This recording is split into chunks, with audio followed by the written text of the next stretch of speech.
sure did. Oh, He was always taking shots. 2 or 3 before breakfast. Set him up so that... Now, let's not get into a discussion about Uncle Dennis. Okay, I'll write that down. But let me see now. The next thing is decorations.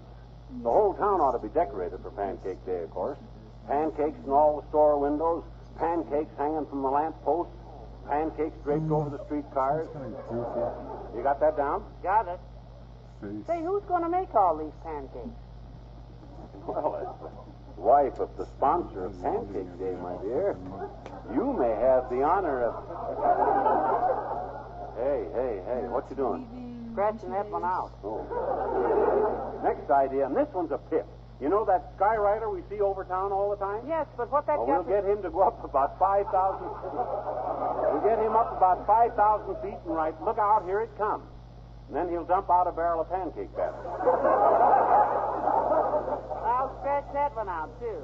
Well, what you got wrote down so far? A parade. Yeah. And boy, what a parade.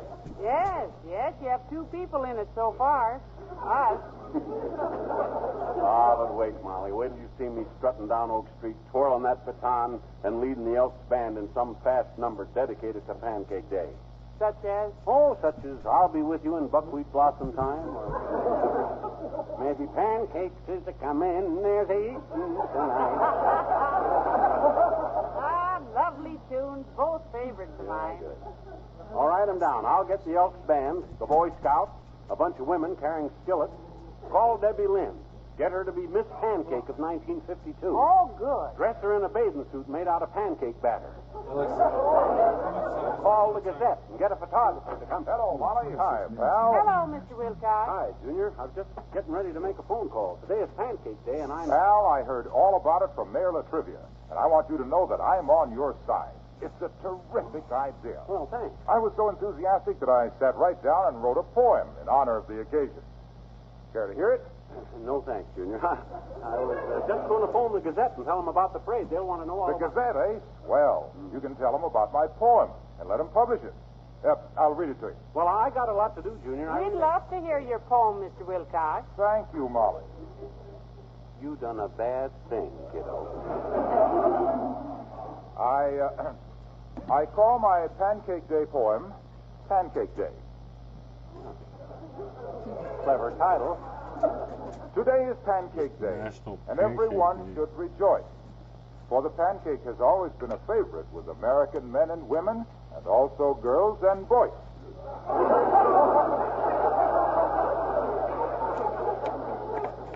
That's a poem?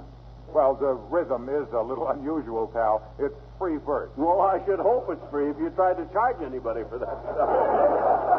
Go on, Mr. Wilcox. All right. Pancakes made with pet evaporated milk are just like the ones that used to be made by Mother. They always turn out tender and golden brown and just as light as a feather. You sure you wrote this, Junior? You sure you didn't steal this from Shakespeare? Shakespeare is dead, pal. Oh, well, some guys get all the breaks. Well, let's hear the rest of it, Mr. Wilcox. Why do they keep Making them her labeled pancakes without pet milk is something the smart cook avoids. She mixes her batter with 2/3 of a cup of water and of pet milk, also 2 thirds.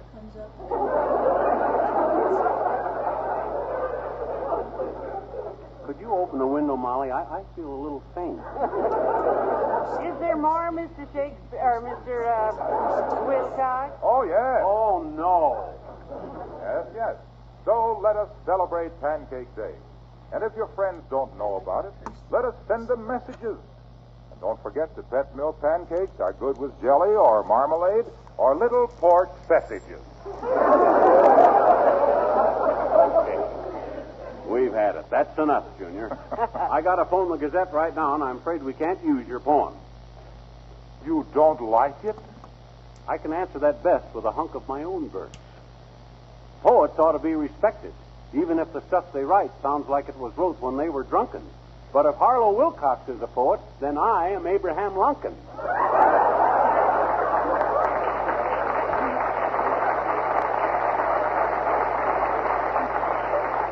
Well, hand me the phone, Molly. I got to get things rolling. I got to get this thing...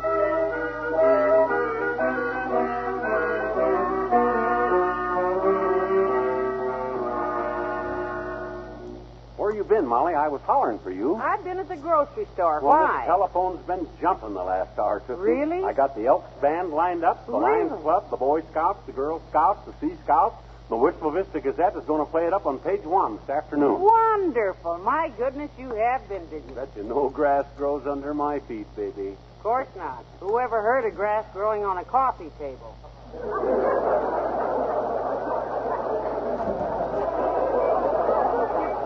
Take them off of it. Okay. And after the newspaper got behind me, the trivia called up and said he decided to go along with Pancake Day after all. He did. Yeah. Fine. Said he felt that the voters of this fair city were entitled to observe such a great holiday with a parade. I was quite cool. So we're really going to have a parade after all. Yep. What are you going to do with the baton there now? Practice twirling it? Because... Nah, I just brought that down out of the attic so as I'd have it. I don't need any practice with this thing, Tootsie. You're looking at the greatest drum major that ever did a double back kick over, whatever that is, and threw a baton 40 foot high in the air. While... Come in. Oh, hello, Mr. Oldtimer. Hello there, kids. Hi, old timer. You coming to the parade tonight? Oh, Johnny, I wouldn't miss it. Yes, What kind of parade? This is Pancake Day. Yep, I thought it up. Oh, that's wonderful, Johnny. I love 'em myself. Parade? No, pancakes. He and Papa used to just eat 'em up. Pancakes? No, parade, Johnny. Papa used to pour maple syrup over 'em and have himself a time. Pancakes, you mean? No, parade.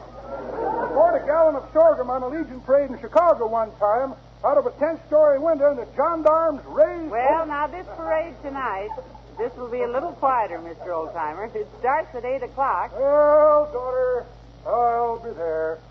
I'll run home right now and put on my uniform. What kind of uniform do you have? A parade uniform, Johnny. Oh? Had it made just for a parade. Pair of green St. Patrick's Day breeches, a red, white, and blue shirt, an American Legion cap with a band around it that says, "Remember the Alamo." Well, that sounds very... I wear a buckskin jacket in honor of Pioneer Day with a Rotary Club button on the sleeve, and in my teeth I carry a small Confederate flag. I keep a sandwich board over my head that says across the shoulders, "Hooray, Hooray for... Yep. Down the front it says, Sam, Eisenhower, Warren, MacArthur, and Senator Kefauver. And on the back it says, President Truman and Miss Margaret.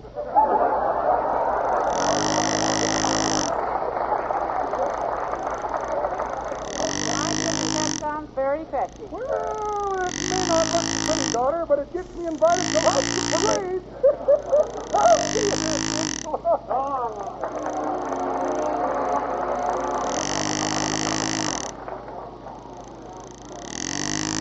My goodness, there's quite a crowd here just to watch the parade start, dearie. Yeah, look at them lined up all the way down 14th Street. I told you I'd wake this town up. Boy, when I wheel down the avenue twirling this baton and... Hey, how's my helmet look? My air raid warden's helmet. How's it look on me? Just lovely. Good. Only you could have thought of wearing that suit. What's that say across the top of it? It says Pancake Day. The paint's still wet, so don't touch it. I wouldn't for a 10-foot pole. Oh, look, there's the Elks band, McGee, and there's the mayor's car up I there. should have got here earlier to get things lined up. All right, everybody. I'm in charge here now. We'll get the parade started in just a few minutes. Go on, all loud now. McGee, I'll handle the parade. Hello, Molly. As mayor of this city, McGee, I have Also, the right... sit in your car, Latrivia. I'll run this operation. I thought this whole thing up. I know you did. However, is that a double boiler you're wearing on your head? Why? This is my air raid warden's helmet, wise guy. It does fit more like a double boiler, dearie, at that. Well, I don't need any cracks from Latrivia. He's lucky I'm even letting him ride in this parade the way he acted. Oh, now let us not get carried away, son. I am the mayor. Well, I get have a- lost, Mayor. I can handle this thing without... Mr. Mayor, can you get a couple of pictures of you here for the morning papers? Come down here to the floor. Let me get you and Miss Pancake. Certainly, my boy. Anything to oblige you, sir. I'll pose with him, Bud. My friend, the Mayor. I'm the guy that thought up this idea. Get lost, McGee. Oh, hello there, gentlemen. It's very nice, I must say. Now, take it easy, folks. We'll start as soon as we get lined up here. Where does the lady all the jewelry, Marge. We've been standing here half an hour. I'll tell you where to line up when I decide, lady. Now, just take it easy. Well, of all the Pancake right. All right, now, all you guys in the Elks band, up front here. That's it, up in front. Come right down front. This is going to be fun. Yeah, now hold this baton a minute, will you? This thing is heavy. All right. Oh, it is heavy. Can you twirl this thing? Oh, wait till I start, kiddo. I'll spin that baby like a pinwheel. I got one trick where I throw it about 20 feet high. Hey, you! You with the mayor's car there, back it up. I'm going to put the city officials at the end of this parade. Well, get a load of little mule mouths here.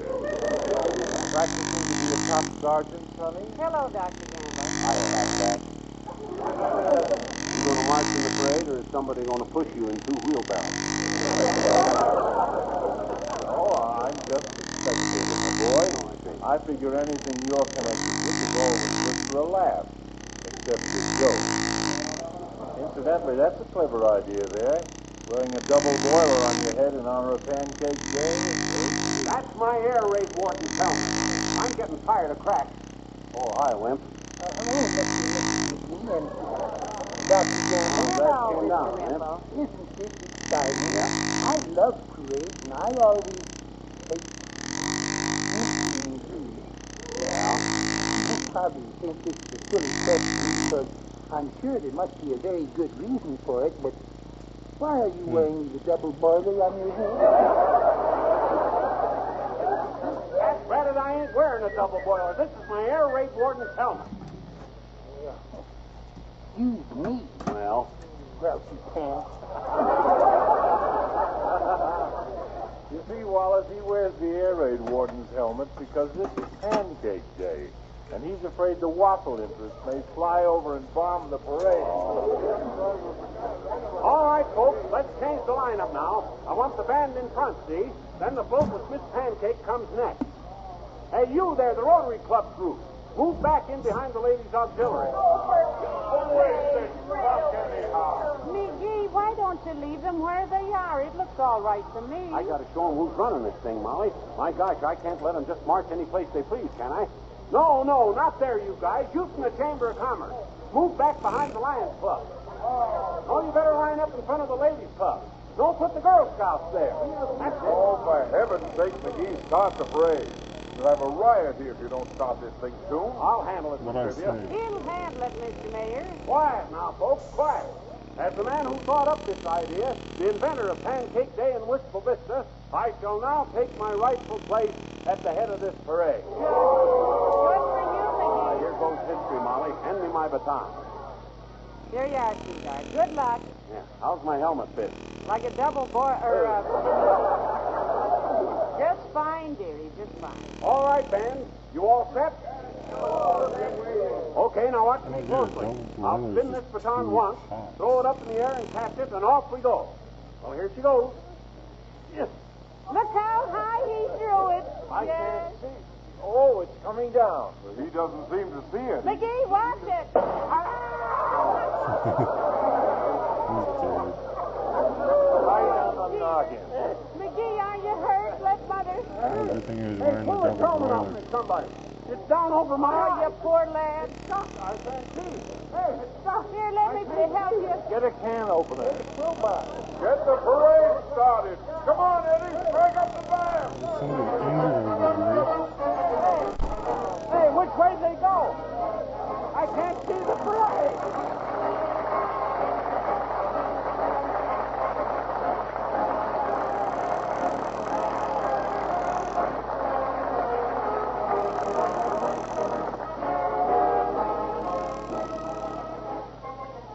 No matter how gray the world looks when you get up in the morning,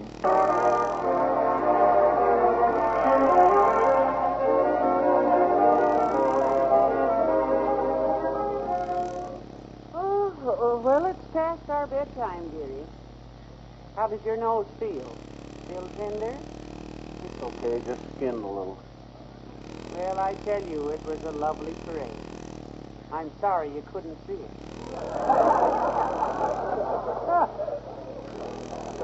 Different. See one parade, you've seen them all. Hand me the almanac there, will you? There was something in there about tomorrow being the anniversary of the first flagpole sitter, and I thought maybe I might. No. Good night. Good night, all. Well, I tell you, it was a lovely parade. I'm sorry you couldn't see it. What's different? See one parade, you've seen them all. Hand me the almanac there, will you? Look at record skips. There was something in there about tomorrow being the anniversary of the first flagpole sitter, and I thought maybe I might. No. Good night. Good night, all. The Pet Milk Program with Fibber McGee and Molly.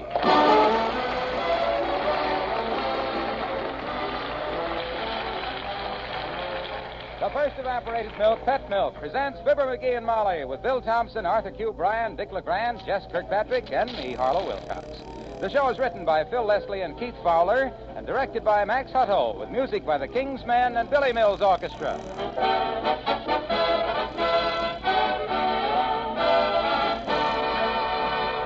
You know, there's always a note of pride in a mother's voice when she says, "My baby's a pet milk baby."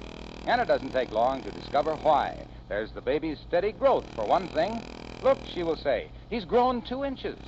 And any doctor can tell you that it's the milk minerals and vitamin D that regular feedings of pet milk can supply that help a baby make that sure, steady growth.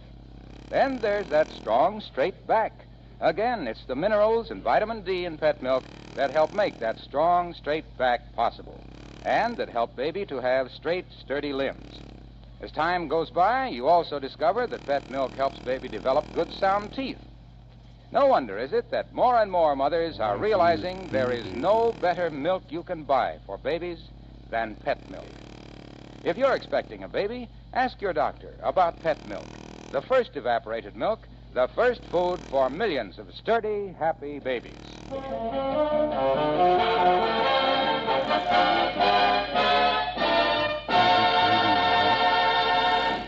The 2 most destructive things in American homes today are termites and husbands who think they are carpenters.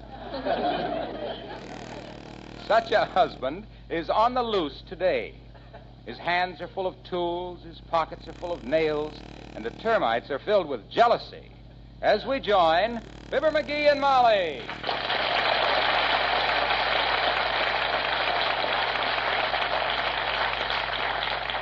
So I brought my toolbox up from the basement, and I'm raring to get to work.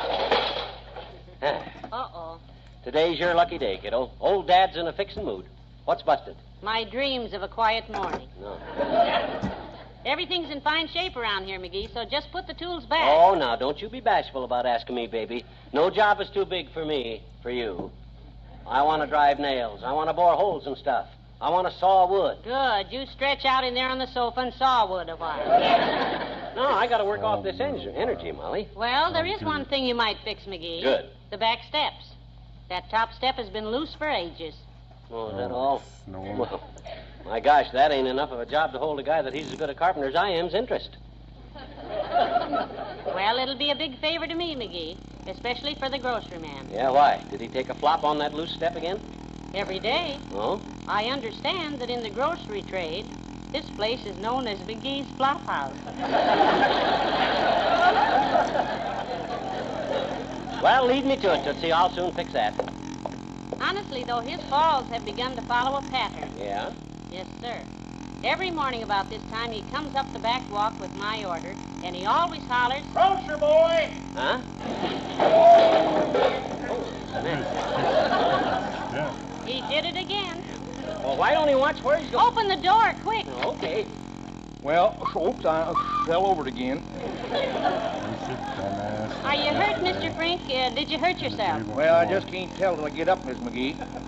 Sure, feels like I busted something, though. I took a spill this time that was positively phenomenal. Here, let me help you up, boy. What'd you bust, a rib or a leg? I don't know. I just felt something break when I hit, and here it is, a bottle of ketchup. Oh, God, I knew I busted something. Well, now, just so you're not hurt. Yeah, now don't worry about the ketchup, Frank. Don't give it a thought, boy. You can bring us another bottle anytime. Oh. Just so it's today. Well, thanks, Fibber. Himself, he was just getting ready to fix that step, Mr. Frank. So the next time you come, be careful. Yes, ma'am. Taking that tumble was my own fault, though. I've stumbled over that loose step at least 30, 40, well, enough to know better. Well, you ought to watch it, Frank. Well, if I can't remember to step over it, then I just deserve to have you come and get your own groceries. Well, when you bring the ketchup back, Frank... I'll bring it back this afternoon. Fine. And I'll watch that top step this time, or my name ain't Frank, Shrink. Now, so long, Miss McGee. Everything else is there. Goodbye. Well, now, McGee, if you'll put about 3 good nails in that top step. Wait till I dump my tools out here and size up the... Don't make a big thing out of it, dearie. Just nail it down and let it go with it. Oh, no. That's the amateur's way. I'm going to pry the whole step off and put it back on right. Oh, dear. Now, you watch this. I merely shove the crowbar under the edge of the step, exert a slight pressure, and the whole step will lift right off. Yes! Oh. Dad, it split right up the middle. Certainly did. Well, I'll find a new piece of wood and I'll Hello, daughter. Hi, Johnny. It's me, kids. Well, hello, Mr. Oldtimer. Hi, old-timer. Where'd you come from? Flat River, Missouri, Johnny. I was born there in 18... Oh, you mean just now? Yeah. I come up the driveway and... Hey, what you tearing down? The house? No, he's fixing the back step, Mr. Oldtimer. Now, if you boys will excuse me, I'll take the groceries in and start lunch. Well, don't worry, Tootsie. I'll build you a new step. I'd be glad to help you, Johnny, but if there's one thing I am, it's no carpenter. Well, I can handle it. Now, let's see. Where's my wrecking bar? Oh, here. Me and Papa put up one of them prefab houses one time, though. It come out very interesting. Yeah? Hey, they sent us all the parts for a 9-room house and a set of blueprints to show what part went where. Sounded very simple. Simple, my clavicle. A set of blueprints is nothing to sneeze at. That's what I told Papa, but he sneezed at 'em anyhow and blew them blueprints sky high. When they come down again, they were all mixed up and we couldn't get 'em straight. But you put the house up anyhow, huh? Yep, and it was a doozy, son. It was? Probably the only house ever built where you had to go upstairs to get to the basement. My gosh, you really mixed them blueprints up. We sure did, Johnny. There was 4 windows in the living room, but we never got a bit of light. Well, 4 windows ought to be enough to let in plenty of light. Not when they're made out of solid wood and got doorknobs on them. I suppose the doors were solid glass. Nope, the kitchen floor was solid glass. Doors was linoleum. Oh, what a mansion. Well, it had its drawbacks. We got used to the carpet on the walls, but we had to walk around on our bare feet to keep from tearing the wallpaper. Whatever happened to that house? It burnt down, Johnny. Burnt down. Fire started in the attic, under the house, burned clean down to the roof. He was real happy when the fire insurance men come to look at the remains. Did you collect your insurance? Nope. They said the whole house was built in reverse, so instead of them paying us, we had to pay them. Oh, Johnny.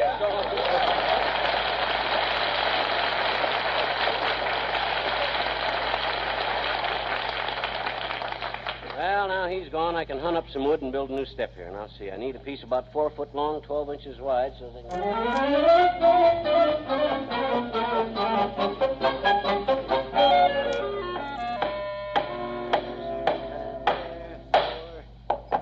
There, that does it. Now, I need a better-looking top step in Wistful Vista. Hey, Molly. Yes, dearie. The step's done. If I do say so myself, it's great. Yes, it looks very nice. Where'd you find the wood for it? Now, that was a piece of luck, kiddo. Right there on the back porch, I found an empty shelf with nothing on it. Which, come to think of it, is what you'd expect to find on an empty shelf. Just the right size, so I yanked it off and used it for this step. McGee, you didn't. Yes, I did. Why not? I need that shelf. Huh? That's where I keep my soap powders and cleansing stuff. I just emptied that shelf. Oh, well, now, don't you worry, Tootsie. I'll find some more wood and build you another shelf. You're not talking to just an average carpenter, you know. I'm sure of that. No, sir. You're looking at a guy that knows lumber inside out, kiddo. Matter of fact, I was at one time in charge of a sawmill that done very special work. I sawed nothing but cedar for Cecil Reeder, the guy that made cedar chests. I didn't know you ever ran a sawmill, dearie. I never told you about the time I sawed cedar for C. Streeter, the Cedar Rapids Cedar Chest man. You never did. Well, sit down, baby, and I will. You see, C. Streeter was a leader in cedar, and the cedar for Reader's Cedar Chest had to be sawed just so. I see. Now, I had me a sawmill where I sawed out cedar seesaws. And when C. Streeter first seen me sawing, he said he'd saw cedar sawed by Sawmill Mill from Cedar Rapids to Seattle. But he'd never saw a cedar saw or saw up cedar like I sawed cedar before. Well, sir, I wish you could have saw the scene at the sawmill that season. Because while I sawed cedar, C. Streeter sipped cider, and between the cedar sawing and cedar sipping and the cider sipping, I just got so confused that you relax, and I'll build you a brand new shell.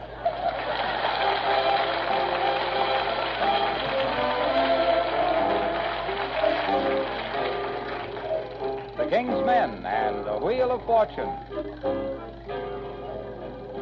The Wheel of Fortune goes spinning around. Will the arrow point my way? Will this be the day? Oh, Wheel of Fortune, please don't pass me by.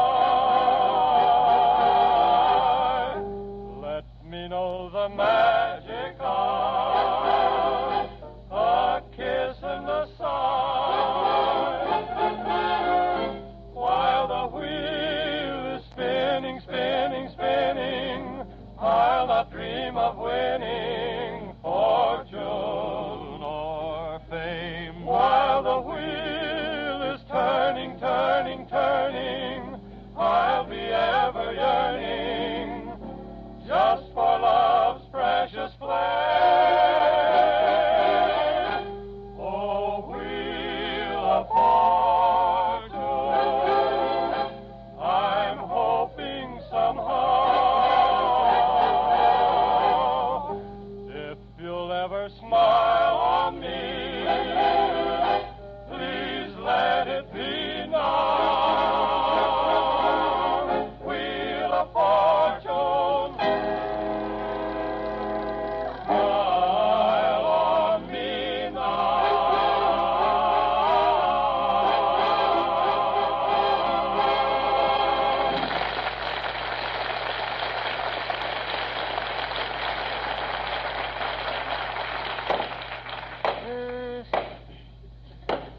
Oh, I had a little rabbit. She was smarter than you think.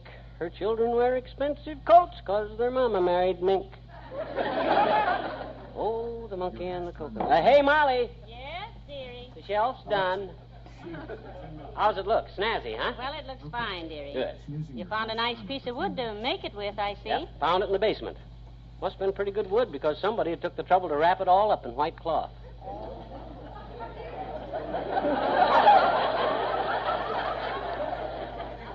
It was wrapped in white cloth, huh? Yeah.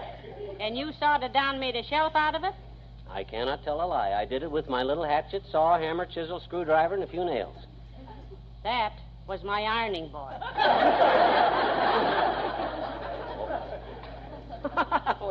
Well, what do you know about that? Well, I'll just have to build you a new ironing board, Tootsie. And you're the girl that didn't have anything to fix around here. Why, there's enough work here to keep a carpenter busy all day, you know. Come in. Out here, Dr. Gamble. Oh, hello, my dear.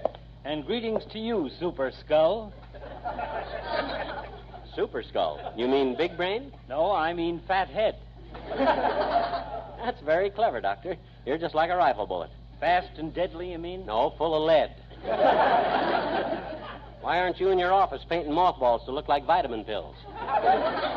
I'm out for a walk, sonny boy. Yeah? Thought you might like to gather up that handful of putty you call muscles and join me. Thanks, Fatso, but I got work to do. Where are you going? Out to grease a few sidewalks for the fracture trade? No? No, I'm going to the park to look at the animals. Oh, do tell. Yes, I understand they've added some new specimens to the zoo. Oh, I just love the zoo. What's new there, Doctor? Well, there's a new brown bear there that Mr. and Mrs. Hopkins contributed. Oh? Yeah, they got it when it was just a cub. Taught it to sit up and eat like a person.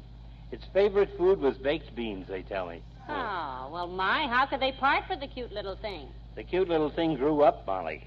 It pushed its baked beans aside last night, tucked a napkin under its chin, and spread some mustard on Mr. Hopkins. A member of our family almost gave an animal to the zoo once. Really? Who was that? Molly's Uncle Dennis. He started out to give him a 3-headed purple walrus, but by the time he got there, he sobered up. Now, McGee, that's just about enough about Uncle Dennis. Yes, I'm sorry you can't go with me, son. I'd like to see a repetition of the pretty little scene that happened last time we were at the zoo. What was that, Doctor? What happened? Oh, it was a very sweet thing, Molly. A touching act of generosity by a group which thought one of their own kind was less fortunate. You mean? Yes. The monkeys threw peanuts at McGee. Goodbye, my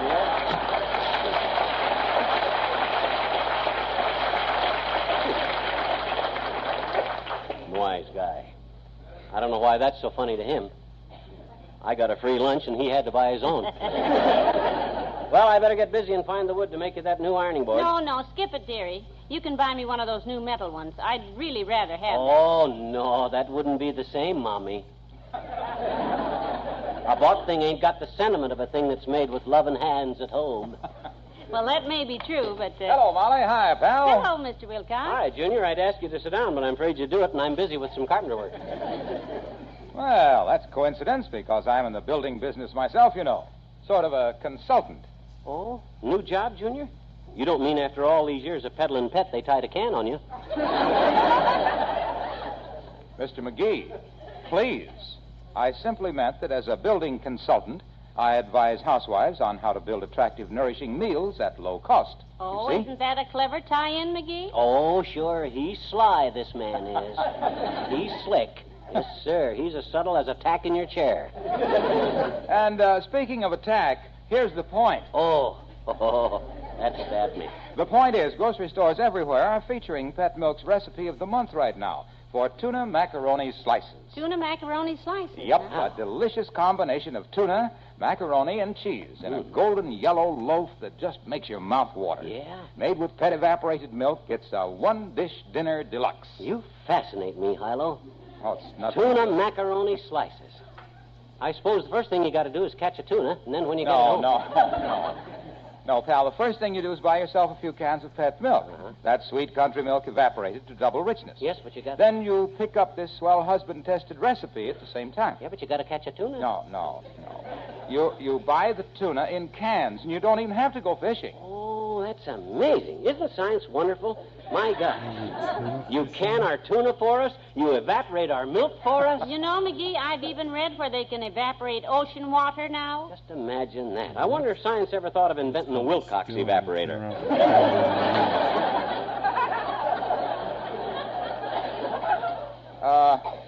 What? I can just sort of picture it, how it ought to look.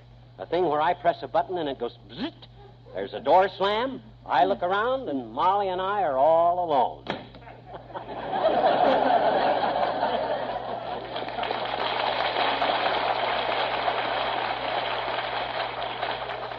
Yeah, science is even better than I thought.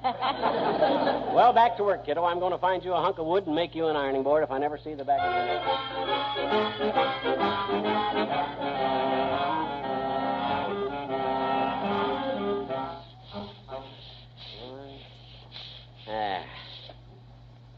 That's it.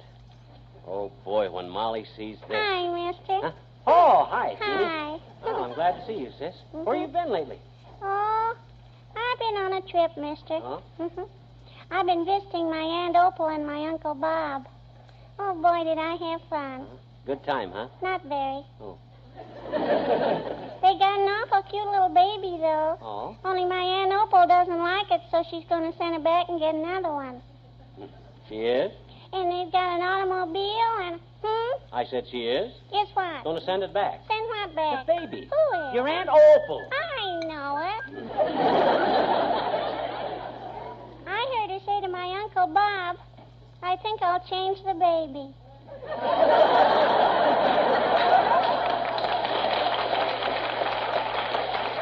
Yeah, well, that sort of thing goes on all the time.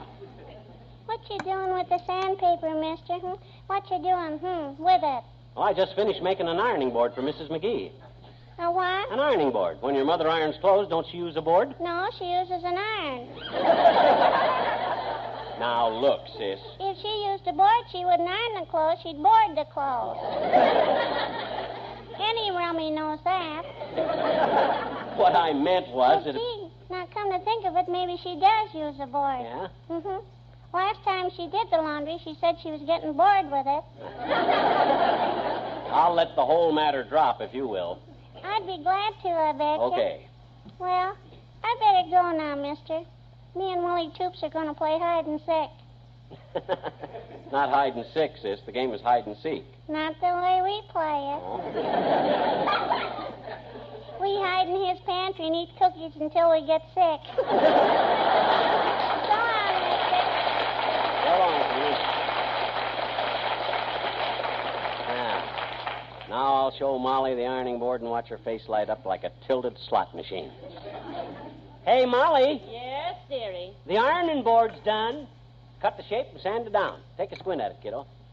McGee, where'd you find the wood? Up in the attic. Not bad wood either. Almost looks like mahogany.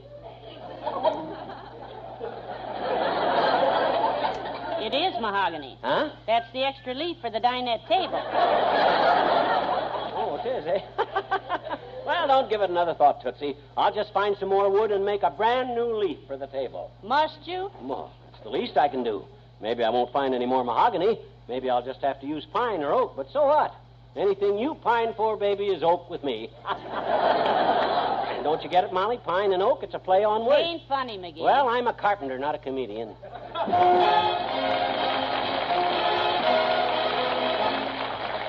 Billy Mills in the orchestra and Be My Life's Companion.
Been cut off, Mabel.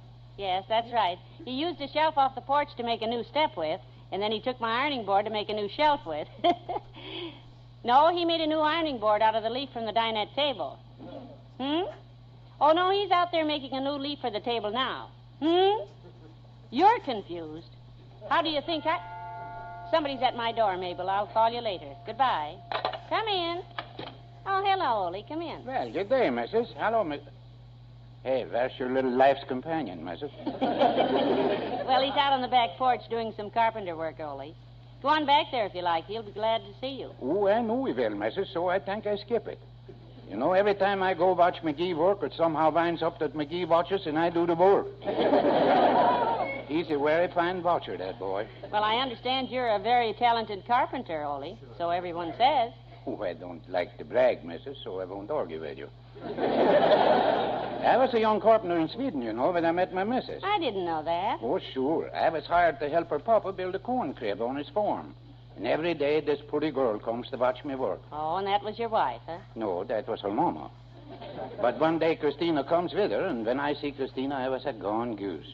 Cooked, were you? I guess I was mooning at the girl while I was working on the corn crib. Of course, when I got it nailed up tight, I found I left something inside that shouldn't be there. What did her father say about that? I remember his very words. He said, Christina, tell that young jackass to get me out of here. That was really quite embarrassing. I can see how it might be. McGee once nailed his necktie Well, I got your new table leaf all finished, kiddo. Come on out in the kitchen and... Oh, hi, Ole. Well, hello, McGee. I hope you turned that job upside down when you got through with it out there. Upside down, the table leaf? Sure, because everybody says you should turn over a new leaf. That's a yoke, McGee. Yeah, very funny. You know, I always like the leaf on the left. Well, so long, both you fellas.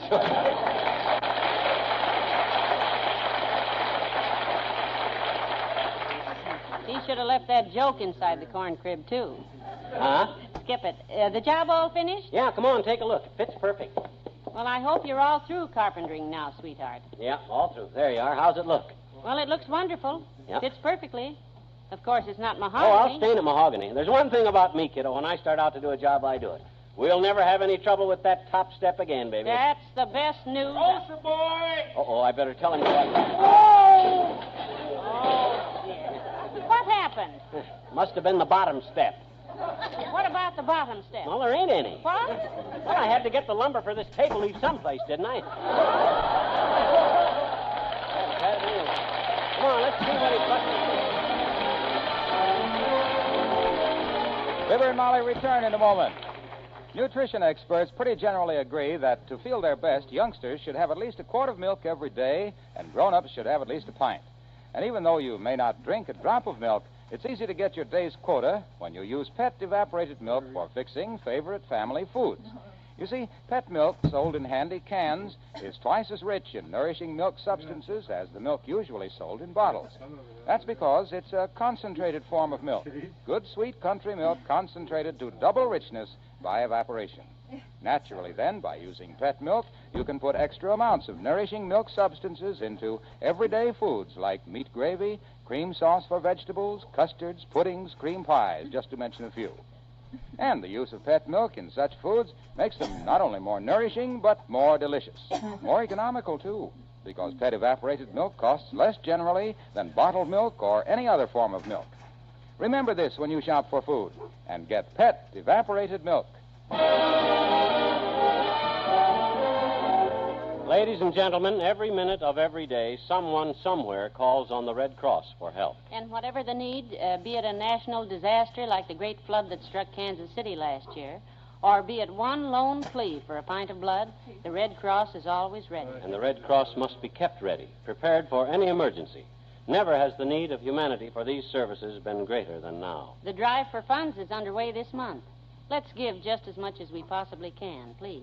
Good night. Good night, all. The first evaporated milk, Pet milk, brings you Fibber, McGee, and Molly each week at this time. Next week, Fibber and Molly celebrate their 20th anniversary on NBC. So be with us again next Tuesday night, won't you? What can a young wife do to strengthen her husband's belief in himself?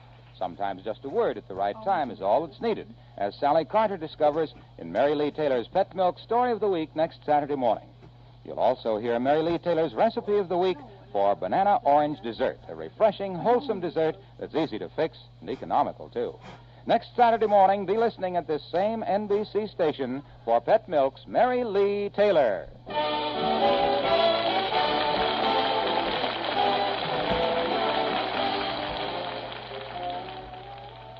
Now, Eddie Cantor, next on NBC.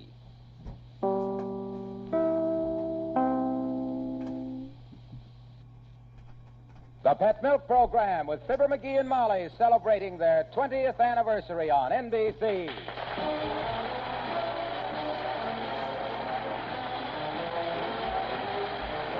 The first evaporated milk, Pet Milk, presents Fibber McGee and Molly with Bill Thompson, Gail Gordon, Arthur Q. Bryan, Gloria McMillan, Dallas McKinnon, and me, Harlow Wilcox. The show is written by Phil Leslie and Keith Fowler and directed by Max Hutto, with music by the King's Men and Billy Mills Orchestra.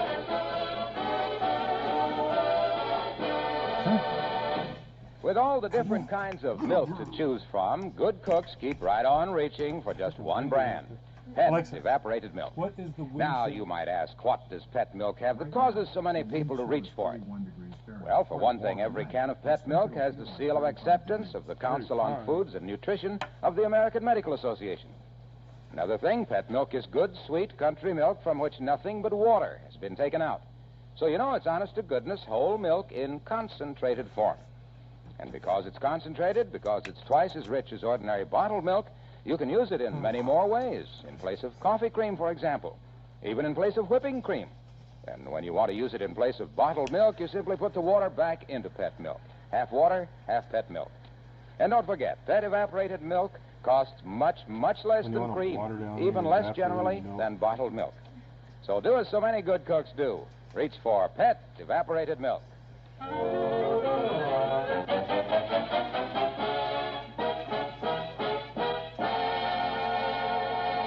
Here's a little dramatic scene that might be entitled The Eternal Triangle. The cast is composed of a messenger boy who says, Package for the lady of the house. a wife who says, Oh, thank you. and a husband who says, And another dad-ratted package. What are you trying to do, send me to the poorhouse? Yep, it's Fibber McGee and Molly.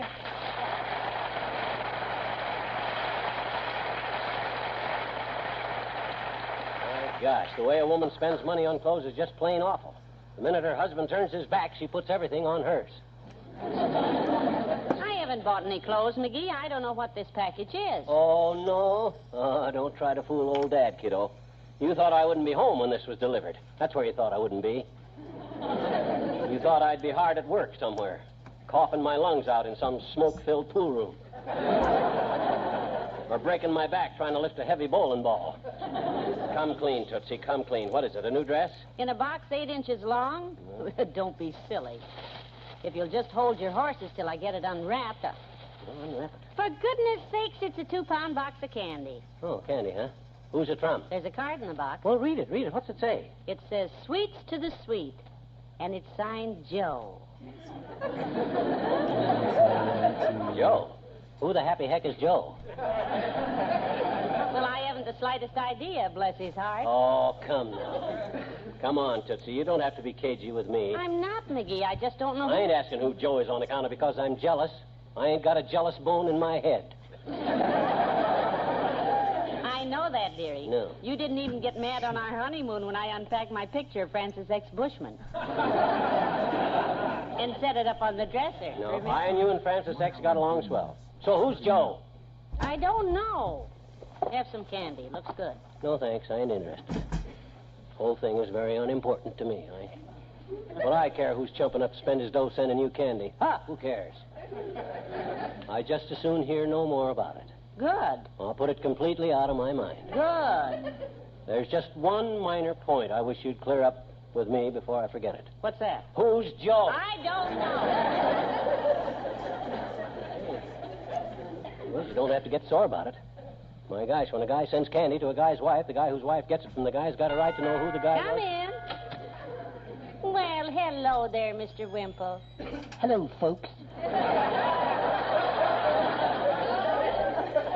Hi, Wimp.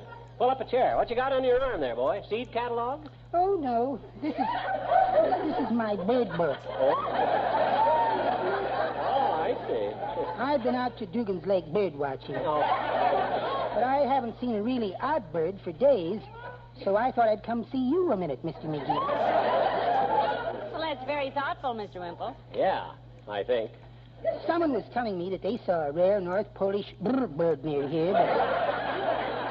A North Polish what bird, Mr. Wimple? A bird, Mr. McGee. It's a small snow-colored bird that lives at the North Pole. Oh? It builds its nest out of ice cubes and old frost warnings and sits there all winter long saying, "Brr, brr, brr."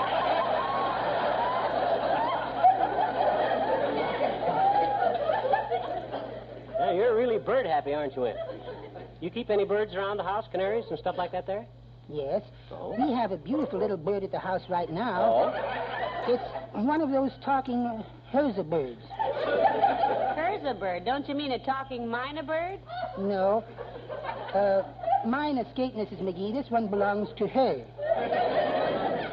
Her? You mean? Yes. Sweetie Face, my big old tax exemption. Say, how is Mrs. Wimple these days, anyway? Oh, she's fine. We had a little discussion yesterday, though, and, So? well, I just lost my temper. She didn't want me to go out, and I said, "Sweetie Face, I'm going downtown." I said, and I stuck my head in her room, and I said, "If you don't like it, you can lump it." Wow. What did she do? She lumped it. I'd show you a few of the lumps, but I'd never get my head on over them again. Goodbye now. So long, Wallace.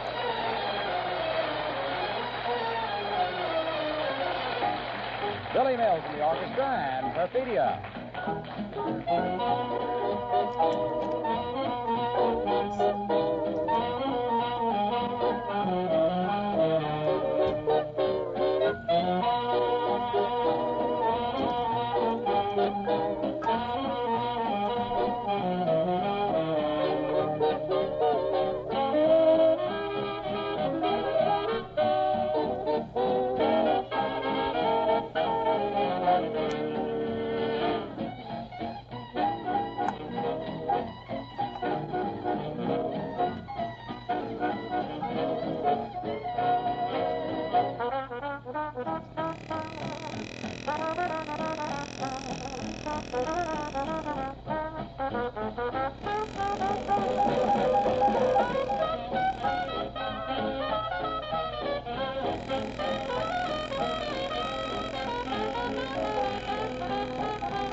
Just as curious as you are, McGee, but I've no idea who could have sent the candy. Well, Stop fretting about I ain't fretting, kiddo. Don't bother me any more than a BB bothers a buffalo. I'm just curious enough, though, to get this old high school annual of ours out of the attic. it. Oh, our annual, my goodness. Yeah, I got a hunch this guy Joe's somebody we maybe went to school with and forgot about, maybe. Hey, we can find him in here. Well, good. Open it up. Where do we start? Oh, I'll just open it at random. Here we are, Pete Random. Remember Pete? Sure. He was the oldest of the three random boys. Yeah, nice kid, too, but his name wasn't Joe, so I'll keep looking. Next is Betty Bye. Well, it's a cinch she ain't Joe. Betty Bye, I don't seem to remember her. Oh, sure you do. Her old man was George Bye, the fellow that owned Bye's Restaurant on Adams Street. Oh, sure. Sure. Sure, I remember. Mr. Bye made his own potato chips and was very proud of them. That's right, they were good. When people left the restaurant, they always said, "Good chips, Mr. Bye."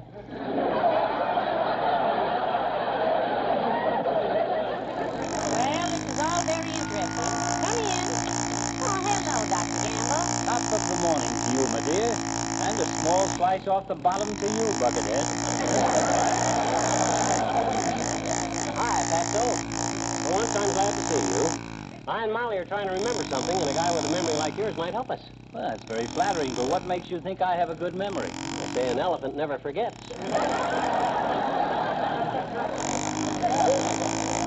I wonder why I come here.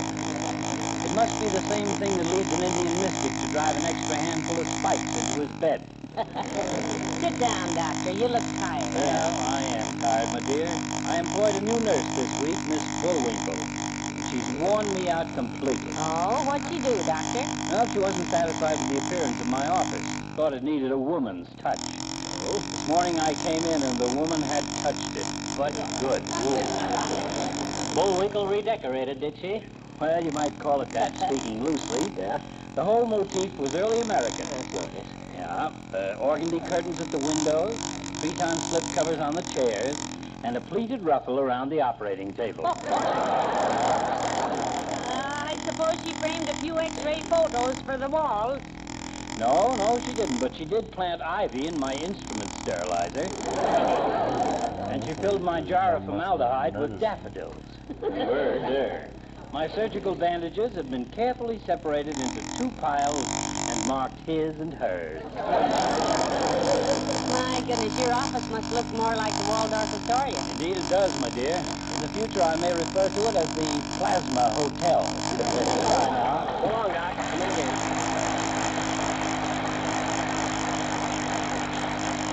Let's see. Let's get back to the high school annual and find Joe. Let's give it up instead, dearie. This is getting us nowhere. No, it might, kiddo. Just have patience.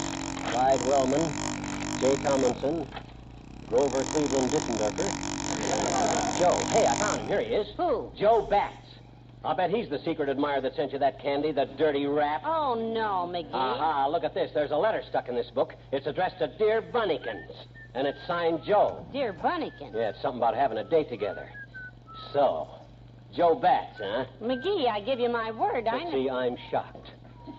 We were sweethearts in high school, supposed to be real true blue to each other. I never so much as looked at another girl, and you was running around with Joe Batts and letting him call you Bunnykins. Let me see that letter. Okay, read it. Dear Bunnykins. Yeah. Our date last night was lots of fun. You look so nice in your new long pants. What?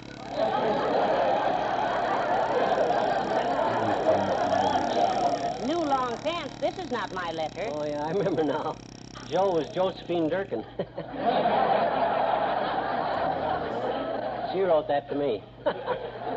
We had a couple of dates, but it was just a passing fancy. You understand, kiddo. I understand, Bunnykins.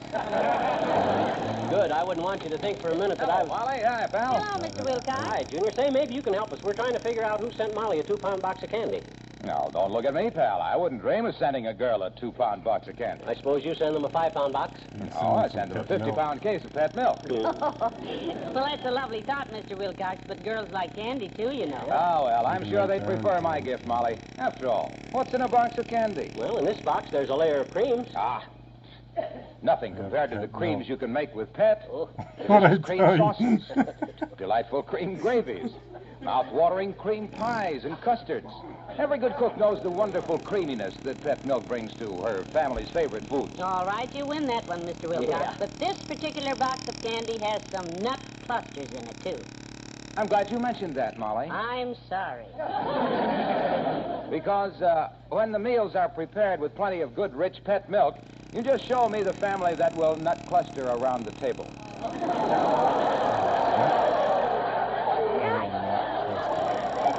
Oh, dear. Look, Junior, said little Fibber, the red-blooded American boy who don't know the meaning of fear. What about cherry cordials? There's some cherry cordials? Well, all right now, pal. Consider the case of the French housewife. She turns to her husband and says, "Oh, my man, I love you so. You'll never know. But when we marry, you treat me very horrible. Name of a little pig, how you beat me. Je suis fatigué. Je suis désolé.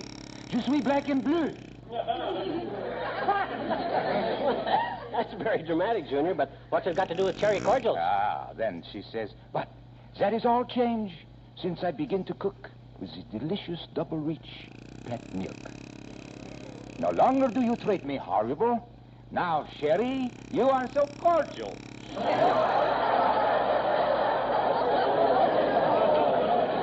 Oh, that does it. Take your fractured French and scramez-vous, Pierre. Au revoir, Phibert.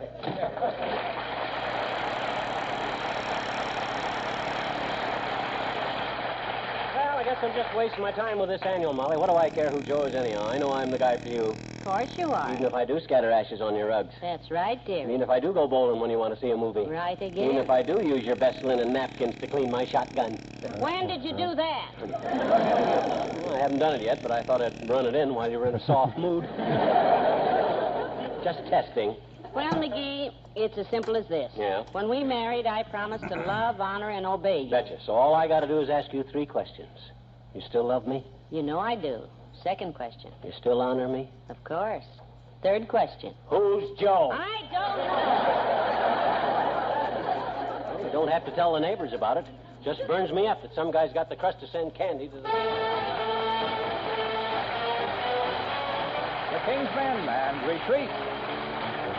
I once heard that in the city, gals are sweet and awful pretty, so I roamed into town. Loaded down with golden money, but I didn't figure, honey, you'd treat me so low down. Retreat, retreat, retreat, says my heart. Retreat, retreat, retreat, says my heart.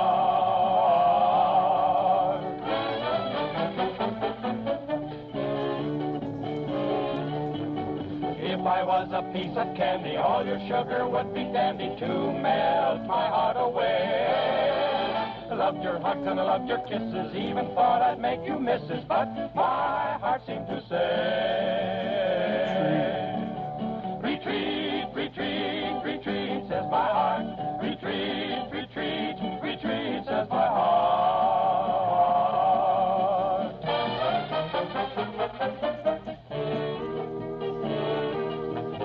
Saw you dancing with a stranger, my heart hollered, look out, danger, go away and let me be. 20 years I saved my money, now it's spent and gone, my honey, it's gone and so is me. Retreat, retreat, retreat, says my heart. Retreat, retreat, retreat, says my heart.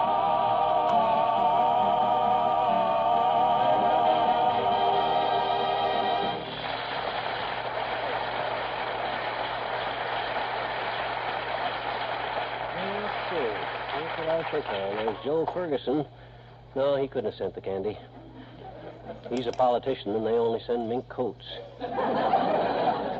Joe Mitchell. No, it couldn't be him either. I was one of his pallbearers. Joe Blow. Gee, are you still racking your brain about that candy? Candy? What candy, my dear? Oh, you're referring to the candy that this unknown Joe person sent you? Hadn't given it a thought, my dear. Well, good. For a while I was afraid you were... Just a moment, Joe, my dear. Come in. Oh, it's Mayor Latrivia. Come in, Mr. Mayor. Thank you, Molly. Hello, McGee. Well, if it ain't the People's Choice himself. We haven't seen you for a while, Latriv. You've been busy. No, not especially. Oh? Actually, all I've done today is look up some confidential records for Judge Winecoop. Oh, is that part of your regular work, Mr. Mayor? No, but the judge and I call on each other for favors whenever we need them. Oh. You know how it is in politics, Molly. I scratch his back and he scratches mine. Seems like a pretty silly way for a judge and a mayor to spend their day, Latrivia. I beg your pardon? Scratching each other's backs when you should be working. Isn't that a little childish, Mr. Mayor? Yeah, well, I'm afraid you misunderstood me, Molly. I simply... How do you guys keep it fair and even, Latriv? You keep score on a sort of a scratch sheet? Or you just go at it scratch as scratch can?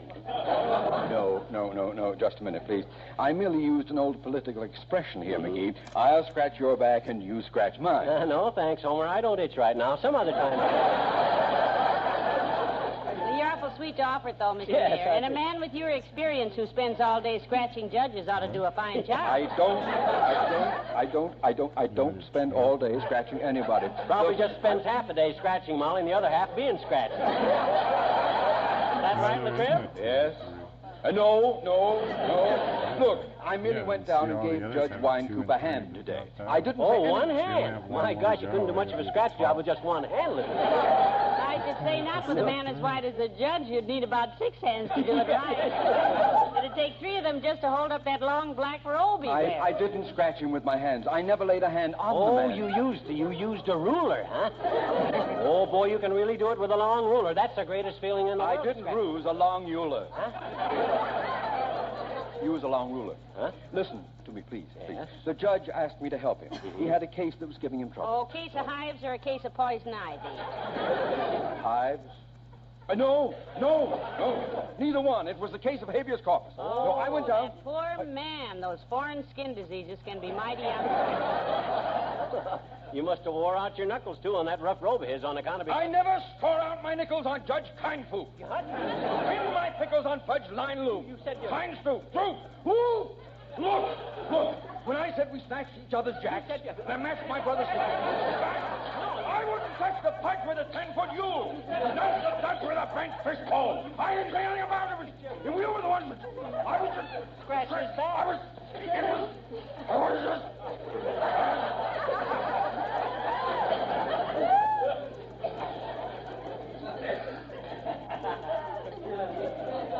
McGee?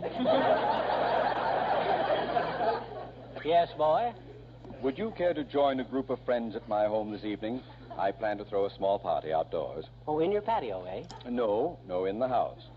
You're the small party I plan to throw outdoors. Good day.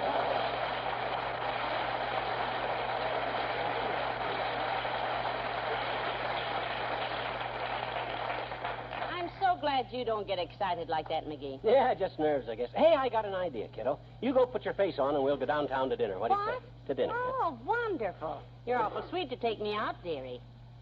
You know, it was nice to get this box of candy, but I wouldn't trade you for 6 of these Joes, whoever Joe is, because... Dad, Braddock, why do we have to keep talking about Joe?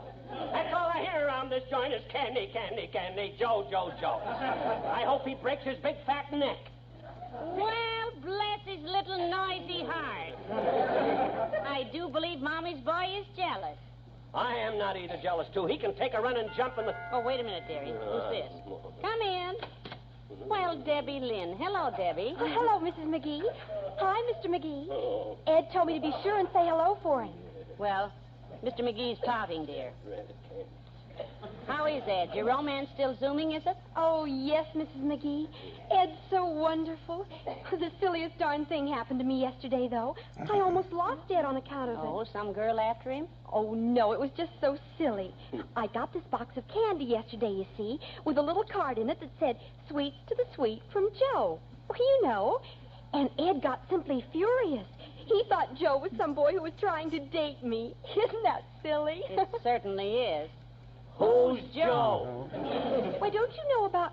Oh, wait a minute. What time is it? It's almost 1:30. Well, let me turn on your radio. The Army. Wait a minute. And today's lucky recipient of a box of these wonderful chocolates was Mrs. Molly McGee of 79 Wistful Vista. As you know, every day some lucky lady receives a handsome box of our deluxe candy absolutely free. Remember our slogan, "Sweets to the sweet, from Joe the Bonbon King."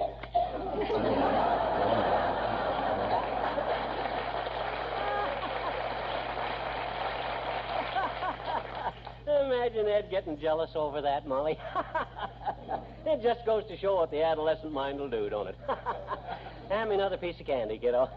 Help yourself, Bunnykins. Why did Joe the Bonbon seem like funny? Fibber and Molly return in a moment. Each month there's a sort of popularity contest in the famous Pet Milk kitchens to select a special recipe of the month. Well, the winner of this month's popularity contest is tuna macaroni slices, a Pet Milk recipe now being featured in grocery stores from coast to coast. And what a dish it is. A delicious combination of tuna, macaroni, and cheese sauce baked into a golden yellow loaf that's easy to cut into nice, smooth slices. And listen, one reason this meatless dish is so satisfying, so nourishing, is the Pet Milk that goes into it. Not just ordinary milk, mind you, but Pet evaporated milk. Good, sweet country milk concentrated to double richness.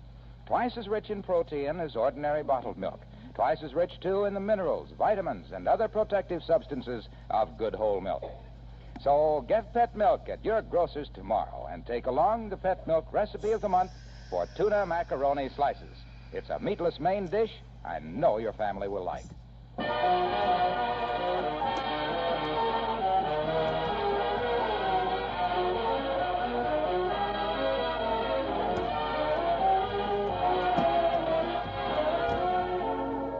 Ladies and gentlemen, tonight, Fibber and Molly are celebrating their 20th anniversary on NBC.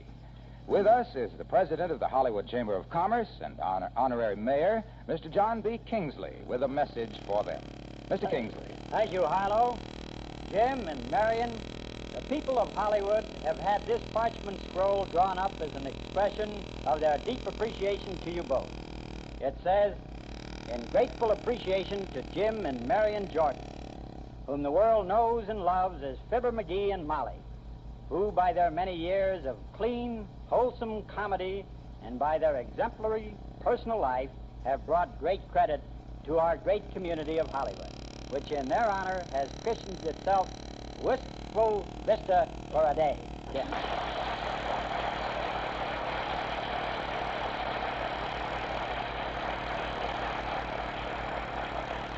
Well, thank you very much, Mr. Kingsley. Yeah, we're very flattered and thankful, John.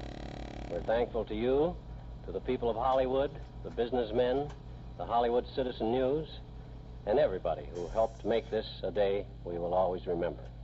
Molly and I hope Wait a minute, that... wait a minute.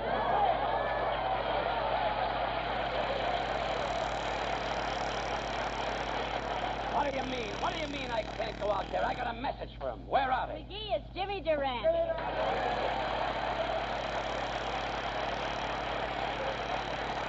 My Lord, everybody wants to get in the act. They're stealing my dialogue. It's embezzlement. That's what it is. I ought to break up the joint. But you know something, kids? I'm in a tender mood tonight. Well, good, Jimmy. I brought you a little token of our appreciation for the way you've been dishing it out over the killer circles. Kind of a glorified fan letter. Let me read it to you. Come on, Jimmy, let's hear it.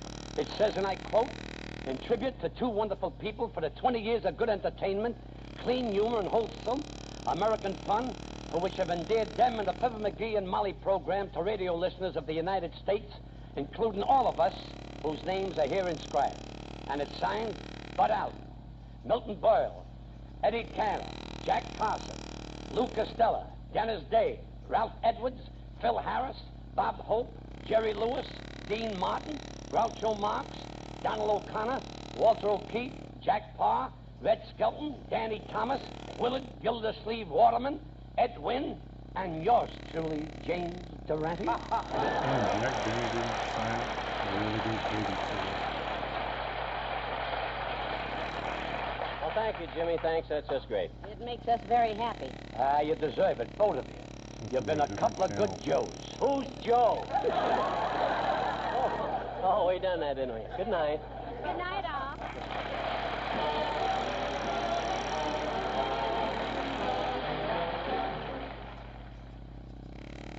Sometimes parents forget what they were like when they were young and just married. That's the way it is with Sally Carter's parents until she finds an amusing way of reminding them. You'll hear it all in the Story of the Week on Pet Milk's Mary Lee Taylor program next Saturday morning. Immediately following this heartwarming story, Mary Lee Taylor will bring you the Pet Milk Recipe of the Week for a tasty new dessert that calls for the everyday ingredients you usually keep on hand. It's baked lemon pudding, and you'll hear how to make it when you tune to Pet Milk's Mary Lee Taylor program next Saturday morning over NBC.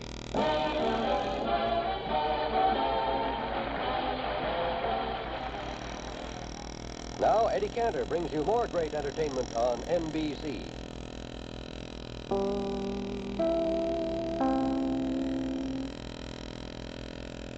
The Pet Milk Program with Fibber McGee and Molly.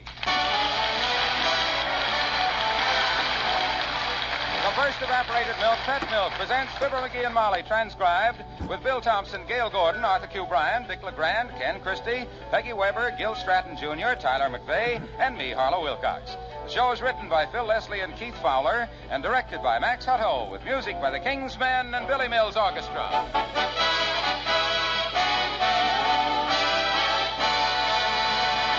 In most families, morning's a pretty hectic time with breakfast to fix, husband and youngsters to get off to work and to school. And when the house is quieted down again, that's when you really enjoy a good cup of coffee. And morning after morning, you'll enjoy that coffee more when you use Pet evaporated milk instead of cream.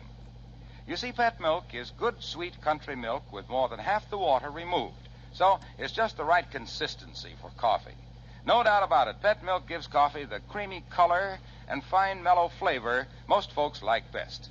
But there are two things pet milk does not do that are important, too. One, pet milk doesn't add to coffee the number of fattening calories cream does.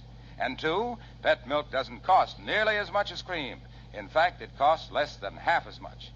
If you're still using expensive cream in coffee, how about switching to pet milk?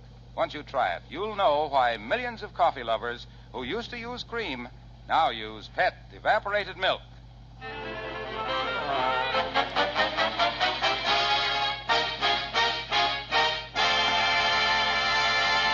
Well, here's a typical breakfast table trio: Mr. McGee, Mrs. McGee, and the Wistful Vista Gazette.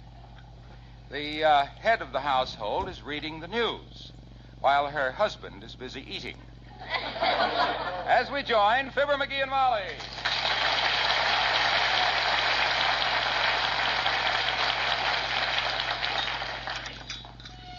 Pass the biscuits, Molly. What's in the morning paper that you can read without getting upset? Anything? Well, now, here's an interesting headline. Mm-hmm. It says lower income taxes. Yeah? Impossible, says Senator. Oh. Skip the biscuits. I just lost my appetite. Oh, here's a funny one, McGee. You know the new highway they're working on? Yeah? It says they were clearing away the brush out there yesterday, and they found an old abandoned statue all overgrown with undergrowth. Well, people throw away that statue. Where? Whereabouts? They find it. Where? Oh, out past the end of Oak Street. There's a picture of it right here. Let me see that. Let me see that. Oh, my gosh. That's him, Molly. They found the statue of Uncle Buckshot McGee. Yeah. I was the only guy that knew it was there. Oh, just look at it. Good old Uncle Buckshot. Who is he? Or was he? Who is he or was he? My gosh, Molly, Uncle Buckshot McGee was the greatest hero in the entire history of my family. That's a very modest claim. That's it. My folks had a million stories about old Uncle Buck. Any of them true? I never asked. He done everything, Uncle Buck did. He was an Indian scout and a buffalo hunter. He fought in the Civil War. He hunted gold in the gold rush. Really? In California? Right. They say that when Uncle Buck went out there in 1849, all he owned in the world was 50 cents and a case of hay fever. But when he came back 4 years later, he had entirely got rid of the 50 cents. Well, he sounds like a fascinating figure, all right. Yep, I found that statue last fall, Molly. I kept it quiet because I've been saving it to donate it to the city this summer when we have Pioneer Day, see? I figured they could move it to the City Hall lawn. Say, that's a wonderful idea, McGee. This is exciting. Well, I'll say it is. It ain't everybody that has a statue of an ancestor of his that he was one of the greatest pioneers anybody ever saw sitting on the City Hall lawn. Why, when Latrivia hears about Uncle Buckshot McGee, hand me the phone. Here. Thanks. Hello, operator. Give me the City Hall. Mayor Latrivia's office. That you, Mert? Oh, dear. How's every little thing, Mert? Is, eh? What's that, Mert? Your brother. Out at Dugan's Lake diving for pearls. What's he going to do, make a necklace? No, Mert and her sister dropped their purses off the dock. They found Mert's and brought it up, but they're still diving for pearls.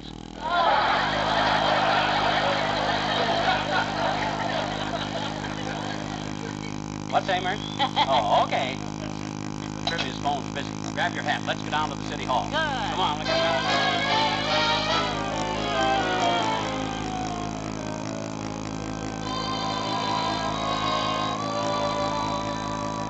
And so, Latrivia, on behalf of the great pioneer family of McGee, I'm going to donate to the city of Wistful Vista my Uncle Buckshot McGee his statue. I appreciate the offer very much, McGee, but on behalf of the city, no thank you. Now, Hey, wait a minute. What do you mean, no thank you? He means he doesn't want it, dearie. Yeah, but look here. Maybe you didn't understand, Homer. This is Buckshot McGee, the great pioneer I'm talking about. He was the real McGee, boy. He was the type of guy that him and his ilk built this country. Him and his brother ilks, of course. Yes. But much as I'd like to do this... Oh, pardon me. Yes, Miss Merkel? The man is here with the cigars you ordered, Mr. Mayor. So send him in. I appreciate your offer of the statue, McGee, but we already have a statue. In fact, the City Hall lawn is loaded with statues. I'm sorry, but there's Here's no your more... cigars, Pat. I was coming over, so hello there, kid. Hello, Mr. Oldtimer. Hi, old-timer. Now look, Latrivia. My Uncle Buck was one of the founders of this great nation of ours. Yes, I'm sure he was. A real patriot. Who do you think come out to this country on a borrowed mule with a hat full of glass beads and traded the Indians out of this whole state? Let's keep my grandfather out of this. I'm not talking about your grandfather. I'm talking about a real pioneer. That statue was a hero, boy. Statue? Yeah. How can you call yourself a true American, Latrivia, and refuse Hey, to... speaking of statues, kids, they found one out by the highway yesterday. A feller with a long rifle, a worried look, and 4 foot of ivy growing out of his ears. Yeah, we know. That's McGee's uncle. Now, look, McGee, I appreciate your barging in here without an appointment when my desk is loaded with work and offering to By give me George, the voters ought to hear about this. Yes, I'm sure they will, McGee. Now, if you'll excuse me, I really must get to work. Oh, giving me the bum's rush, eh? Yes, I am. Oh, quit pushing. Matter of fact, I think the Highway Department plans to use a bulldozer on that statue this afternoon. Oh, yeah. Well, we'll see about that. All I got to say, Latrivia, is that by George, the voters of this town... Don't look now, Johnny, but we're out in the hall. Lonesome, too, isn't it? So, he wants a battle, does he? Okay, I'll give it to him, a battle. This is a fight to the finish. A fight for the honor of the American pioneer. Molly. Yes, sir. You go call the newspapers. Yes, sir. Old-timer. Yes, sir. Get down to the telegraph office. Wire the governor. Wire the highway department. Wire the White House. Yes, sir. Better wire Eisenhower, too, just in case.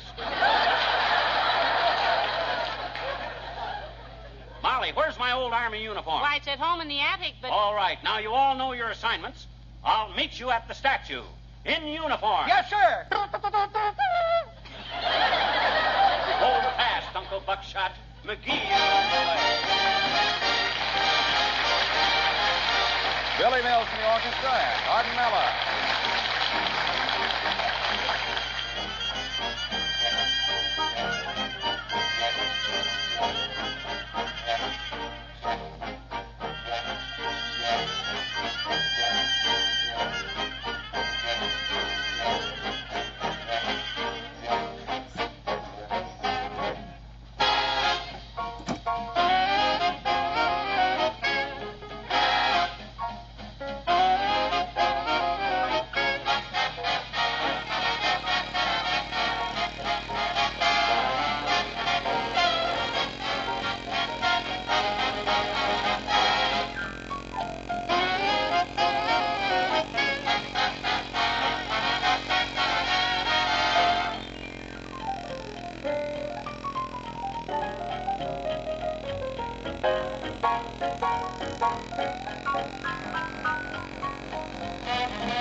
Well, that must be the statue over there. That's the funniest looking little hunk of yunk I ever seen. Hey, that's McGee. I was looking at the wrong statue.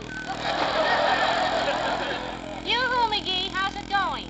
Okay so far, kiddo. Them highway guys ain't even seen me yet. They're still eating lunch up the road there. Hi, Ole. Well, hello, McGee. So that's the statue, huh? Yeah, that's him, boy. A true pioneer. The real McGee. Looks like quite a fella. Yeah. Drink a lot, did he? Drink? Sure, he looks pretty tipsy to me. He's tilted like the pinball game at the Elks Club, McGee. He was that way when I found him last fall. And if you'd have been standing in one spot for 90 years with a family of gophers living under your northeast corner, you'd tilt a little too. That's a very interesting uniform you got on there, McGee. Which army is that? Well, that's several of them, Ole. The puttees and the coat are from the First World War. The air raid warden's helmet is from the Second World War. And the pants are from Joe's riding stables. Well, don't worry. Them highway guys will know I mean business. Well, the old-timer was telling at the Elks Club about it, McGee, and some of the fellas get pretty excited. Good. Old man McDonald from the bank, he says any statue of your family, they shouldn't push it over by the bulldozer. Right. He said they should blow it up with dynamite. Oh, yeah. Well, I got news for you. Nobody's going to lay a hand on the statue while I'm here, boy. I'll fight this to the better end. If that highway crew thinks... Oh, here they come back. All right, boys, let's knock this old statue over and get it out of here. Bring the bulldozer up, Eddie. Okay, boss. I'm sorry, Pop. You folks will have to move your picnic someplace else. We're going to knock this statue down. The new highway's coming through here. Oh, yeah? Well, I got news for you, Buster. You ain't touching this statue. How is that? You tell him, McGee. This is the United States Army that you're talking to a guy in the uniform of, bud. So just watch yourself your step. Oh, come now. I think you're looking for the Panama Canal, Pop. Oh. It's down that way, about 900 miles. Oh, my goodness. Just look at that bulldozer, McGee. It's as big as a house. Well, it don't scare me, Dunn. Don't point that thing at me, Buster. Come on, beat it, Dad. We got work to do. Go fry a pig. You ain't knocking this statue down while I'm here. Shut it off a minute, Eddie. Now, look, mister, I don't know what this is all about, but... Well, I'll tell you what it's all about. This statue is the great Buckshot McGee, pioneer and hero. Never heard of him. Ah, he never heard of you either.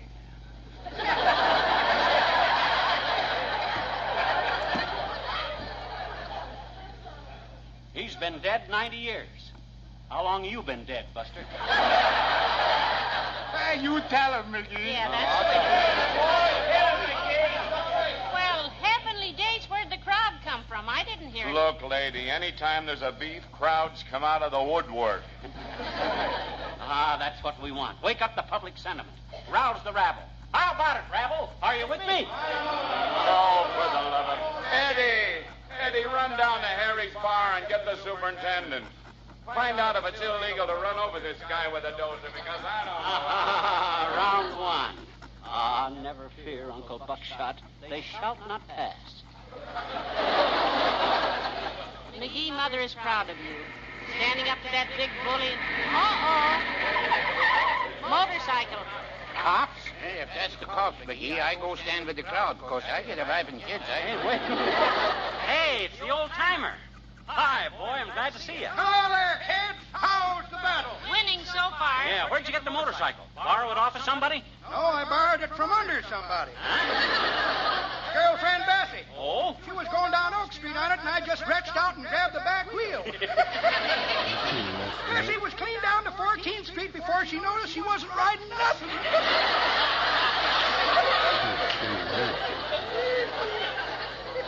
Yeah, but what have you been doing? Did you send the telegrams? I sure did, son. Yeah? I sent one to President Truman. Oh. White House, Washington, D.C.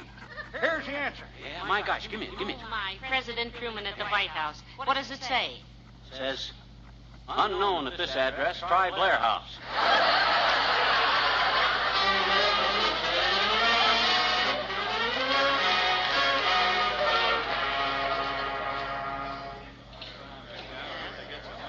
And here's another interesting thing for your paper, Bud. What's that, sir? Well, Uncle Buckshot McGee was the founder of Denver, Colorado. Really? He founded Denver? Yep. He was riding over the top of Pikes Peak one afternoon when he happened to look down and found Denver sitting there with 500,000 people in it. Are you getting this all down for your paper, Bud? Am I going too fast for you? You are for me, dearie. Well, I don't want to hurry the press. I know how it is. I went to school with a kid one time that his dad was a newspaper man.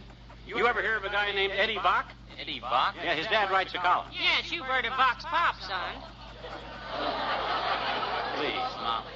Please, I'll tell the anecdotes. I'm sorry.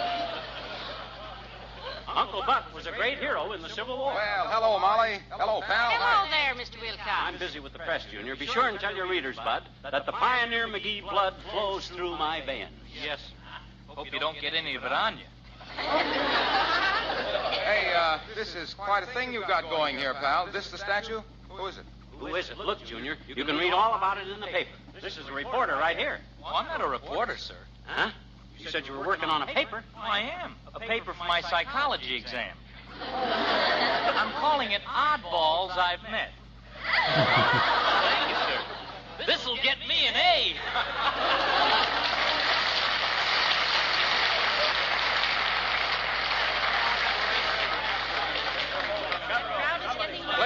Please, ladies and gentlemen, please.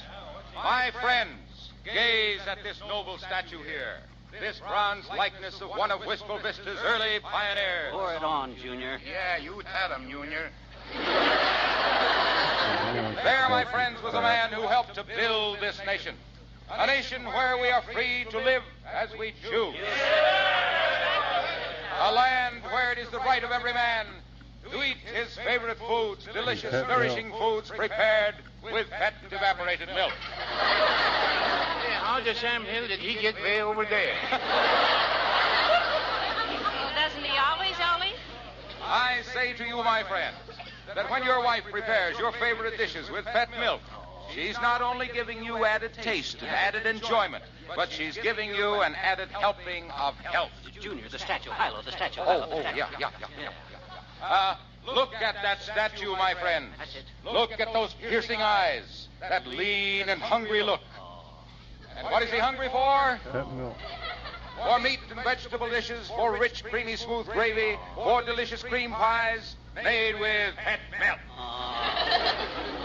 For the love of pet. Because pet milk, which is just good, sweet country milk evaporated to double richness, is not only good, it's good for you. Not only that, but when you cook your food... All right, break it up. Police, dearie. There's the guy right over there, officer, holding up construction, tying up the new highway. Oh, yeah, well, go build your highway someplace else. You ain't going to build it through here.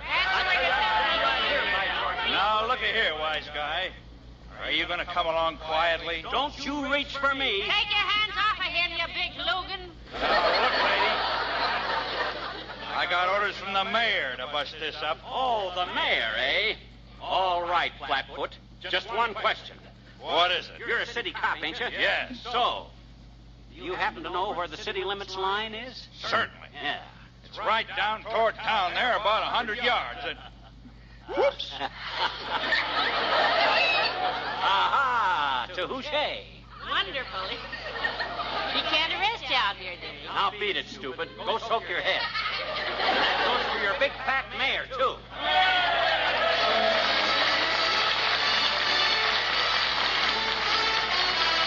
The King's Man and Little David play on your harp. Hold little David, hold little David, hold little David, hold little David, hold little David, little David, play on your harp, hallelujah, hallelujah, David, play on your harp, hallelujah, hallelujah, David, play on your harp, hallelujah, hallelujah, David, play on your harp, hallelujah, hallelujah, hallelujah, David, play.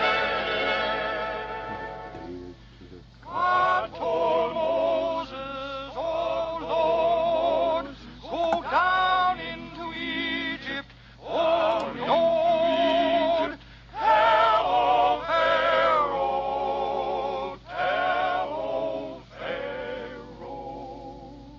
set my people free, set my people, set my people, set my people free.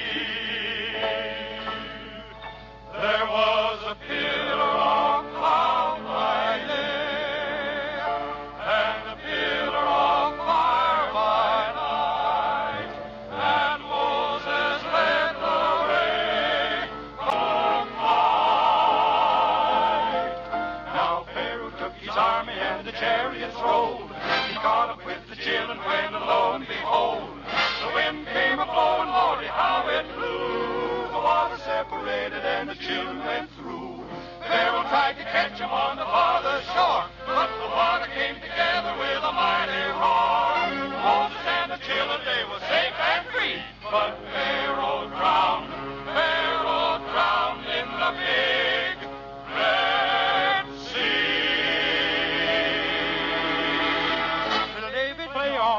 harp, hallelujah, hallelujah, little David. Play on your harp, hallelujah, hallelujah, little David. Play on your harp, hallelujah, hallelujah. Little David, play on your magic golden harp.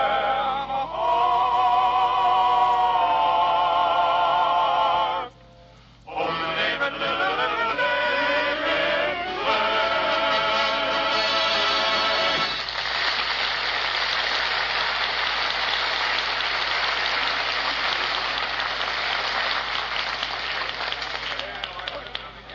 Well, the way I heard it, the little guy's a sculptor, and he made the statue to sell it. No, that isn't it at all. It's an Indian statue from a temple, and it has ruby eyes in it. Yeah? My husband listens to all the crime shows, and he recognized it from a description. Yeah, really? Certainly. He says the man there belongs to a gang of jewel thieves. I'm sorry, lady, but I happen to know the man personally, and you're wrong. Who asked you? Yeah, you know the guy? Oh, very well. His name is McGee, and his wife's name is Molly. I've never met the statue, but I think it... Boy, oh boy, half the town is out here, Molly. Well, how am I doing, Doc? Got 'em going, haven't I? Quite a crowd, Dr. Gambler. Yeah. Yes, I wish you could have seen the mayor when I left him, Molly. He was trying to decide whether to have McGee shot or just take the easy way and leap off the city hall. We don't have to do either. All he's got to do is take this statue of Uncle Buckshot McGee and put it on the city hall lawn where a hero belongs. That's all he's got to do. So that's your Uncle Buck, is it? That's him, Doctor. Ah, dear old Uncle Buckshot. He was the real McGee. Well, he does have the McGee head, all right. Big? No, hard. What does it say on the statue there? Buckshot McGee, erected by the men of his regiment. Yes, and I'm going to clean the rest of that moss off of it, McGee. There's more engraving on it. Yeah, Where is it? Ah, there you are. Now look here, McGee. I ought to... Now, take it easy, Latrivia. You'll bust something. McGee, this is the end. This is the most ridiculous thing you've ever done. Well, now, why did you get... That's the mayor. He's a personal friend of mine. No, he don't even know you. There's two. Hello, Mayor. Hello there. Shut up, Wallace. There, you see. McGee, this is outrageous. The governor's calling me. The highway department is in a turmoil. Well, you got it coming. Look. You take the statue. I've talked to the highway department. They're going to deliver it to your house for you. Set it up in your front yard. Now, how's that? My own yard. Hey, how about that, Molly? Well, dearie, I cleaned up the lettering. Yeah, you hear that, folks? This statue of my great pioneer, Uncle Buckshot McGee, the great Civil War hero, is going up in the front yard of our ancestral home at 79 Wistful Vista. Yeah, how about that? Now, if you'll just send this crowd home and let the highway department get back to work. You folks can come by there any time you want to and admire it for a very nominal fee. McGee, I think you ought to... Now, gather around now, folks, and we'll read the record of this great hero's exploits. My own Uncle Buckshot McGee, a true McGee. Let's see, what does it say there? This statue, erected by the men of the 43rd Volunteers, McGee, as an example, so the world may never forget the memory of Buckshot McGee. Sounds like a real hero. But, McGee... What? Who joined his regiment with but one purpose in mind. Dearie, please. One purpose in mind. To steal their horses.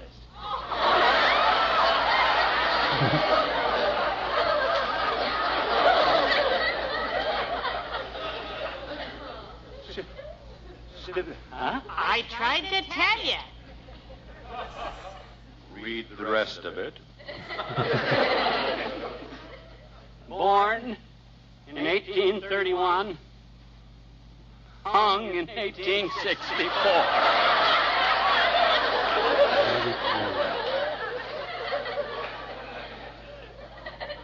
A real McGee.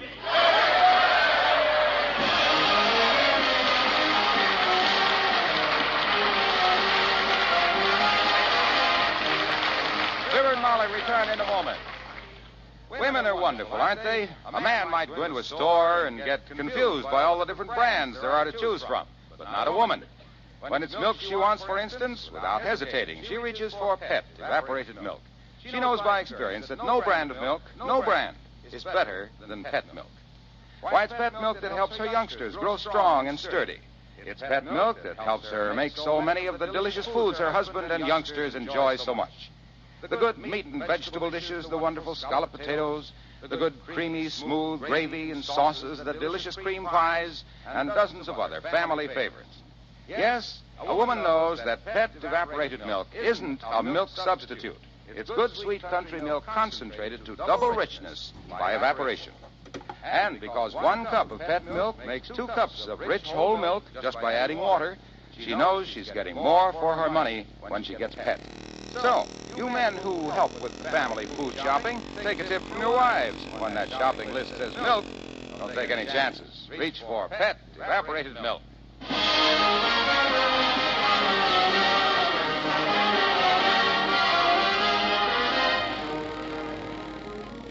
Gee, Molly, how can I ever face people again? Now, don't you fret. My own uncle, a horse thief. Well, it isn't your fault. Besides, everybody thought it was very nice when you donated his statue to the scrap drive, sweetheart. The government can use that. Yeah, there must be about a ton of bronze in that thing at that. Of course. Yeah. So you see, Uncle Buck did turn out to be a patriot after all, even if they do have to melt him down to get it. I'll get it. Hello? Oh, yes. What? Concrete? With bronze paint on it? Oh. Who was it, kiddo? Nothing. Skip it. Good night. Good night, all.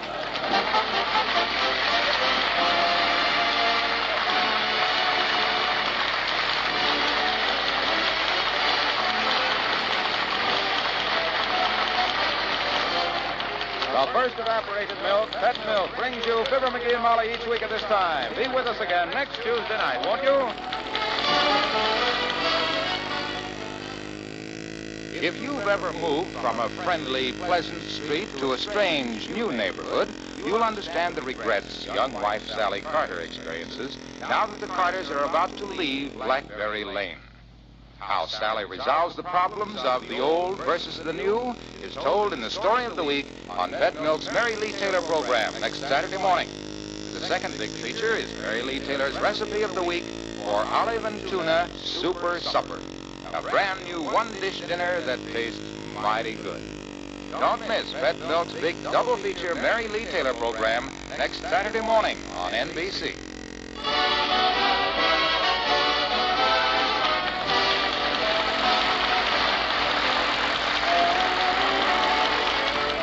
The preceding program was transcribed. Now, Eddie Cantor presents Show Business on NBC.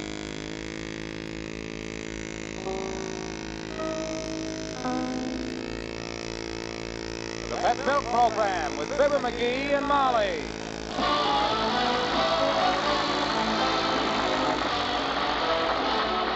The first evaporated milk, Pet Milk, presents Fibber McGee and Molly with Bill Thompson, Arthur Q. Bryan, Dick LeGrand, Ed Begley, Gil Stratton Jr., Gloria McMillan, and me, Harlow Wilcox. The show is written by Phil Leslie and Keith Fowler and directed by Max Hutto with music by the King's Men and Billy Mills Orchestra.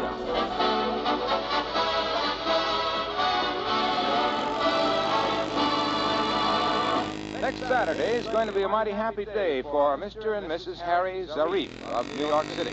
On that day, March 29th, the famous Zarif quadruplets will be celebrating their 8th birthday. That's right, these famous babies, so tiny and delicate at birth, will be 8 years old next Saturday. And you should see what sturdy, vigorous, happy youngsters they are, and how they go for Pet evaporated milk.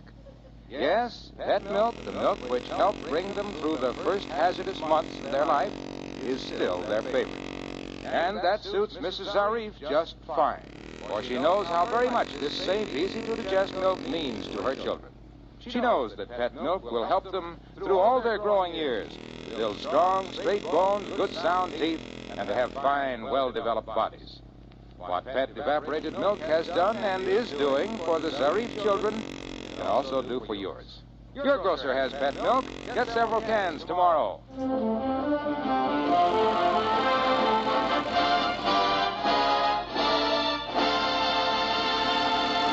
Well, it seems there were two nice kids in Wistful Vista named Debbie Lynn and Ed Tatum. Debbie and Eddie were sweethearts. Golly, and how they did love. He was her man, but he only made $30 a week. So they went to talk it over with Fibber McGee and Molly.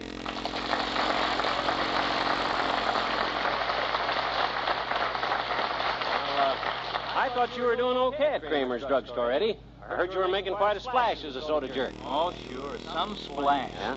Big stuff. Mr. Kramer told me last week he was going to name me chairman of the board. Chairman of the board? That's the board he cuts the sandwiches on, Mrs. McGee. Yeah. Every time I ask him for a raise, he tells me how tough things are at the store. Well, if he's talking about his ham sandwiches, he's got the right idea, believe me. They're the tough... I don't know why we should bother you with our troubles, Mr. McGee, but Ed and I want to get married, and we'll never be able to on his salary. How much do you make a week, Ed? $30, ma'am. I got a raise 3 years ago, but... $30 a week? My gosh, that ain't bad. Why, when I was your age, I was only making $8 a week. I could afford shoes with genuine imitation pearl buttons, too. But, Mr. McGee, when you were Ed... I worked at old man Wiggins's hay and grain store in them days. Had a swell job, too. Used to spend all morning in the grain department and all afternoon in the hay. I remember the day Mr. Wiggins fired you when he caught you sleeping on the job. Yep. It seems somebody ordered a batch of alfalfa, and he had to load it himself. Yeah. Well, he stuck a pitchfork in a pile of hay, and they heard you scream at the Union Station. I was in the office with Lily Wiggins when it happened. Oh, yeah, good old Lil. I forgot all about her. So had I. I wonder whatever happened to Lily.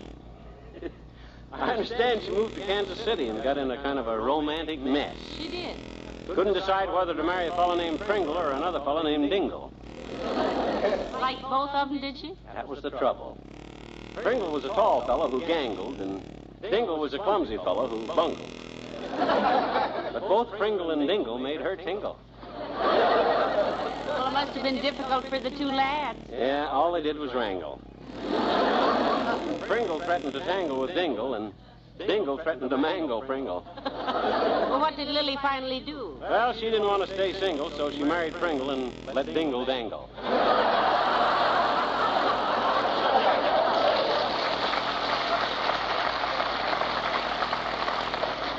Just what I would expect of Lily.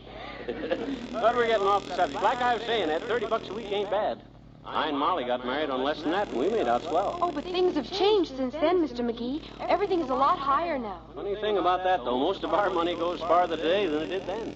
How do you figure that, sir? Well, in them days, most of our money stayed right in the town where we lived, see? Now it goes farther.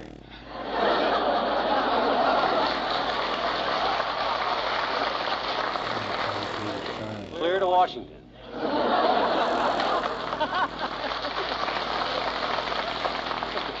Don't you get it, kids? It's a play on words. Washington is farther away. It ain't funny, McGee. Oh.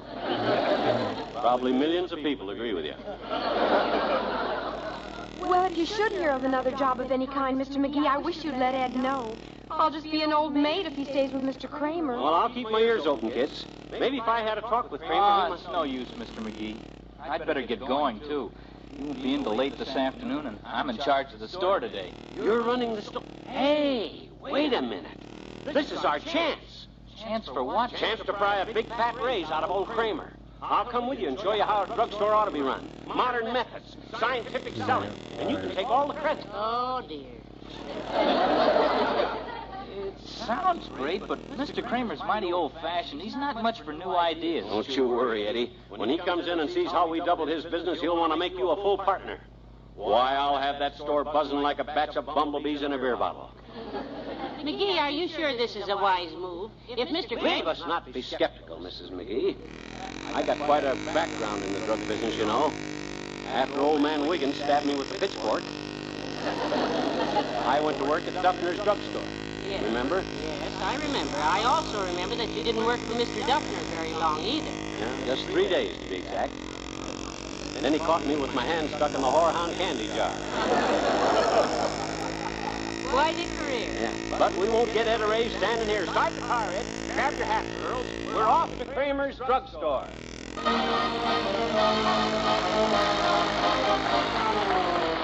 Billy Mills in the orchestra, and After I Say I'm Sorry.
Dress this drugstore up a little, Ed.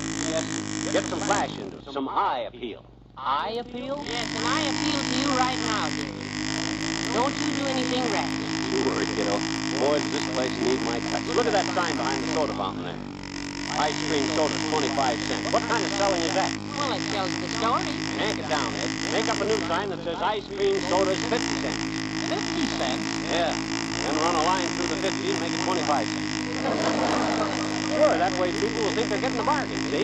Hey, that is a bright idea, that one. Oh, shucks, nothing any red-blooded American boy couldn't have thought of. You know, I haven't seen the price marked down on anything in years. Gosh, Mr. McGee. Sure think 'em up. That's just a starter, Eddie. I got ideas for you that I ain't even thought of yet. Customer, now you watch how I handle it. Good morning, sir. What can I do for you, Buster? I'd like a large box of bird seed. Bird seed? Yes, I raise canaries. From seed? No.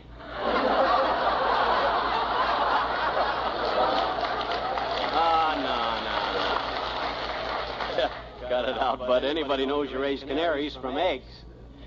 Oh, a smart aleck, eh? Well, I'll get it across the street. Gee, Mr. McGee, that was one of our best customers. He's rich. Yeah, he sure is. Great sense of humor. Well, let's get busy here. First thing I'll do is make up a menu for lunch. You got a pencil? Yes. Shoot. Okay, write this down. Special today, 7-course dinner, soup to nuts, 59 cents. Put that in the front window. 59 cents? For a 7-course dinner? Oh, McGee. Count them up, kiddo. Here's the menu. Soup, bread, butter, water, cup of coffee, ice cream cone, and a salted peanut. Soup to nuts, right? Ah, heavenly days, you merchant. I never understand big business. Yeah, all in the modern sales approach, Tootsie. You run on in the back room and let her up that menu, Eddie. I'll pick out a good cigar here and think up some more ideas. Yes. Let's see. One of these alfalfa Coronas ought to taste pretty good. Better take a pocketful just in case. Oh, hi, Ducky. Hello, Dr. Gamble. Hello, my dear. Hey, what are you doing behind the cigar counter, glue fingers? You're playing footsie with the cash register. I'm working here today, Satchel back. Kramer's out, and I come down here to show Ed Tatum how to run a drugstore. Oh, great. Where is Ed? Go in the back room and poison himself when you came in? Very amusing, George, very amusing. You ought to go on TV, Doc, as the funny fat family physician. If they could ever make a screen big enough to hold all of you at once. Oh, now, McGee, the doctor isn't that big. My goodness, I saw a General Sherman tank on TV last week. So they could get the doctor on all right. Thank you, Molly. As a matter of fact, I'm to be on television tomorrow night. Are you really? Yeah, I wanted to ask you if you'd like to guest on the program with me, McGee. Me, Doc? Television? Yeah, on the local station, yes. I can make the arrangement. You could be my co-star. Oh, how wonderful. Gee, that's swell of you, Doc. What program is it? Well, it's called The Doctor Operates. Oh? It's just televised to hospitals. Oh. Well, what do I have to do? Just lay there. I'll see you. Go on, Molly. Smart guy. I got a good notion to go on that TV show with him just to show the big pickup. I'd like to tell a few million people that he's took my tonsils out 3 times and they keep coming back on me. Hey, I got a great idea. So have I. Let's get out of here. No kidding. We'll run a combination sale. 4 items for one price. Package deal. For instance, say a $2 package with a pair of specs, jar of salve, a deck of cards, and a box of soap flakes. Well, now, who on earth would want that combination? Well, it'd be very handy for a nearsighted guy with a split lip who wanted to play solitaire while he took a bubble bath.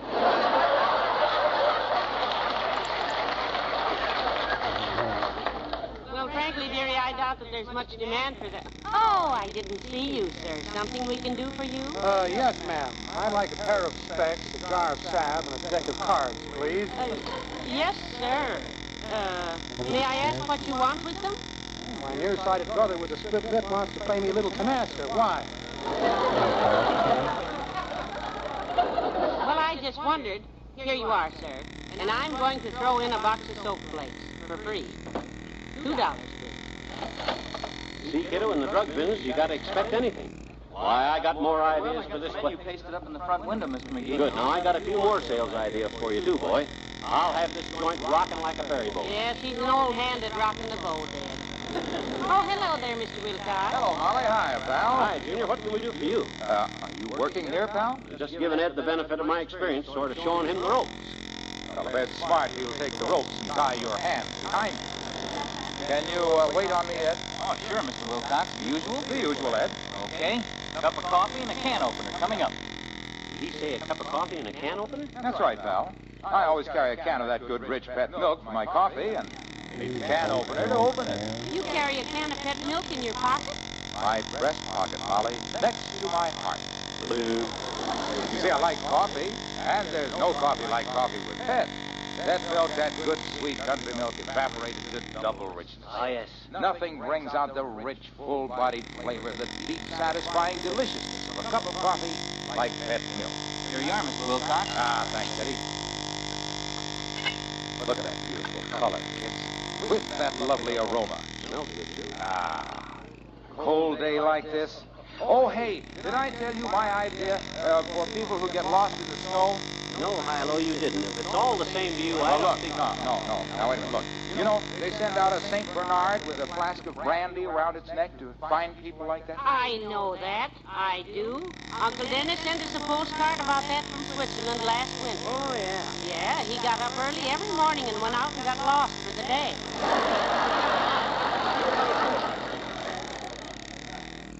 Yeah, well, my idea is to send out 2 dogs. A collie with a cup of coffee and a poodle with a pitcher of pet. You like it? Junior, you know what Molly said Uncle Dennis used to do every morning in Switzerland? Get lost? Yes.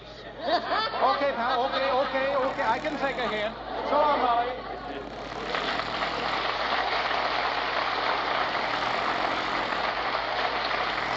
Well, kids. Make up them signs, Eddie. Then we'll rearrange the showcases and set this store up modern. Put the cigar counter over here, the hot water bottles down by the door. Move the magazine rack in the back room so I can sit down there and read. We'll Hello, change... daughter. Hi there, Johnny. What you doing, kid? Well, I'm running the joint today, old-timer. Yeah. What's for you? Well, I wanted a bag of candy, Johnny. What kind? The loud kind, son. Oh? I don't care what it tastes like, just as long as it's noisy. What you want that kind of candy for? For me and Bessie to eat in the movies, Johnny. Oh? We go in and see the show, and when it starts the second time, we go to work on the candy.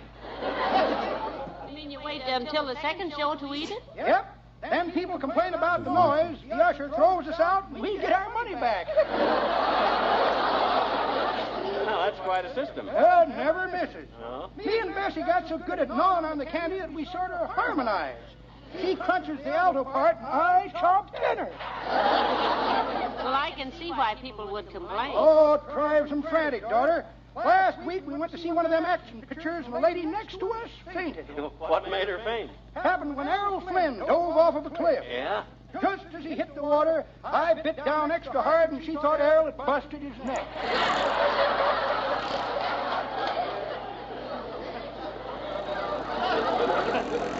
Well. I gather you and Bessie are still billing and cooing. Yep, I had her out for a ride in my new hot rod this afternoon, daughter, and I... Hot rod? You drive a hot rod? No kidding. Built it myself, Johnny. Yeah? Got all kinds of gadgets onto it, too. Bucket seats, safety belts, automatic rearview mirror that whistles when a cop shows in it. Well, sounds pretty snazzy, all right. Yep, me and Bessie zinged out the road about 10 miles today and blew a tire, though. Oh, boy. Blew a tire out in the country. Boy, that's trouble. No trouble at all in that hot rod of mine, son. No? I got me a little gadget with that car that jacks up the wheel, takes off the tire, and puts on the spare without me ever getting out of my seat. My gosh, boy, I'd like to have one of those. What do you call it? Bessie.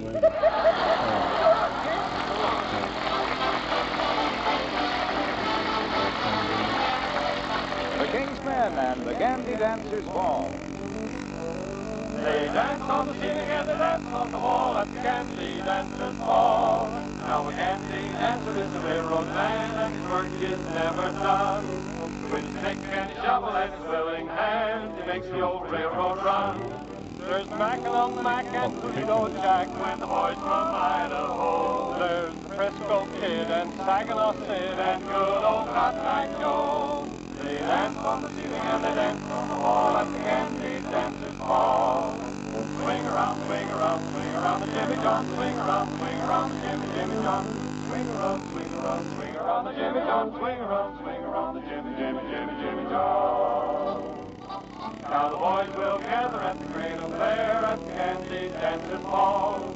And every line is represented there, the big ones and the small. There's the MKT and the old ST and the Lehigh Valley Blue. There's the CNJ and the Santa Fe and the Burlington PMU.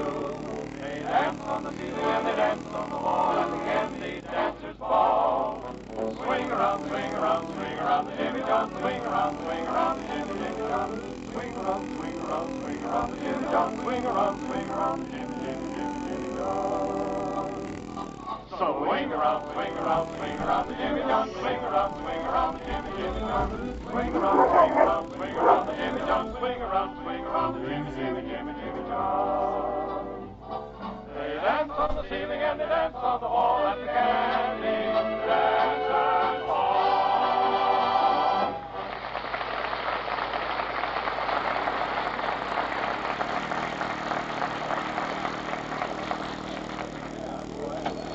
There you are, sir. Here's your change. I'll take this alarm clock here, please. $1, right? Correct, madam. This low price is possible today on account of because the boy and I dropped a showcase full of them just a while ago. Well, it seems to work all right. Here's $1. Well, if it doesn't run, just bring it back to Mr. Kramer. Oh, hi, Ed. How we doing, boy? Plenty of business, huh? We sure got customers, Mr. Well, you betcha. I don't think Mr. Kramer's going to like us selling these clocks so cheap, though. Volume, Ed, volume. That's the key to success. How's the cosmetic counter going, Molly? Wonderful, dearie. At the prices you've got up there, I don't see how Mr. Kramer's going to break even, though. Well, that's Kramer's problem, kiddo. Betcha. I and Ed are in the selling end of the business. It's up to Kramer to do the buying. Right, Ed? Yes, sir. Betcha. It's one way to look at it, all right. I don't know, Mr. McGee. I got kind of an uneasy feeling about when Mr. Kramer gets back here. Well, I'll go a little further than that, Ed. When he comes in the front door, I think I'll go out the back. Gotta have courage to be a successful businessman these days, Eddie. Oh, Mr. Kramer's brave, all right. It's me that I'm not so sure about. Gosh, if he decides to fire me, Debbie and I'll never be able to... Why, you after all the business we've done for him today? Why, he wouldn't dare. Why, oh, excuse me, madam. Something I can do for you? Got a nice sale on the line? Gee, I don't know. I got a strange feeling that... Oh, hello there, Ole. Well, hello, Ed. Where's Kramer? Well, he's out today, Mr. Swenson.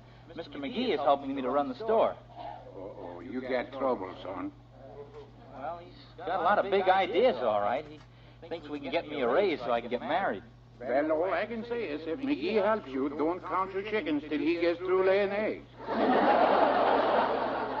Look, you got some furniture polish? Yes, sir. My little Lars, you know, he makes a cedar chest in manual training, and he wants something to go... I'll take it, Ed. What can I do for you, Ole? Well, I was just looking for something for my little Lars to put on his chest, McGee. He's home from school. His chest, huh? Hey, Molly, Ole's kid is home from school. Wants something to rub his chest with. Oh, the poor lad. How does he feel, Ole? Has he got a bad congestion? No, his congestion is fine, missus. He eats like a horse.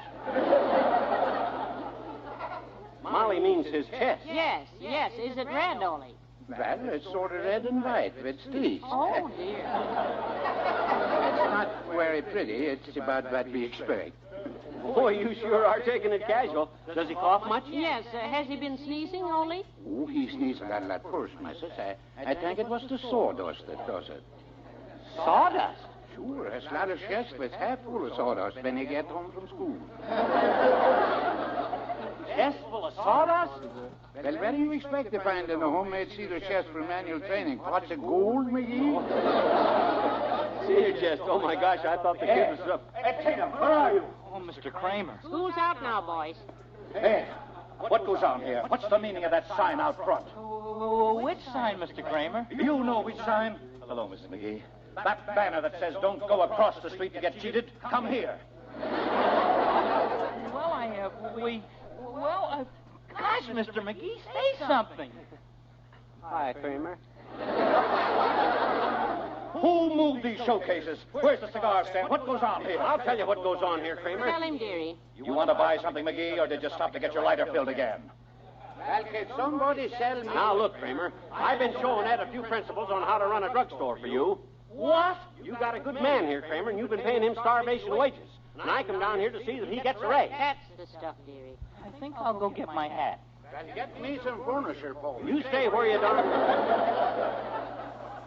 Now, you listen to me, Kramer. Unless you give Ed the raise he deserves, by George, I'll take my business across the street. Me too. Get back. McGee, you don't mean that. Oh, yes, he does, Mr. Kramer. He feels very strongly about it. I'll say I do. I've been trading with you for a long time, boy. Yes, you have, McGee. I'm telling you, Kramer, if you don't give Ed here, don't get him a raise like he deserves, I'll never set foot in this crummy joint again. Well, now, maybe we can work this thing out all right, McGee. All right. Come back behind the prescription counter here and let's talk it over. Okay. You wait here, Molly. Don't you worry, Ed. I swore I'd get you a raise for you. Oh, gosh, Mrs. McGee. Can I ride home with you and Mr. McGee, and will you tell Debbie how it happened? Maybe I can get a job digging ditches. Oh, now, don't you worry, Ed. Mr. McGee's pretty stubborn when he makes his mind up to something. I wouldn't be surprised if Well, Ed, it's all set, boy. I told you I'd get you a raise. What? Good for you, dearie. Oh, Mr. McGee, gee, you mean I... Yeah, I just signed an agreement with Kramer covering all my drugstore business from now on. He agreed to give Ed a $10 raise and a promotion. Oh, good for you, dearie. You did scare him after all. He agreed to give Ed the raise if you'll agree not to take your business across the street, right? Well, not exactly. I'll read it to you. It says, I, Kramer the druggist, agree to give Ed a raise if you, McGee, swear to take your business across the street and stay out of my drugstore from now on.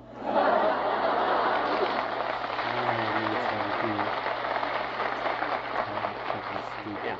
Signed, F. McGee. Oh. Now, come on, let's go across the street and get my lighter filled.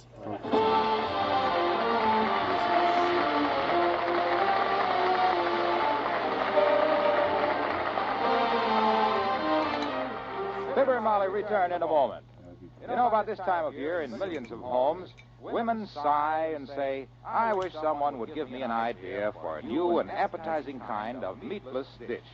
Well, Pet Milk's Mary Lee Taylor has made that wish come true with her new recipe for olive and tuna super supper, a one-dish meatless meal that's a dandy.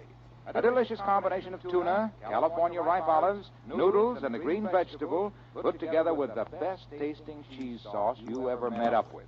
Cheese sauce made with Pet evaporated milk. No wonder it's good.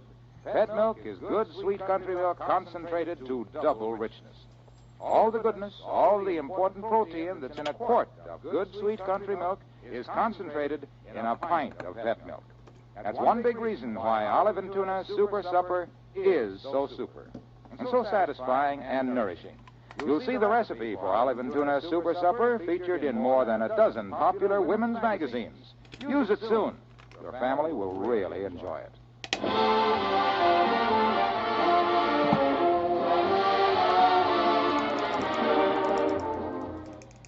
Oh, well, it's good to get home and sit down, dearie. Yeah. What are you reading? I found a fascinating story in a magazine down at Kramer's drugstore. Brought it home.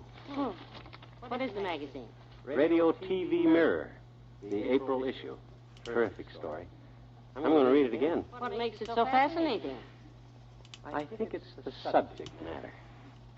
It's a life story of two sweet, gentle, wonderful people.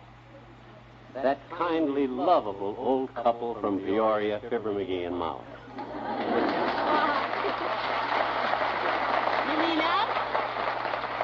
Yeah. Good night. Good night, Al.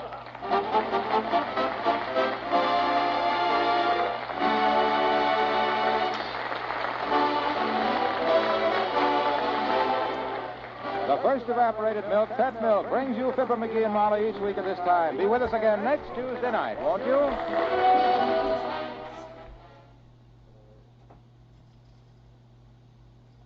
Most children seem to build a little world of their own, centered around their school and playmates. But what happens when a child's world must be changed? That's the big question young wife Sally Carter is faced with in the story of the week on Pet Milk's Mary Lee Taylor program next Saturday morning. Right after the story, you'll be given a preview of the recipe of the month for April, pineapple upside-down cake, a new work-saving way to make a big cake that's full of old-fashioned goodness. Tune in sure next Saturday morning to this same NBC station for the story of the week and Mary Lee Taylor's recipe for pineapple upside-down cake, brought to you by Pet Milk.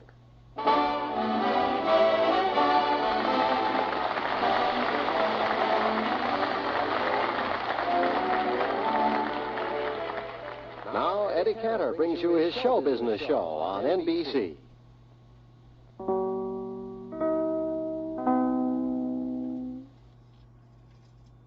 The Pet Milk Program with Fibber McGee and Molly.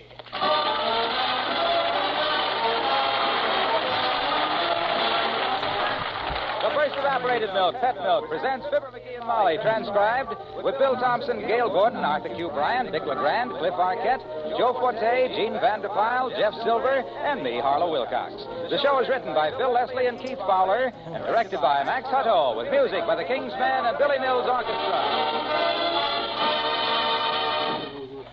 If you could make your own pantry survey, in home after home where women take pride in their cooking, you'd find Pet evaporated milk on the pantry shelf. Sometimes a whole month's supply, because in those handy airtight Pet milk cans, the good sweet milk stays good and sweet. Now, that stay sweet quality is only one reason why good cooks cook with Pet milk. Extra richness is another reason, for Pet milk is good sweet country milk evaporated to double richness. That means it's twice as rich as bottled milk in all the nourishing substances nature puts into whole milk. Good cooks like that extra richness because by using Pet evaporated milk, they can put extra amounts of milk nourishment into favorite family foods. In addition, there's the economy factor. For Pet brand evaporated milk costs less generally than bottled milk or any other form of milk. So for convenience, for fixing more nourishing, more delicious food at lower cost, keep Pet brand evaporated milk on your pantry shelf.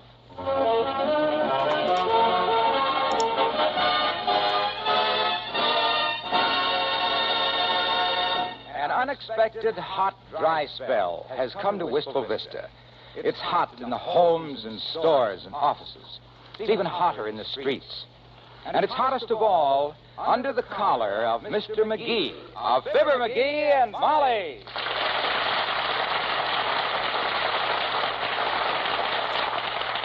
My gosh, this is the hottest weather I ever sweltered through, Molly. Hotter than the hand hammer hinges if I hadn't better say it.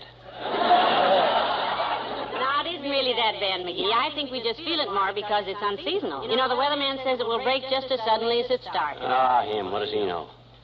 Draws a lot of circles on a map, predicts 10 more days of sunshine, steps out the door, and falls into a snowdrift. Well, frankly, I don't know how those weathermen get it right as often as they do myself. Dearie, what causes the weather anyhow? Well, the weather, my dear, it's rather difficult to explain to an amateur. It requires a knowledge of rain, wind, and other simple scientific phenomena. Scientific what? Phenomena. Phenomena. Ah, phenomena. I didn't recognize the word. I'll explain the whole thing to you someday when it's cooler. You know what's darn near as bad right now as that hot spell we had in Peoria back in 1912? Oh, I remember that. It was hot, wasn't it? Oh, that was murder. The thermometers went off like firecrackers all over town. Practically all the dogs had sprained ankles.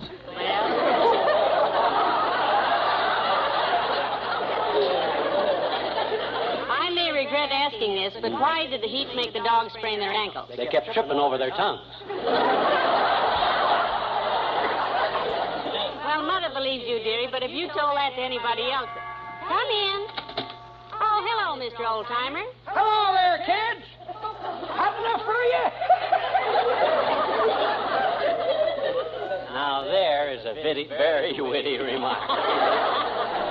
Who in the world thought that one up? Papa, son. Oh? Papa was just loaded with comical sayings like that. Yeah?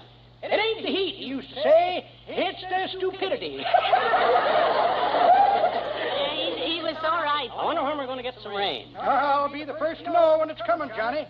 I got my own private weather bureau, son. Private weather bureau? Yep, in my shoes.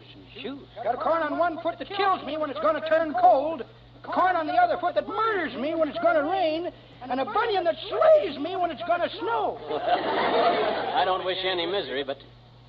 Hey, does that really work, old-timer? Oh, never fails, Johnny. Yeah? Anytime the weather's going to change, I know at least 3 hours ahead of time. Imagine that. Boy, if I knew it was going to rain before anybody else did, I could make myself... Hey, maybe we can do a little business. Yeah? I got a deal for you. Look, when your feet tell you we're going to get some rain, give me a call right away. I'll give you $5 to tip me off. Don't know what you got in mind, Johnny, but my feet are in your hands. Where's the 5 spot? Here you are. Thanks, Johnny. I better get going now. Daughter, do you know what the fellow who run a shirt-making factory and had a daughter 9 foot tall said to that daughter when he seen her loafing at her sewing machine? No, what? He said, "So long, daughter." So long to you too, Johnny.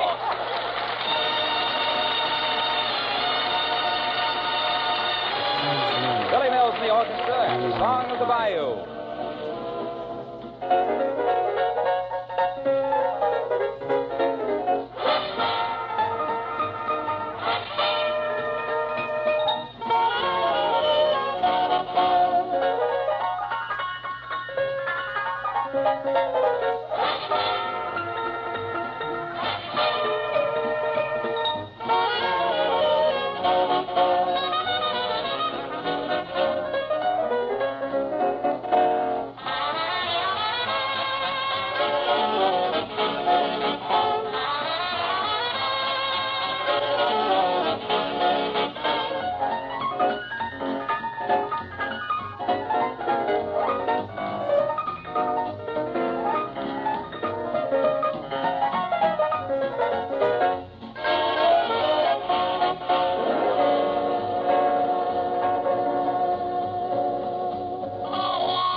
Well, the heat wave continued, and for the rest of the day and night, Mr. McGee suffered. Not in silence, you may be sure. Then the next morning came, and he got a phone call. 79 Wistful Vista, Fibber McGee speaking. Oh, it's you, old-timer. What's up? Yeah? Both corns, eh? The bunion, too? Oh.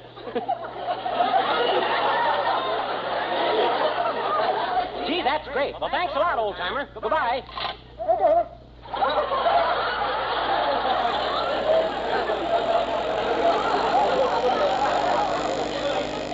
Hey, Molly, big news, kiddo. The old-timer's feet are killing him. Well, I'm so happy for him. Well, that was him on the phone, and the deal I made with him yesterday is going to pay off. We'll be rich. Loaded. Well, good for us. He says inside of 3 hours we'll have rain, snow, and all the trimmings. His feet are killing him. We'll clean up. Well, I'm glad to hear the heat is going to break, but how do we make all this money? Simple American ingenuity, baby. We rush down to the Bonton and corner the raincoat market. Buy up all the umbrellas in stock. Grab all the galoshes. And? Set ourselves up at 14th and Oak. And when the rain starts, we ask our own prices, Molly. Think of the panic when all them people get trapped downtown in the rain. And with us with a corner on the umbrella market at the corner of 14th and Oak, boy, this is it. But, dearie, do you really think... Come on, kiddo. No time to waste. Let's get down to the Bonton. Okay.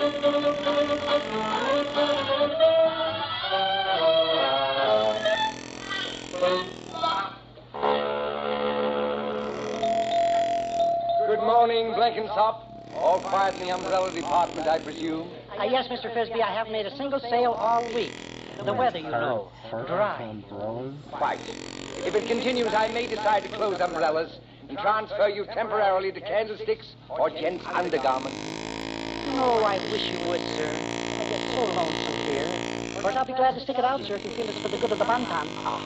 That's the spirit, Blenkinsop. You have the makings of a section manager. Thank you, Mr. Frisbee. I don't know if I'm worthy. Tut, tut, Blenkinsop. I have risen to floor manager. But at one time, I myself was in umbrellas. You, sir? Gad, sir. Ah, those were the days, especially the stormy ones. I recall when customers would come to my counter, drenched and dripping, soaked to the skin, pleading to purchase an umbrella. I'd let them stand there shivering miserably in puddles of water while I changed the price tag from $6.98 to $10.75. Oh, that must have been fun, sir. It was delightful. I hope you'll experience that pleasure someday. Well, I'm afraid it won't be soon. Who'd buy an umbrella during weather like this? You're right. No one in Wistful Vista would be stupid enough to do that. Hey, Bud. Yes? I want to buy all the umbrellas, raincoats, and galoshes you got in stock. Isn't your name McGee? Yeah, why? When I made a remark a moment ago, I just didn't think of you. Well, that's too bad. Well, how about some service? Give me an armload of stuff now, and I'll leave a deposit on the rest. Very well. Take him, Blenkinsop, and I do mean take him.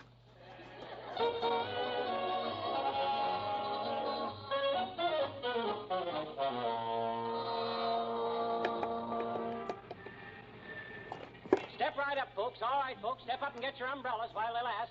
Price is going up any minute. Oh, it's hot. The line forms to the left, folks. Get your umbrellas here. Think we ought to call a policeman to handle the crowd? Don't worry. As soon as it clouds up a little, the rush will start. I got $62 invested here, and I'll triple my dough. Oh, here's a customer. All right, folks, get your rain clothes here. Better die before it's too late. What's the gag, mister? Election bet? Oh, come on, Myron. It's probably one of those quiz show stunts. Yeah.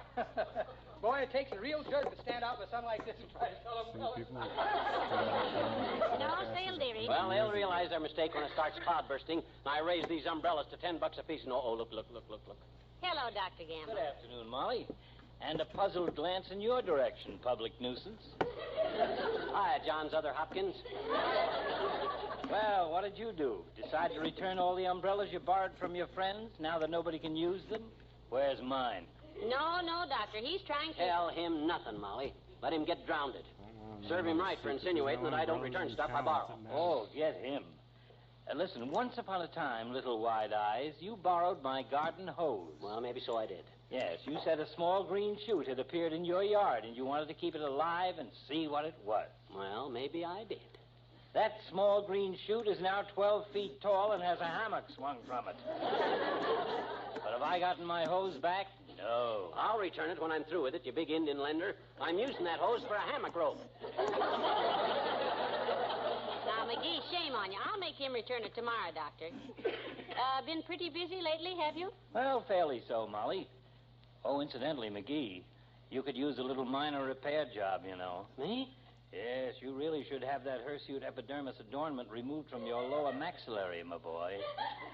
Yeah? I should? Yeah. Gee, what kind of an operation is that, Doc? A shave. I'll see you, Molly. So long, sons. Goodbye, Doctor.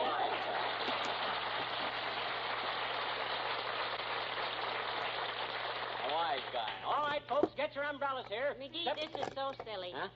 The old-timer said the rain would come 3 hours after his corn started to hurt, and it's been 4 hours already. Well, you got to make allowance for his age, Molly.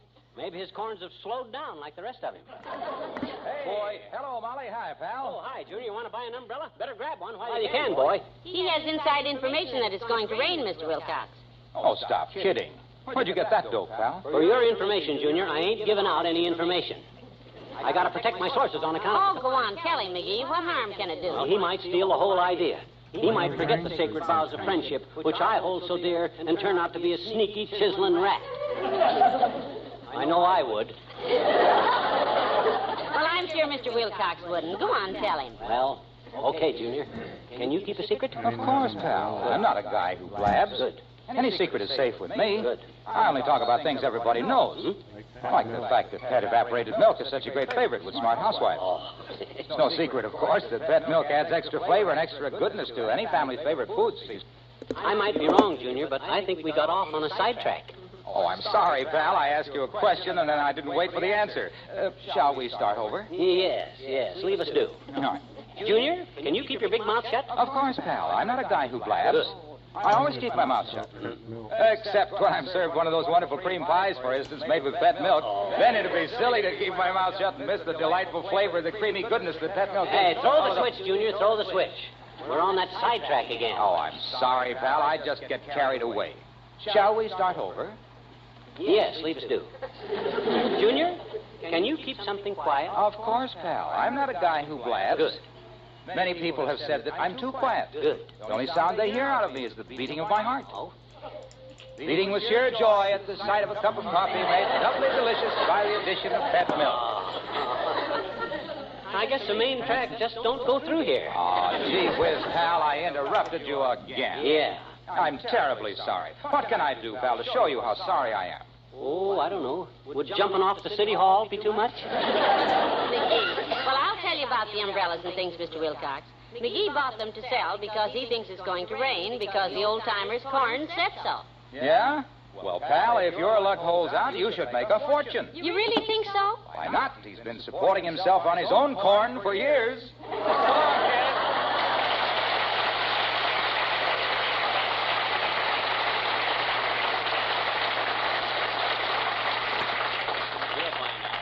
All right, folks, step right over here and get your umbrellas before it's too late.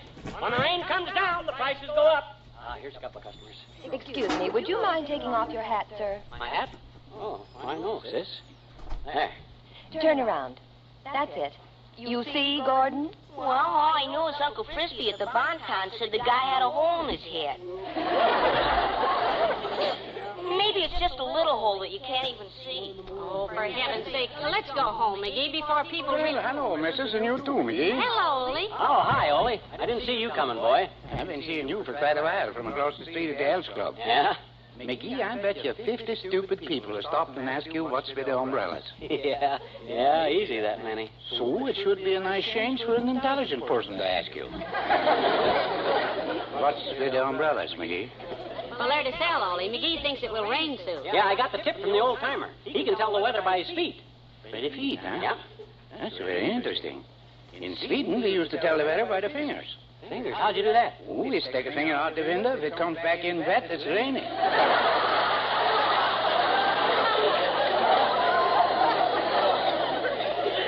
Well, now, there's a smart system. Workable, too. Well, sometimes it ain't worked so good. No? Now, there was a farmer back home who stuck his finger out the window just as another farmer drove by on a thrashing machine. My gosh, he ought to look before he stuck his finger out. I'd call the guy who done that a nitwit. You would? Yeah. Everybody else called him Three-Finger Johnson.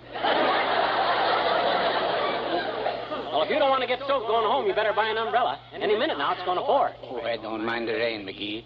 It was because of a heavy rain that I married my missus back in Sweden. Oh, how did that happen, Ole? Well, you see, she had her cap set for me, but I was being hard to get. Yeah? And then came a big rainstorm. For weeks, it just come down by the bucket. Yeah, go on. Well, we was in the parlor together, and I was wishing the sun would shine again. And she says, a penny for your thoughts. And I say, I was thinking how fine it would be if we had a little sun. And she says, oh, Ole, this is so sudden, and I was a gone good. So long, go you fellas. So long, Ole.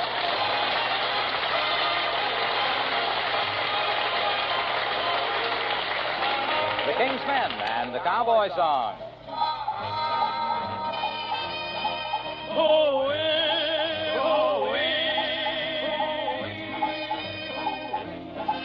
I'm riding along. Oh, a cowboy needs a horse, needs a horse, needs a horse. And he's gotta have a rope, have a rope, have a rope. And he ought to have a song, have a song, have a song if he wants to keep riding. Now a cowboy needs a hat, needs a hat, needs a hat. And a pair of fancy boots, fancy boots, fancy boots. And a set of shiny spurs, shiny spurs, shiny spurs if he wants to keep riding. Oh, the fence is long and the sun is hot, but the good Lord knows that a cowboy's gotta keep riding, riding along. So he gets himself a horse and a rope and a song, and he finds himself a hat, fancy boots, shiny spurs. And there's nothing more he needs or can have or can get if he wants to keep riding. If he wants to keep riding, riding, riding, riding along. Hoo-wee, hoo-wee, hoo-wee, hoo-wee, riding along.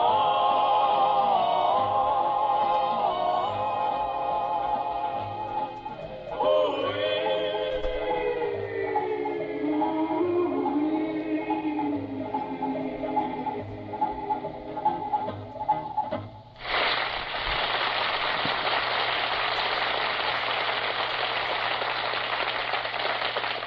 Simply ridiculous. Look at these umbrellas. The sun is warping their ribs. Well, cover them with the raincoat. The raincoats are all sticking together. They're melting. And so am I. Let's get out of here. No, sir. I still say we're going to get some rain, Molly. I thought I felt a cool breeze a minute ago. Did you feel that? Yes, that was the exhaust from the 14th Street bus. This is the silliest idea. Oh, hello, Mr. Mayor. Hello, Molly. McGee. Hi, Latrivia. McGee, would you mind telling me... We're standing here with these umbrellas on account of we got good reason to think it's going to rain, and when it does, we're going to sell them. Does that answer your silly question? No, I wanted to know what time it is. However, your story was fascinating. Well, it's 2:15, Mr. Mayor. Oh, thank you, Molly. My watch is being repaired, and I was afraid I might miss a date I have with Chief of Police Giddings. Oh, yes, we know the chief. You appointed him to that job, didn't you, Mr. Mayor? Yes, and it has proved to be an excellent choice. Chief Giddings is not only a capable official, but he's a very good friend of mine, to boot. Well, that's a heck heck of a way to treat a friend, boy.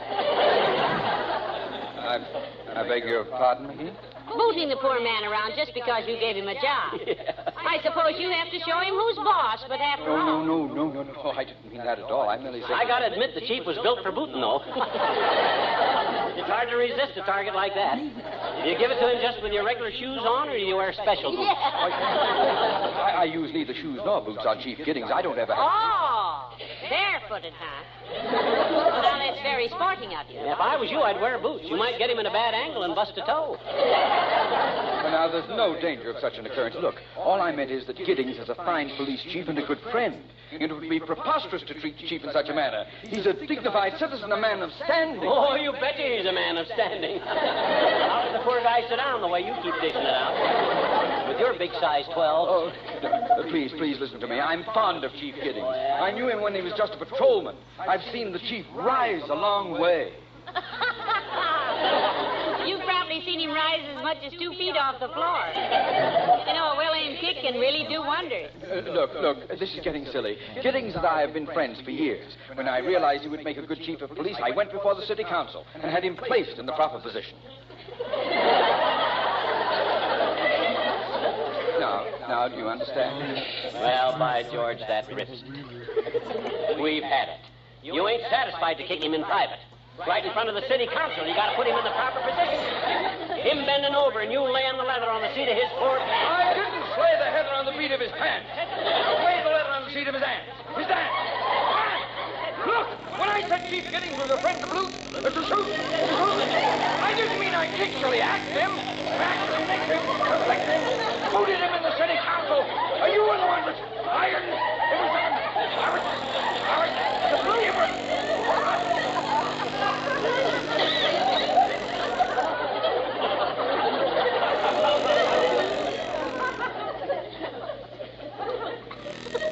McGee?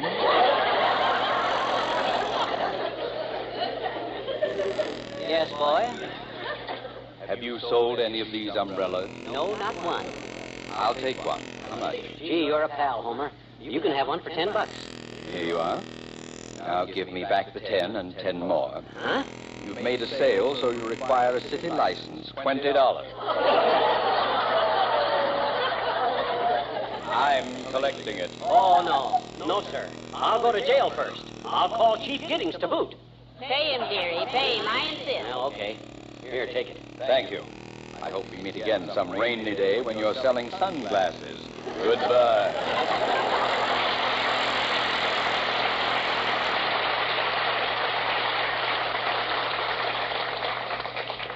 My gosh, kiddo, why'd you make me pay? Because after what you put me through today, you don't deserve to be in a nice, cool jail.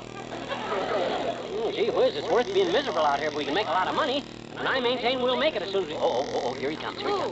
The old-timer. Now we'll get the latest weather report. Right from the horse's hoof. I got $62 tied up. Hello there, kids. Hey, I've been looking all over for you. Hey, where's the rain, old-timer? You said your corn's hurt this morning, and that meant it was going to pour down rain. There's been a slight change in the forecast, son. Huh? Remember the $5 you give me? Yeah? I took it and bought myself the first pair of new shoes I had in 15 years. Yeah? It was them shoes that was killing my feet this morning. You mean... Yep. The joke's on me, daughter. I got my old shoes back on and my corns feel real contented. Reckon we're in for a long hot spell. Oh, $62 worth of umbrellas. Oh, this is ridiculous.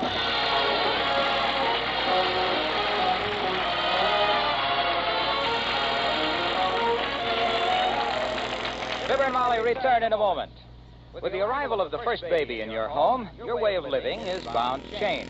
But you won't need to change the brand of milk you use if that brand is Pet evaporated milk.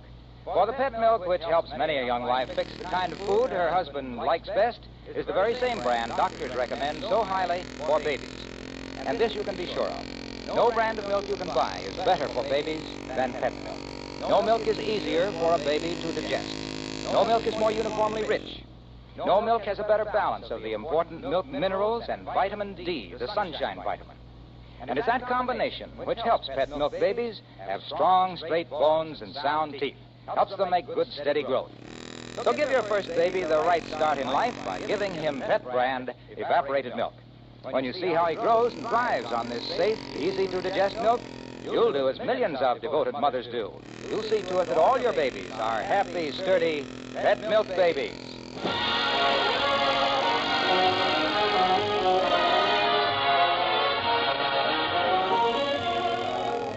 So the guy says he's sorry, but the umbrellas are now second-hand, and the Bonton allow me only $10 for the whole mess. Including the raincoat? Everything. Let's go home. Did you take the 10? Yes. You sold everything back to him? Yes. Step out here on the sidewalk.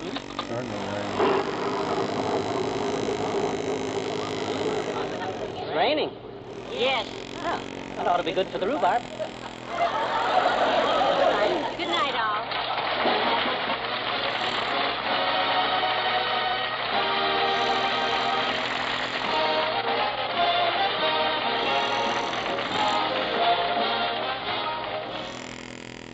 Have you ever been faced with the decision to part with a possession you love just to keep peace in the family?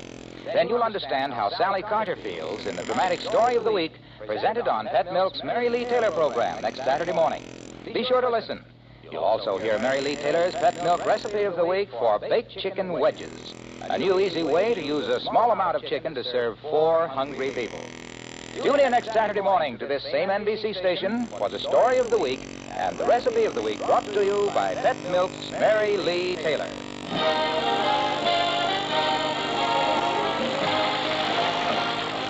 The preceding was transcribed. Now Eddie Cantor brings more great entertainment on NBC.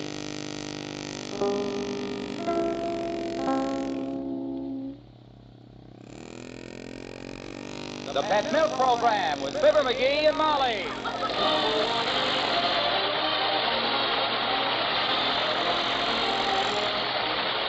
The first evaporated milk, Pet Milk, presents Fibber McGee and Molly with Bill Thompson, Gail Gordon, Arthur Q. Bryan, Dick LeGrand, and me, Harlow Wilcox. The show is written by Phil Leslie and Keith Fowler and directed by Max Hutto with music by the King's Band and Billy Mills Orchestra.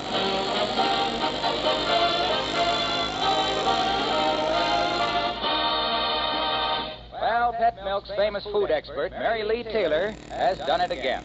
Yes, Mary Lee has come up with another recipe so outstanding, it's been named the recipe of the month. It's for pineapple upside-down cake. So unusually good, husbands the country over voted it the best ever. Right now, Mary Lee Taylor's pineapple upside-down cake is featured in grocery stores from coast to coast. With this shortcut Pet Milk recipe, the most inexperienced cook can bake a light, fine-textured, rich-tasting pineapple upside-down cake. Now, why are foods made with pet evaporated milk so unusually good? Because Pet Milk is good, sweet country milk concentrated to double richness by evaporation. Even when mixed half and half with water, Pet Milk is still richer than ordinary bottled milk. And that extra richness makes a delicious difference in all sorts of family foods. Makes a difference in your food bill, too, because Pet Milk costs less generally than any other form of whole milk. Tomorrow at your grocer's, get Pet Milk. Help yourself to one of the handy take-home recipes featuring pineapple upside-down cake and treat your family to this wonderful dessert soon.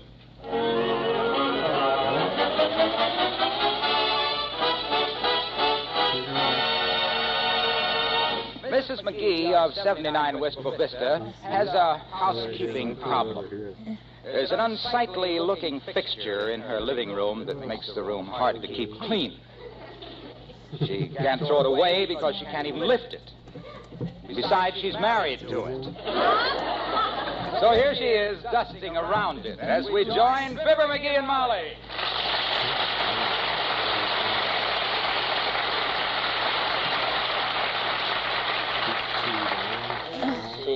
McGee, I hate to bother you when you're so busy reading the paper, but I'd like to dust the coffee table. Oh, don't mind me, kiddo. That's okay. Go right ahead and dust. Thank you. Will you lift your feet so Not much in the paper anymore these days, anyhow, it seems like. Unless you like news, of course. Personally, I'd rather read... McGee, are you going to take your feet off of my coffee table, or shall I gild them and stick a few books between them? Oh, why didn't you ask me, kiddo? There, both of them. What I'm looking for in the paper... Oh, here it is. The Daily Horoscope.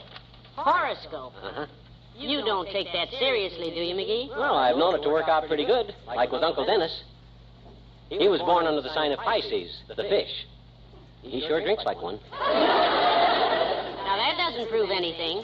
He could have been born under any sign. Oh, not under the sign of Aquarius, the water bearer, he couldn't. If there ever was a guy that couldn't bear water, Uncle Dennis is... Now, you just never mind Uncle Dennis. Read your paper. Let me see. It says, today is a very critical day for all those born under the sign of Scorpio. And, hey, that's me, Molly. I'm a scorpion. Well, you're an honest lad to admit it. It says if you were born under this sign, be very cautious about any moves you make today, or great harm may befall you. It says this danger exists only during the daylight hours. When the sun goes down, you will find all your troubles behind you. Oh, my gosh, Molly, am I glad I seen this. Huh. You're going to be careful about the moves you make today, are you? Oh, I'm going to go further than that, Molly. I ain't going to make a move today. Not one of any kind. What? Why, you don't catch me tempting fate. I've been warned.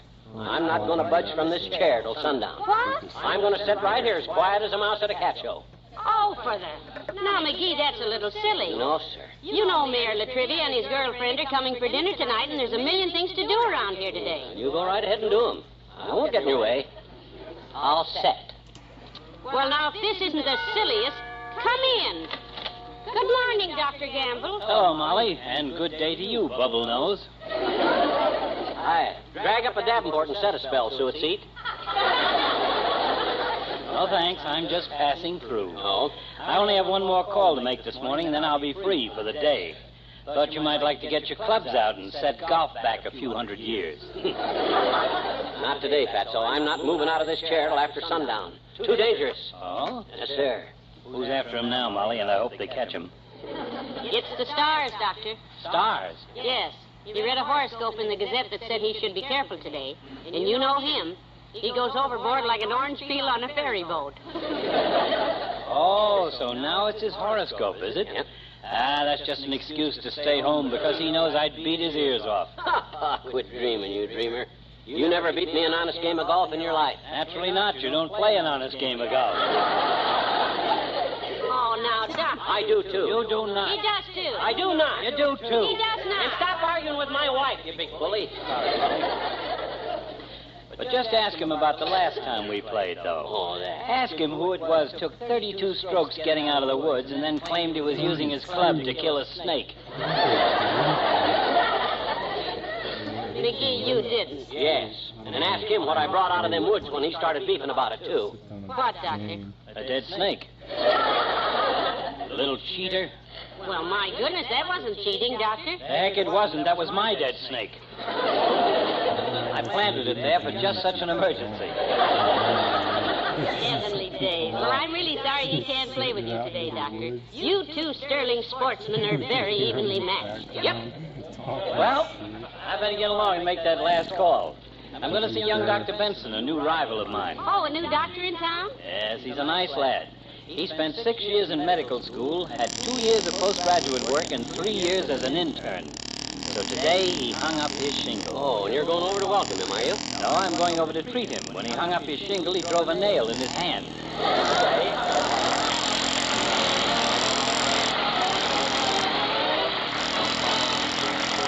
Billy Mills in the orchestra and the Dipsy Doodle.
takes care of the living. Looks swell, too. Have to move the Davenport back against the wall now. Right.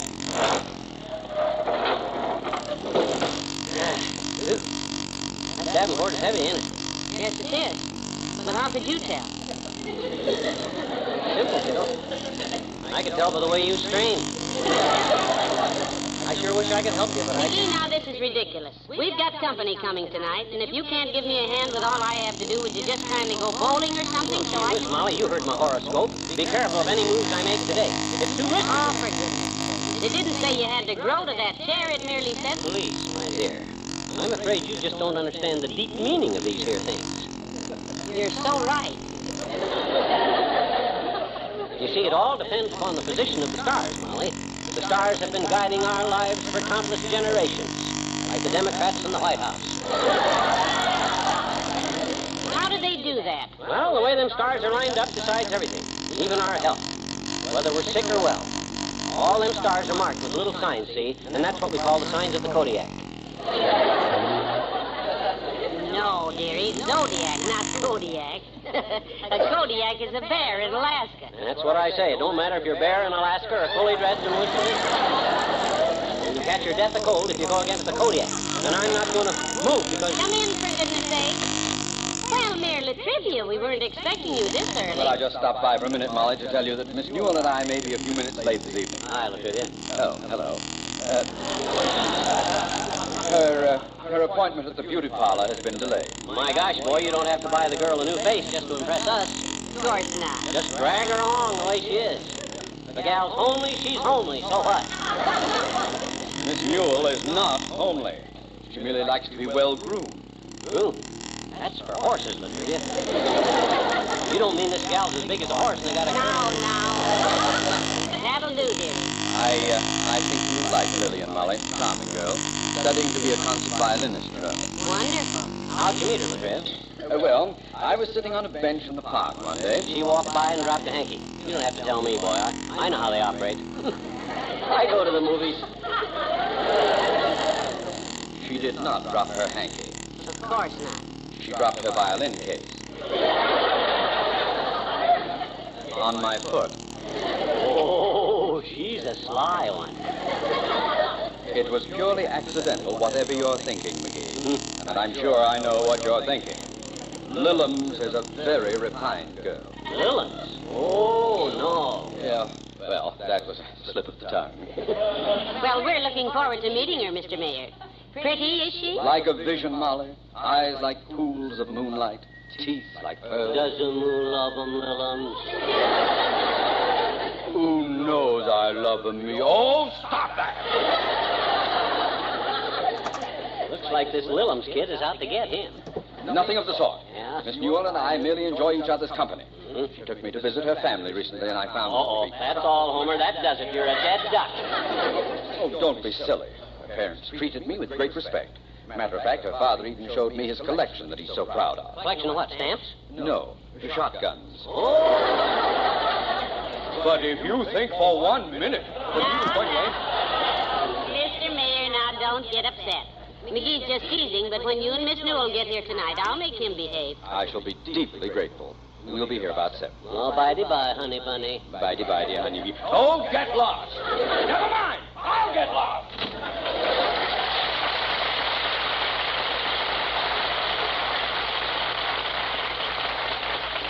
McGee, you should kid Mayor Latrivia like that. Ah, it's good for him. Besides, I got to do something to break the monotony of sitting in this chair all day. Well, I don't see how you could possibly get hurt just doing a few things around the house. You could just... No, Molly. Hi, pal. Hello, Mr. Wilcox. Hey, I came by to take you to the ball game, pal. First game of the season. Wistful Vista Vultures and the South Northville Southern Yankees. I got free tickets. Oh, boy, I just left it. I'm sorry, Junior. I can't go. I ain't moving out of this chair till sundown. Is he sick? No, but I will be soon. It's his horoscope, Mr. Wilcox. Yeah, I can't take a chance. Oh, come on, pal. I wish you'd go with me. I'd sure like to, but... I can spare him, believe me. We're having guests for dinner, and I'd rather have him out of the house than sitting here looking like a stuffed ancestor. Did you say guests for dinner, Molly? Have you decided on a dessert yet? No, I haven't had time to think about it Well, yet. I've got the suggestion of the century. Pineapple upside-down cake, Molly, made with head evaporated milk. See, that is a good idea. Easy to make. And easy to take. Yes, sir. Pet Milk's pineapple upside-down cake. That's the recipe of the month, you know, featured in grocery stores everywhere. Boy, I'd sure like to see that game. You see, it's Pet Milk's version of that great old favorite, Molly. And you know how much extra deliciousness you add to all your cooking when you do that cooking with Pet. Pineapple upside-down cake made with Pet Milk's husband-tested recipe. Ah, that's really living. Who's pitching, Hilo, you know? You hush, dearie. Mr. Wilcox is pitching. Go ahead and pitch, Mr. Wilcox. Well, now look. Just picture the scene at your dinner table, Molly, when you march proudly in with that beautiful finish for a wonderful meal. It's topped with juicy red pineapple. It's garnished with maraschino cherries. It's chock full of mouth-watering flavor. And it has the added goodness that Pet Milk brings to all your cooking. Yeah, it's almost game time now. Sure is, and I'm sorry you won't go with me, pal. I'll miss you. Well, thanks, Junior. That's very nice of you. But Yes, indeed. Yes, indeed. I'll be sitting there watching the game, but my mind won't be on it. Deep down inside, my thoughts will be back here with you three. Three? Yep. You, Molly, and that pineapple upside-down cake. Goodbye, kid.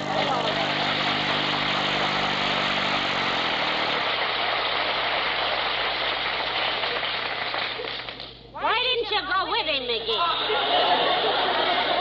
You'd love it. You said it, I'd love it. But I can't take the gamble, Molly. That might be just the place the stars have picked out to clobber me in. Who knows? Heavenly days, what a net. Well, when I'm not going Come in. Oh, hello there, Ole. Hello, Mrs. And the same to you, McGee. Hi, Ole. If you got any big deals for me, boy, don't tell me. I don't want to hear any good news. Well, okay. In that case, I won't tell you about Cupid doll on the Punch Board at Dad's Club.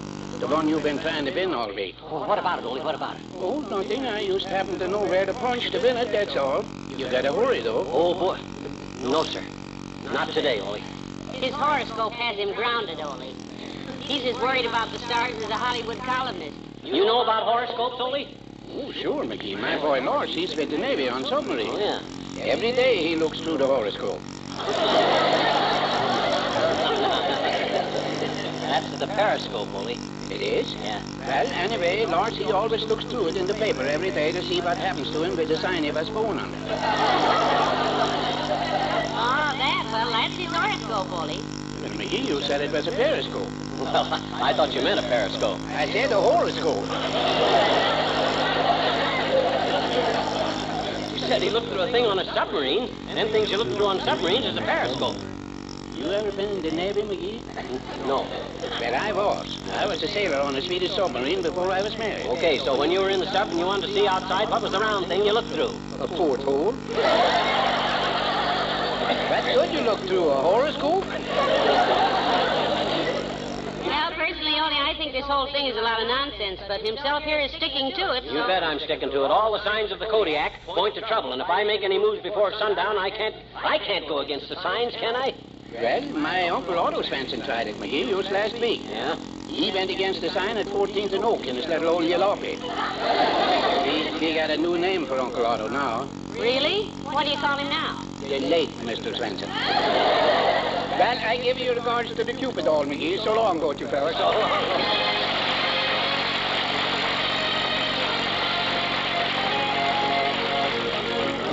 The King's Men and Singing in the Rain. I'm singing in the rain, just singing in the rain. What a glorious feeling, I'm happy again. I'm laughing at clouds so dark up above. The sun to my heart and I'm ready for love. Let the stormy clouds chase the folks from the place. Bring on the rain, I've a smile on my face. Down the lane with a sweet refrain, just a singing in the rain. Ooh, why am I smiling? Why do I sing? Why does December seem sunny as spring? Why do I get up each morning to start with so much joy in my heart?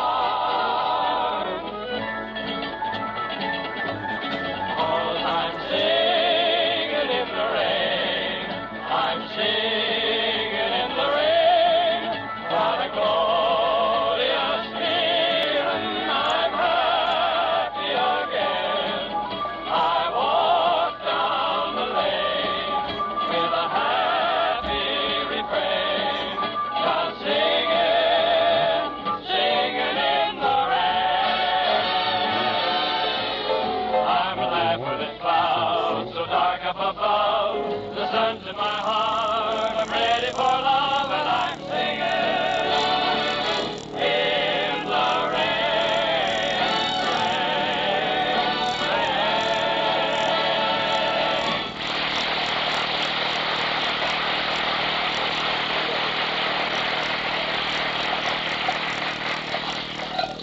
Well, now, let me see. The roast is in the oven. Vegetables are ready. Table set.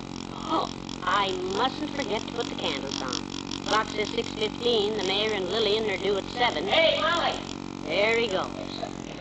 Only thing he's moved all day is his lower jaw, and that hasn't stopped 5 minutes. Hey, Molly! Quick! Drink some water! Take it easy, lover. You can't be that thirsty. You've had 4 root beers and an orange juice. Hey, water! My cigar slipped under the cushion. My chair's afire.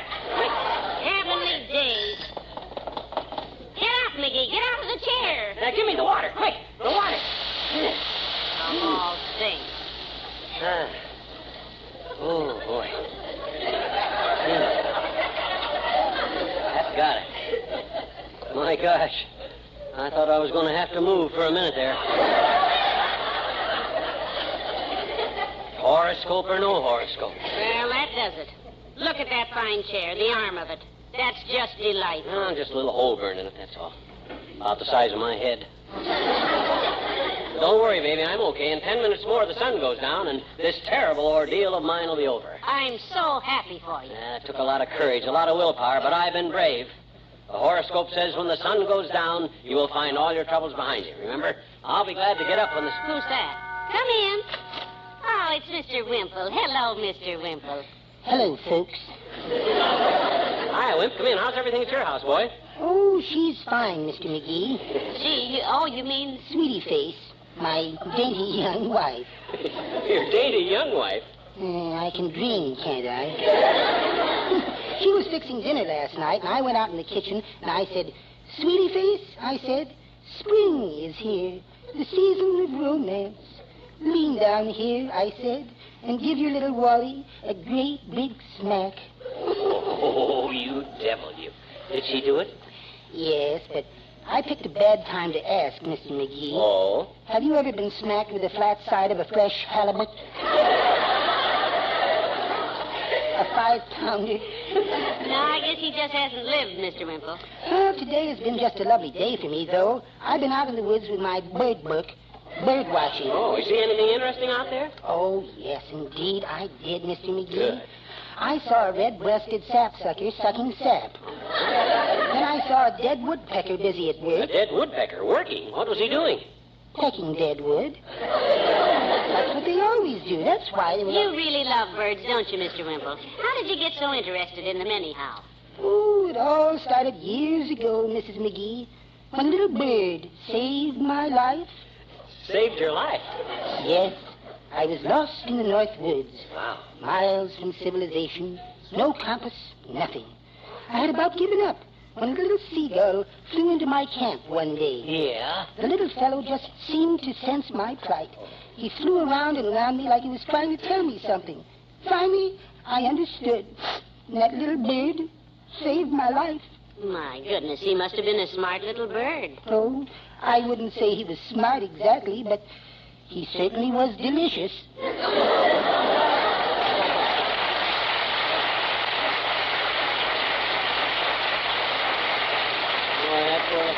Hey, Molly, look. It's getting dark, kiddo. It's sundown. Wow, I can get up. Well, thank heaven. You've got time to get yourself cleaned up now before the guests come. Oh, it's good to stretch. I was getting plenty tired sitting. McGee, what's that in the chair? Oh, it's a letter. I've been sitting on it all day and didn't even feel it. I don't see how you can feel anything. They must have brought it in with the other mail this morning and dropped it in that chair. And... Well, who's it from? Open it up. Turn on the floor lamp.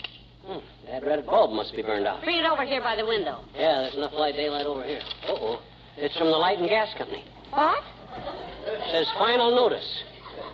Unless your bill is paid by 5 o'clock today, your gas and electricity will be turned off. Oh, my gosh. No lights. Our guests. McGee, we can't eat in the dark. We won't have to eat. The gas just went off, too. Oh, I can't finish cooking. My dinner. Well, that proves it, Molly. Proves what? That horoscope was right. It said when the sun went down, I'd find all my troubles behind me. And I did. I've been sitting on them.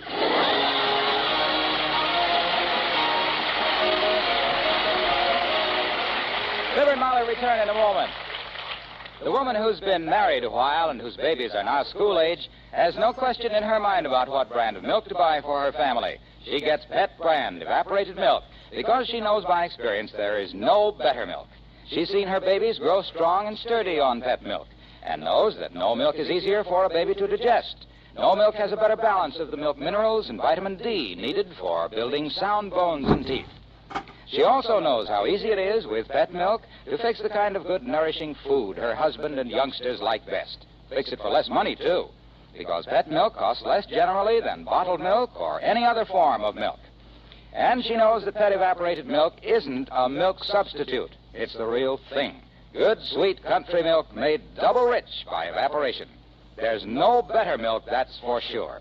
So you young wives who are just beginning to keep house, begin to use the brand of milk found in so many happy homes across the country. Pet brand, Pet evaporated milk.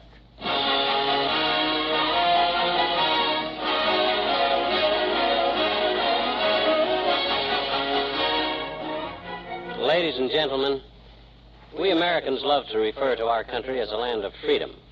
But it doesn't look that way to a crippled child. That's right. Freedom to do as you please is a pretty empty phrase when your legs don't work. That's why the National Society for Crippled Children maintains training camps in hospitals and special schools so that crippled children, all crippled children, may have their God-given right to a healthy, normal life. The Society for Crippled Children is supported by our contributions through the sale of Easter seals. Send your contributions to Crippled Children, care of your local post office. That's all, just Crippled Children, care of your local post office. Good night. Good night, all. A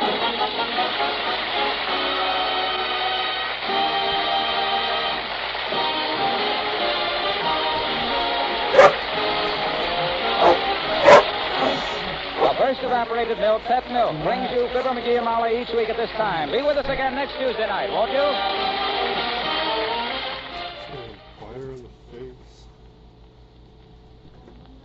Suppose, quite by accident, you heard you were being dropped by someone you considered to be your friend. Well, that's the unhappy situation Sally Carter finds herself in. And what the surprising outcome is, you'll hear in the story of the week on Pet Milk's Mary Lee Taylor program next Saturday morning. Right after the story, you'll hear about an easy recipe that makes good use of leftover ham. It's Mary Lee Taylor's recipe of the week for ham loaves with ketchup gravy. And you'll hear how to make it on Pet Milk's Mary Lee Taylor program next Saturday morning over NBC.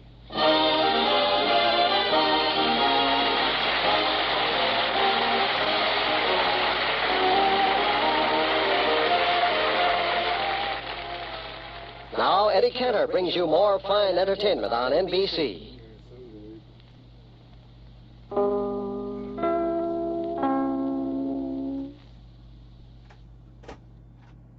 Changing race in the New Jersey presidential primaries. Early returns give Taft 12,000, Eisenhower 11,500. Keep tuned to your NBC station for the later news. The Pet Milk Program with Fibber, McGee, and Molly.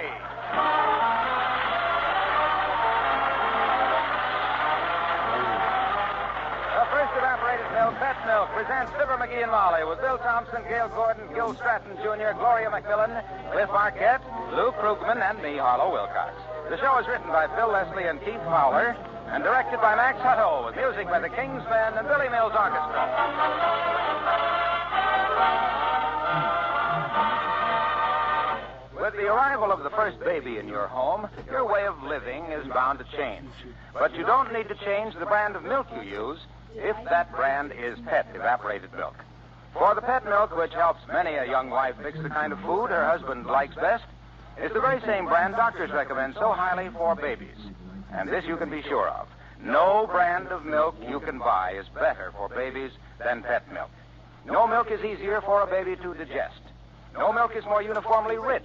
No milk has a better balance of the important milk minerals and vitamin D, the sunshine vitamin. And it's that combination which helps Pet milk babies have such strong, straight bones and sound teeth. Helps them make good, steady growth. So give your first baby a good start in life by giving him Pet brand evaporated milk. When you see how he grows and thrives on this safe, easy-to-digest milk, you'll do as millions of devoted mothers do. You'll see to it that all your babies are happy, sturdy, Pet Milk babies.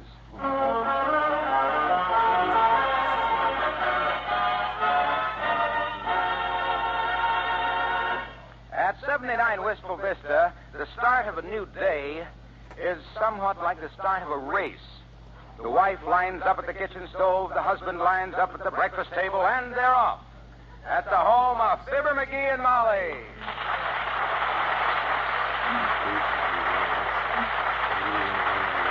What's holding up breakfast, kiddo? Let's eat. I'm as hungry as the last year's bird's nest. I'm as empty as the last year's bird's nest.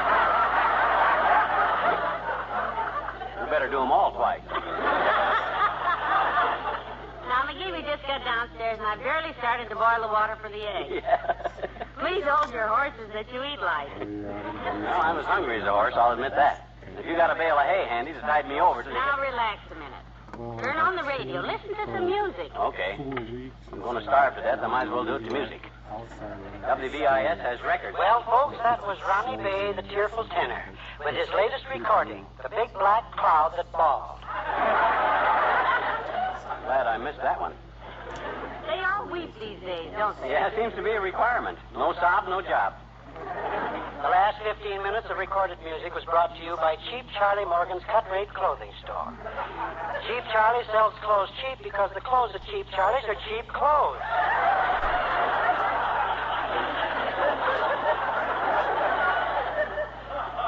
Very sincere commercial. Yes.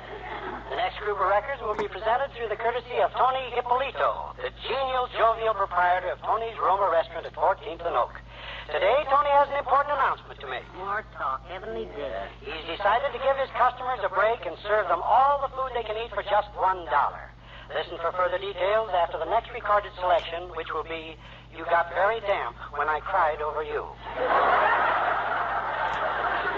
Sung by Lonnie J., the blubbering baritone. Hey, you hear that? I don't blame you for turning it off, dearie. I wouldn't enjoy that one either. That ain't why I cut it off. Didn't you hear what he said about all you can eat for $1 at the Roma Restaurant? Yes, I did. Well, what are we waiting for? We're going there to eat breakfast? Man, why not? This is a chance of a lifetime, kiddo. Single-handed, I'm going to eat enough to put genial, jovial Tony clean out of business. Grab your hat. I'll grab my coat, and we'll both grab a streetcar. Come on.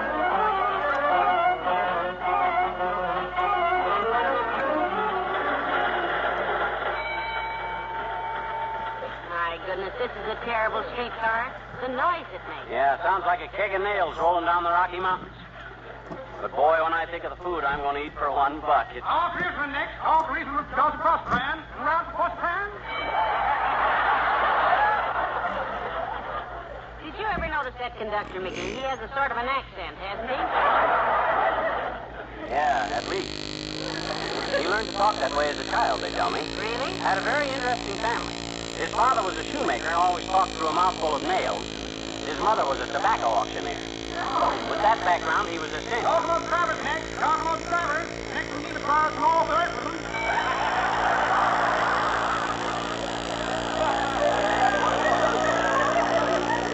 Well, we should be getting near the Roma Restaurant, dearie. It's along here someplace. Yeah, I'll check with the conductor. Hey, Bud, how far is the Roma Restaurant? Almost on the Roma Restaurant, Mac. Arnold Shipping. Hey? Oh, thanks a lot, Bud.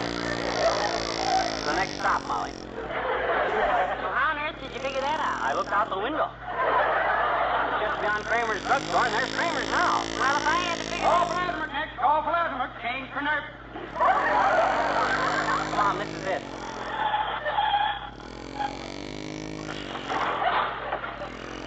Call for Lazimer. Call out to call for Lazimer. Head car. Watch it, Molly. Give me your hat. One step, please. Take the first amount of passenger paid. Four.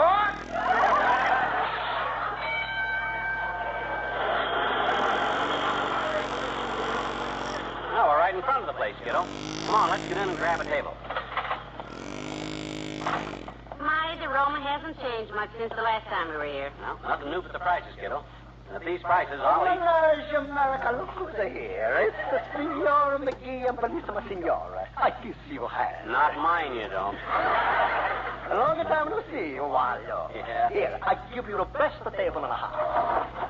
Well, Well, thank you, Tony. This is so nice. You betcha my life. You know my motto, senora. Make it a Roma, you home. Now, I take you order myself in a person. Oh, fine, thanks, Tony. Well, what do you have, Molly? Well, toast and coffee and 2 medium-boiled eggs. Toast and coffee, boiled eggs. I got them down. Well, put down some biscuits, a few muffins, pot of chocolate, some coffee, 2 fried eggs, 2 scrambled eggs, 2 poached eggs, 6 strips of bacon, 7 strips of bacon, side of country sausage, sack of hotcakes, a waffle, a couple of grapefruit, and an order of French fries. How many friends you expect? None, that's for me, Tony. I'm sort of hungry today. You're not just a whistle in a Dixie dish. I'll go make an order. McGee, I'm ashamed of you. Just because the food only costs $1, you don't have to stuff yourself like a pelican turned loose in a tank full of guppies. My gosh, kiddo, a bargain ain't a bargain if you don't take advantage of it. Don't worry about me stuffing myself. I always been a hearty eater. You ain't a whistling Dixie, kiddo. Even when I was a kid, I was no slouch. In fact, I was only 8 years old when I entered a pie-eating contest at the Old Settlers' Picnic against a bunch of full-grown men. There was a prize for the one who ate 20 pies first, and I'd have won it except for a slight misunderstanding. A misunderstanding? Yeah, I thought the paper plates they served the pies on were the bottom crusts. Eating them kind of slowed me down. Well, something better slow you down today. That breakfast you just ordered. Oh, look who just came in. Hello, Mr. Mayor. Oh, hi, Latrell. Oh, good morning, Molly. Hello, McGee. Having a little breakfast? He's having a lot of breakfast, Mr. Mayor. Will you join us? Oh, thank you, Molly. I can't stay. I just dropped in to reserve a table for dinner tonight. Miss Newell and myself. Oh, well, you picked a good place to bring her to, Latriv. You know the slogan here. If she eats you out of house and homa, bring her down to Tony's Roma. That's cute, McGee, isn't it, Mr. Mayor? Yes. As a matter of fact, though, Miss Newell doesn't have a large appetite at all. Oh? Among her friends, she has a reputation for being a light eater. No kidding, a light eater, huh? How'd she ever pick up a habit like that, Latriv? A habit like what, McGee? Eating lights, Mr. Mayor. Yeah. Does she just take them right out of their sockets and chew them up, or does she parboil them first? No, not at all, Molly. I'm afraid you misunderstood me. She must have a picnic around Christmas time, Latriv. Everybody else eating candy and popcorn balls, and she just sits there chomping on a string of lights. It must make it pretty hard to decorate the tree if she keeps chewing up the light bulbs all the time. Because there's never enough anyway, you know. Just a minute, Molly, please. I didn't say that Miss Newell chews light bulbs. She doesn't at all. Oh, she just gulps them down whole like eating oysters, does she? Yes. No. Boy, I'd like to see that. Takes a pretty big mouth type of dame to swallow a light bulb, boy, because even if Lillian is not a big mouth anything. Now, look, this is getting very much out of hand. Speaking of a big mouth, McGee got a bowling ball stuck in his mouth once. That was a billiard ball, Molly. Oh, yes, a billiard ball. Did Miss Newell ever eat any billiard balls, Mr. Mayor? Because they ought to taste better than these. Well, no, of course not. Look, when I said Miss Newell is a light eater, I simply meant she has a delicate appetite. Oh, a delicate appetite. She keeps stuffing herself with old light bulbs between meals. She's bound to lose her appetite. No wonder. She doesn't light herself with old stuff bulbs. Stuff herself with old lighter bulbs. Club! Miss Newell never wanted a slight club. All the light stuff in her spite. Light! I merely said the girl is a wife beater. A light beater. Wife beater! I didn't say anything of... You were the one. It will just...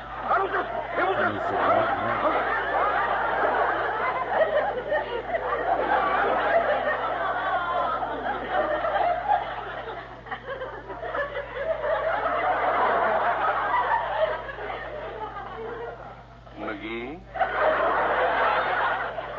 Yes, boy? You've often said you'd like a job in my office.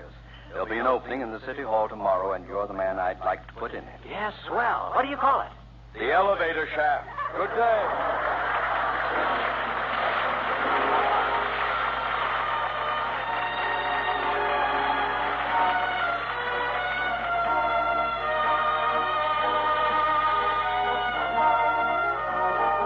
The King's Men and the Moon Was Yellow.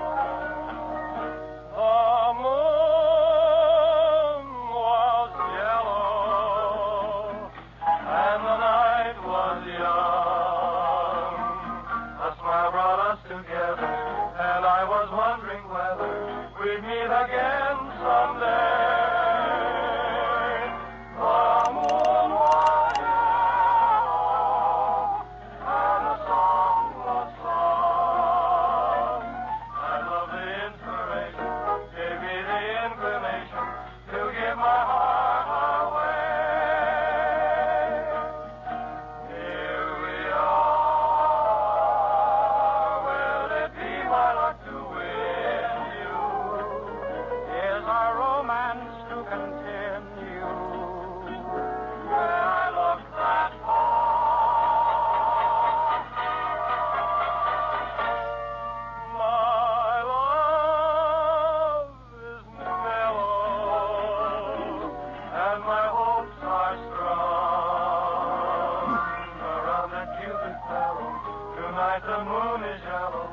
where the night is young.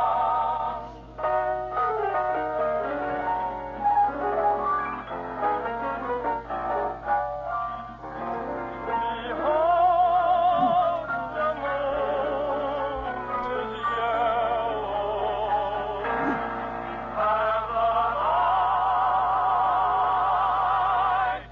is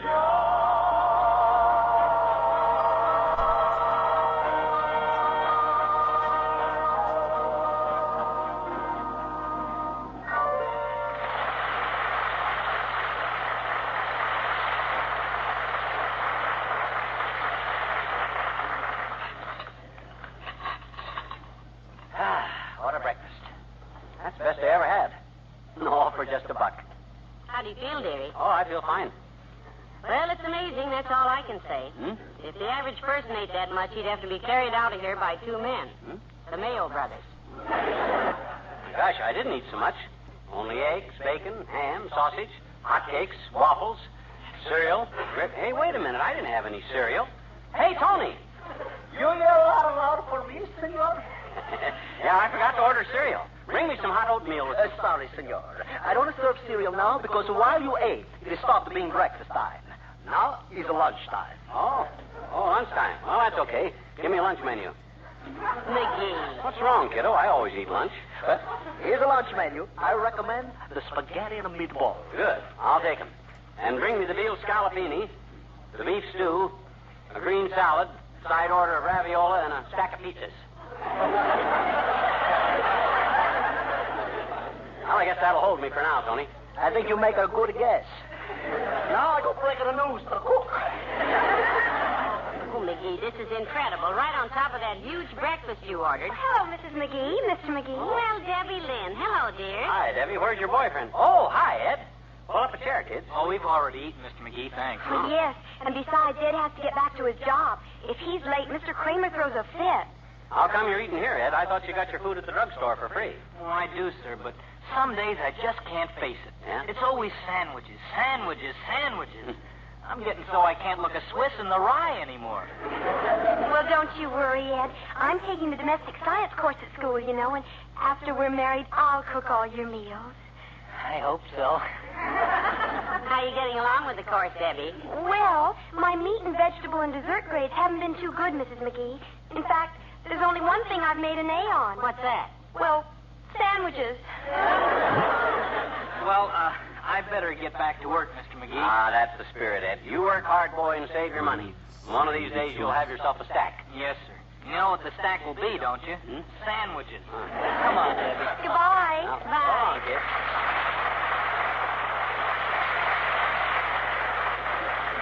Look at them holding hands, McGee. Aren't they cute?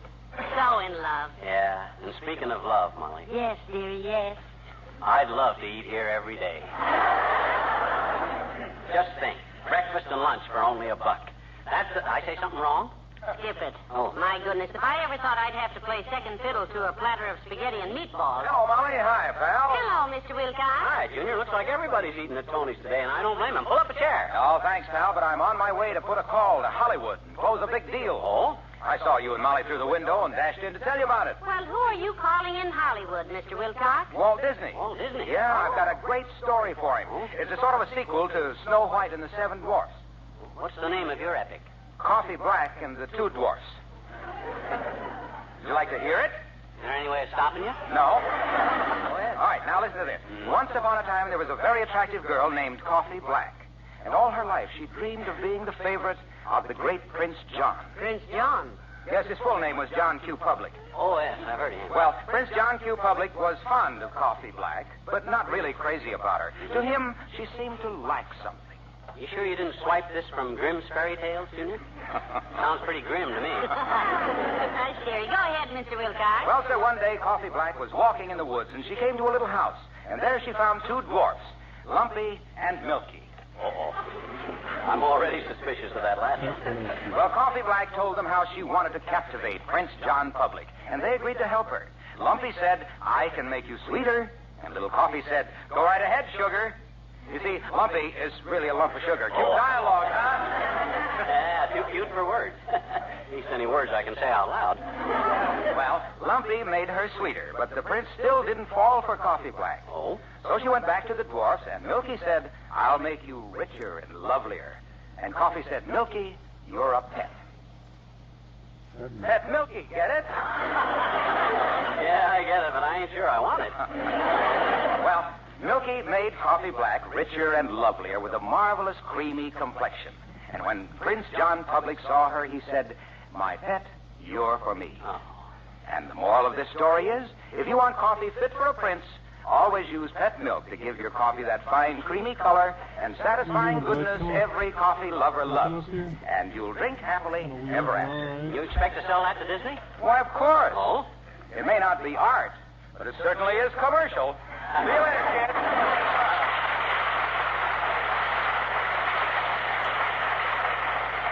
Wasn't that a cute story, dearie? You know, he has a talent. Hold it. Here comes the food. Oh, look at that. What a magnificent lunch coming up. Just to feast your eyes on those magnificent meatballs. Oh, boy. I go bring the veal scallopine, the salad, and all the rest. Oh, just look at that, Molly. There's a lunch fit for a king. That's fit for about 4 kings. And a jack. Huh? Look, McGee, I'm going to run over to the beauty parlor while you're eating. Just the sight of all that. Oh, don't run out on a bargain like this, Molly. You sure you can't eat some more? I'll feed you all you want today, kiddo. Well, frankly, dearie, I'm fed up. Oh. I'll see you later. Oh, what's the matter with her? I don't get it.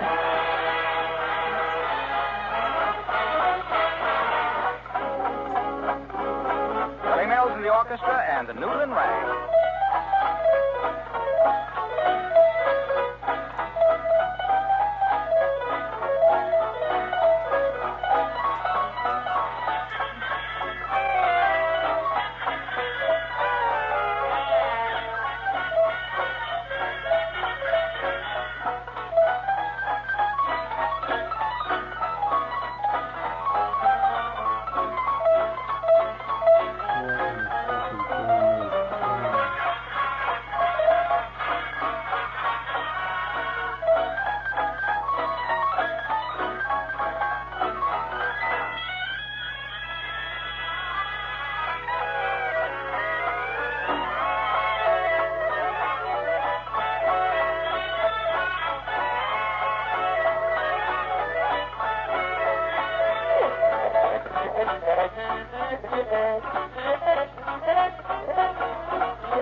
Pretty good, Tony.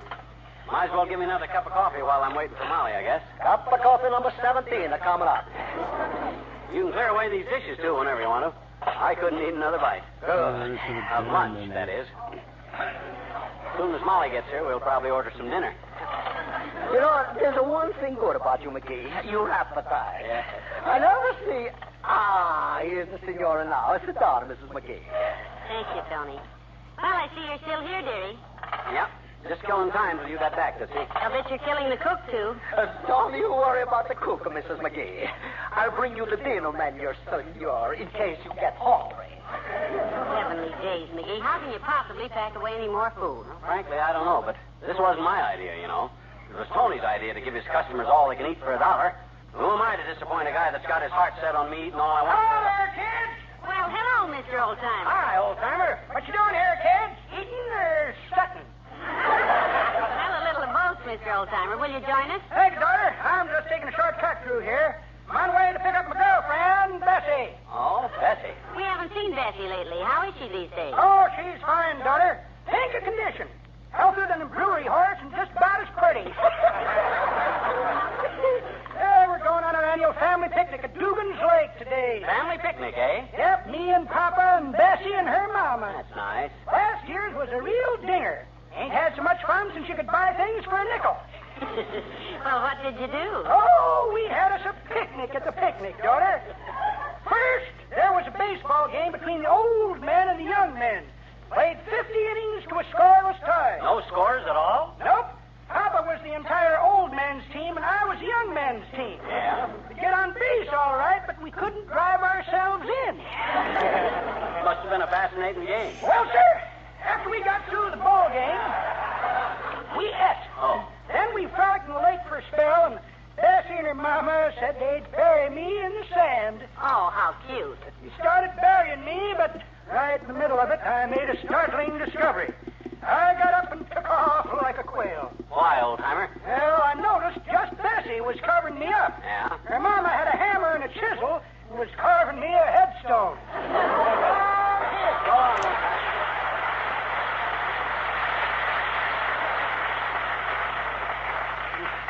I've often wondered where they dug that guy up, and now I'm beginning to wonder why. He's the... Now, look, McGee, Tony's coming with the dinner menu, but I want you to send it back. Look at your belt. You can't eat anymore. You're so right. Thank the man and pay him, and let's go home. Well, here's the dinner menu, McGee. The special for tonight. Don't tell me, Tony, don't tell me. I'm quitting, boy. I just realized I've had enough. I'm very disappointed, senor. Yeah? I just tell my cook to get ready with the dinner and stand by when McGee blows up. Oh, I'm sorry. I'm stuffed.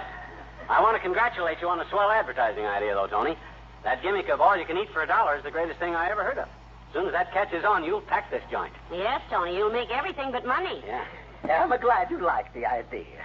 I hope you both come back tomorrow when the offer starts.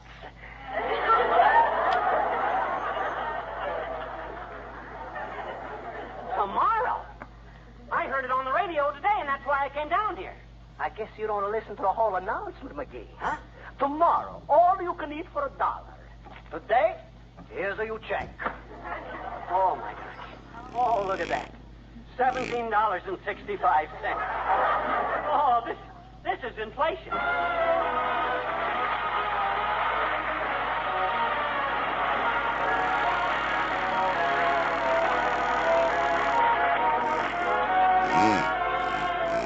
Fibber and Molly return in a moment. You know, it seems to me mothers get smarter and smarter all the time. For instance, in the old days when it came time to wean the baby, some mothers would switch to ordinary bottled milk.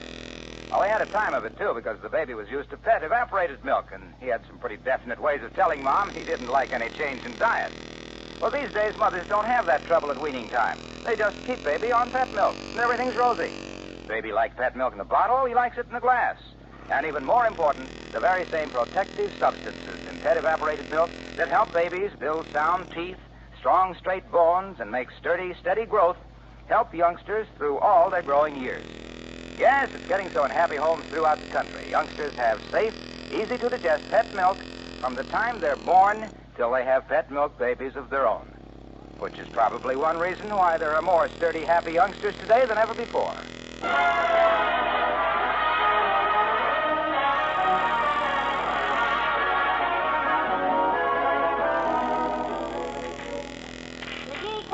Up to bed. What are you doing out there in the dark? Oh, nothing. McGee, for good heaven's sake, get away from that icebox. Icebox? Oh, I thought that was the medicine chest. Good night. Good night, all.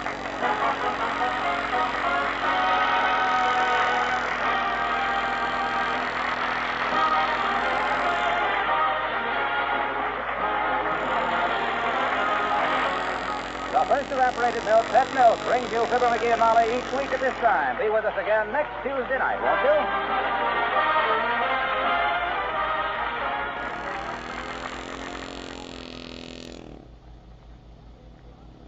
To most newly married couples, a first house is a dream to be realized. And to most older couples, the first house is a dream to be remembered. And to a young couple like Jim and Sally Carter, leaving the first house becomes a reality that isn't easily faced, as you'll hear in the Story of the Week on Pet Milk's Mary Lee Taylor program next Saturday morning. The second big feature is the recipe of the week for Fruit Kisses, a colorful springtime dessert that looks and tastes extra special, yet costs very little. Don't miss Pet Milk's big double feature Mary Lee Taylor program, a Saturday morning favorite on NBC.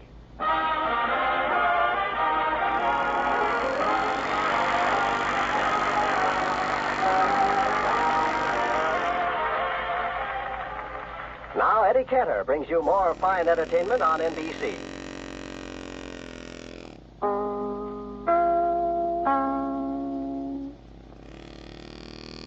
The Pet Milk Program with Fibber McGee and Molly.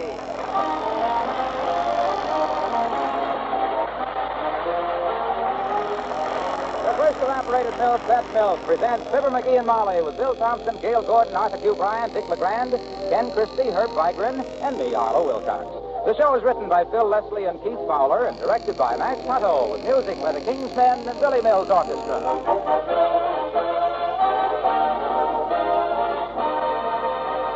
When your husband or one of the youngsters does the food shopping and milk is on the list, be sure they understand that when you say milk, you mean pet, evaporated milk. There's a difference, as you know. There's a difference, a delicious difference, in the foods you cook with pet milk. A delicious difference in coffee, too, when you use pet milk instead of cream. And when you use pet milk in babies' bottles, what a wonderful difference that can make in sturdy, happy growth. Yes, pet milk can even make a difference in your food bill because it costs less generally than ordinary bottled milk or any other form of whole milk. And think what you get when you get pet. Good, sweet country milk concentrated to double richness by evaporation. That's why we say, when someone else does your food shopping for you, be sure they know that when you say milk, you mean pet evaporated milk.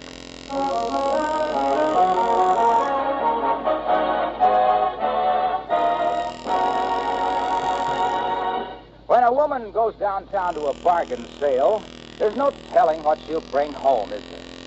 The lady at 79 Wistful Vista, for instance, she went down to the Bonton this morning, and look what she just got home with. A traffic ticket? Oh, no. Sorry, dearie. Yep, it's Fibber McGee and Molly.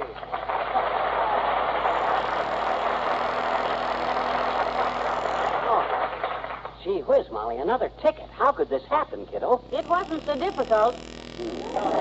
Yeah, but my gosh, do you know how many traffic tickets we already got this year? 3. Hmm? Do you know who was driving when we got them? Me, so let's talk about yours. How'd you get it? Well, very simple. Yeah? I just parked in a 1-hour zone at 14th and Oak. Yeah? Left the car there an hour and 10 minutes, and when I came out, the policeman was waiting for me. How much? $5, the man said. I'll go down this afternoon and pay it. Oh, no, you won't. 10 minutes overtime and then low-browed highbinders want to soak you $5? By George, it's time some outraged citizen fought this sort of thing, and I'm just the sort of an outraged enough to get out and fight as citizen. Now, wait a minute, dearie. Let's not start any We'll trouble. go to traffic court this afternoon. I'll be your lawyer. I'll plead your case. I'll handle the case myself. I'll pay the $5. You just leave it to me, kiddo. I'll tie that courtroom in knots. Look, McGee, you're not a lawyer. You don't know anything Don't about... you worry. I go to the movies. I know how a lawyer operates. All a lawyer has to do is keep saying, I object. So do I. The more he objects, the better lawyer he is. And I guarantee you I'll be the most objectionable lawyer that ever walked into that courtroom. I'll pound the table. Right? Come in. Oh, it's the old-timer, McGee. Hello there, kid. Well, hi, old-timer. What's new? Molly got a parking ticket downtown this morning, and I claim it's a bum rap. I happen to know a little law myself, and I'm going to fight the case for her. Well, the law's a fine thing, Johnny. Betcha. Especially for lawyers. Yeah, right. Papa was interested in it, you know. Oh? He studied law for quite a spell, kid. Oh, went to law school, did he? Nope. Papa got into a little election trouble, daughter. That's so. They caught him smuggling coonskin caps into the Taft headquarters. Uh-oh. When he come up in court, the judge flanged the book at him. Yeah? Papa caught the book, took it to jail with him, and studied law. He studied the evidence in his own case, located the flaw, and got himself out of it. Yeah, flaw in the evidence, eh? Nope, the flaw in the jailhouse, son. Loose brick in the cell wall. He kicked it loose, plumbed through it into a sewer pipe, crawled a while, pushed off a manhole cover, and found himself in the warden's office.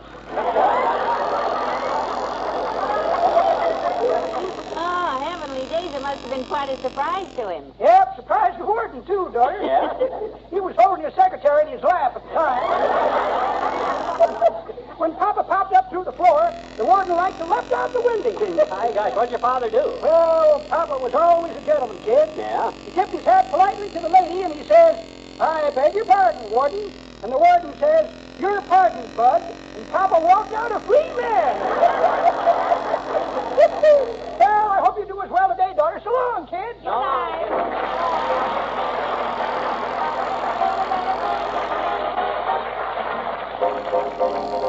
Billy Mills with the orchestra and Blue Tango.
Boy, I got the wheels of justice rolling out, Tootsie. The case of the people versus Molly McGee is really shaping up.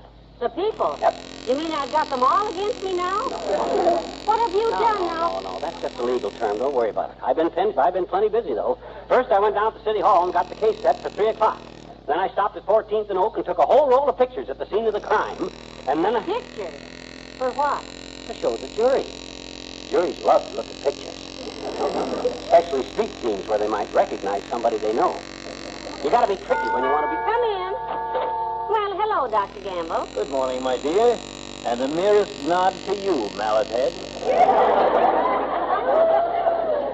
Hi, wide and handsome.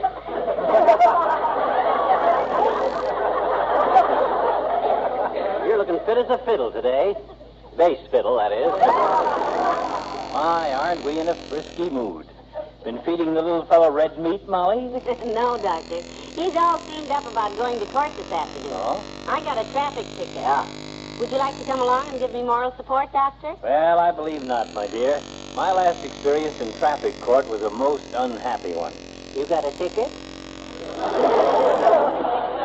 No, I was called to testify as a medical expert. Oh. In the case of Brown versus Jones, two gentlemen who had a collision.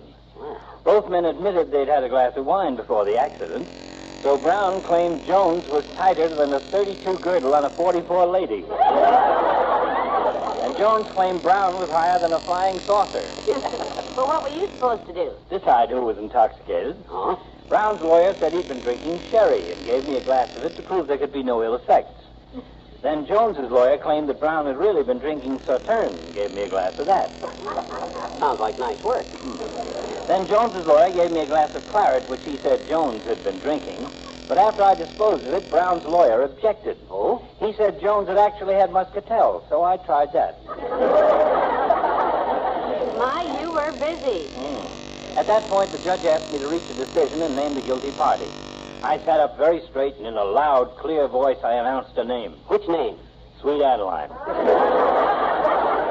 I understand I sang 2 full choruses before court was adjourned. Go on.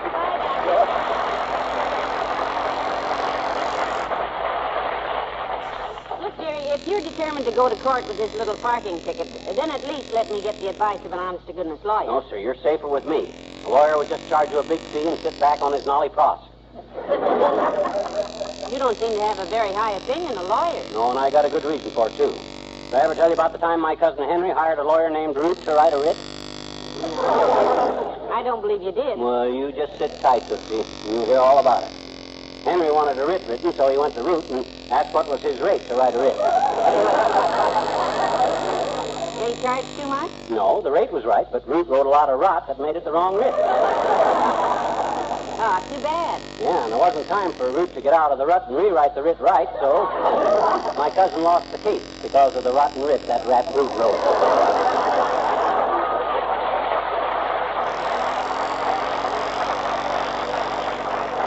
Well, that's just one example, McGee. I'm sure most lawyers. Hello, Molly. Hi, pal. Hello, Mr. Wilcox. Hi, Junior. Say, I hear you got a parking ticket downtown this morning, She Molly. did. Anything I can do to help? Thanks, Mr. Wilcox, but I'm beyond help.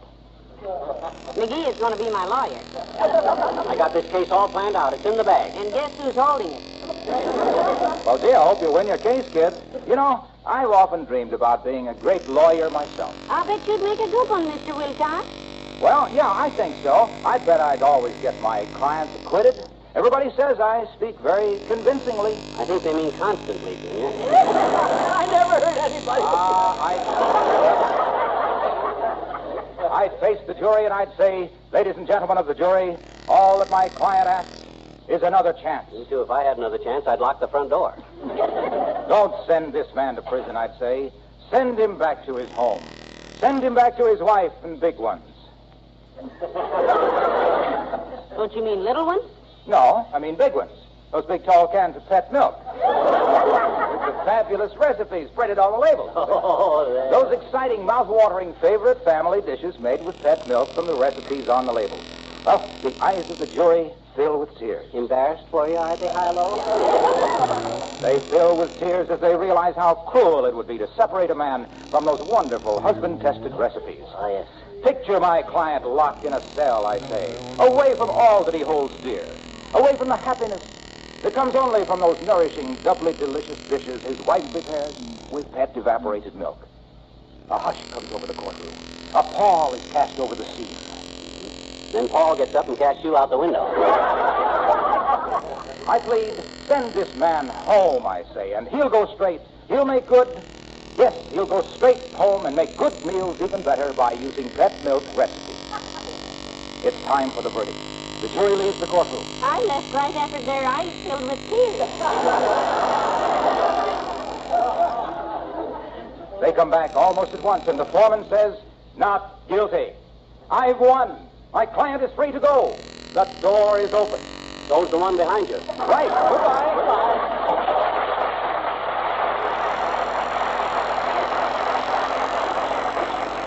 McGee, maybe you shouldn't let him help you at that. He's a pretty good speaker, you know. Ah, Pata, who needs him?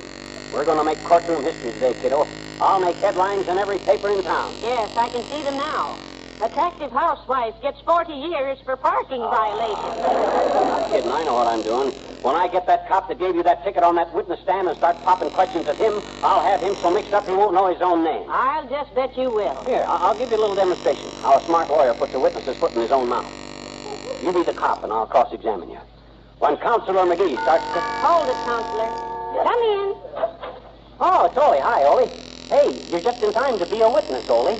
Huh? I don't witness nothing, McGee. I can prove I was someplace else when it happened. No, Ole, McGee just wants you to help him here. Yeah. He's going to be my lawyer in traffic court today, and he wants to show me how he'll cross-examine the witnesses. Okay, I play. Good. You just pretend you're the cop that gave Molly the ticket, see? And I've got you on the witness stand. Your name is Patrick Joseph Kelly. Oh, good gracious, this is ridiculous. Come on, Ole. I want to show Molly how I can get him all tangled up. Just answer my questions. Okay, I answer. Now, here we go. Officer, what is your name? Patrick Joseph Kelly, and may all the good sweets forgive me. Did you give Mrs. Molly McGee a ticket for parking overtime? Yes, I did, Peyton Beavers. Yavers. That's Irish for by Yemen, you know. Oh. Now watch me mix him up, kiddo. You claim she parked at 14th and Oak from 9:15 to 10:25. Now tell the court how you happened to see Mrs. McGee's car. Well, at 9:12, I was walking from 16th and Pine to get to 10th and Maple by 9:20. Yeah? And at 14th and Oak, at 9:13, I see a car come from 15th and Walnut and stop 8 feet from the corner at 9:14. Oh, you were coming from 16th and Maple? 16th and Pine. Yeah.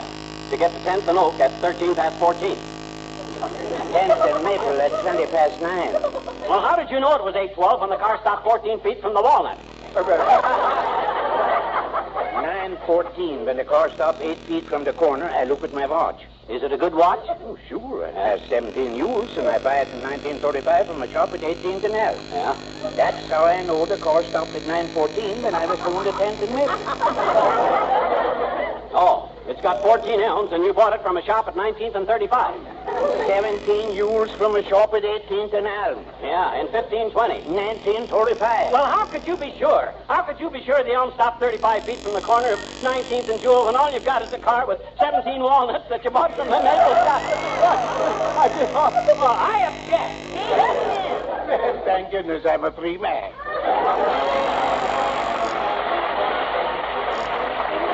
The King's Men and A round the corner beneath the berry tree. Hey, round the corner, whoop-whoop, beneath the berry tree. Hey, along the footpath behind the bush, looking for Emily. Emmy?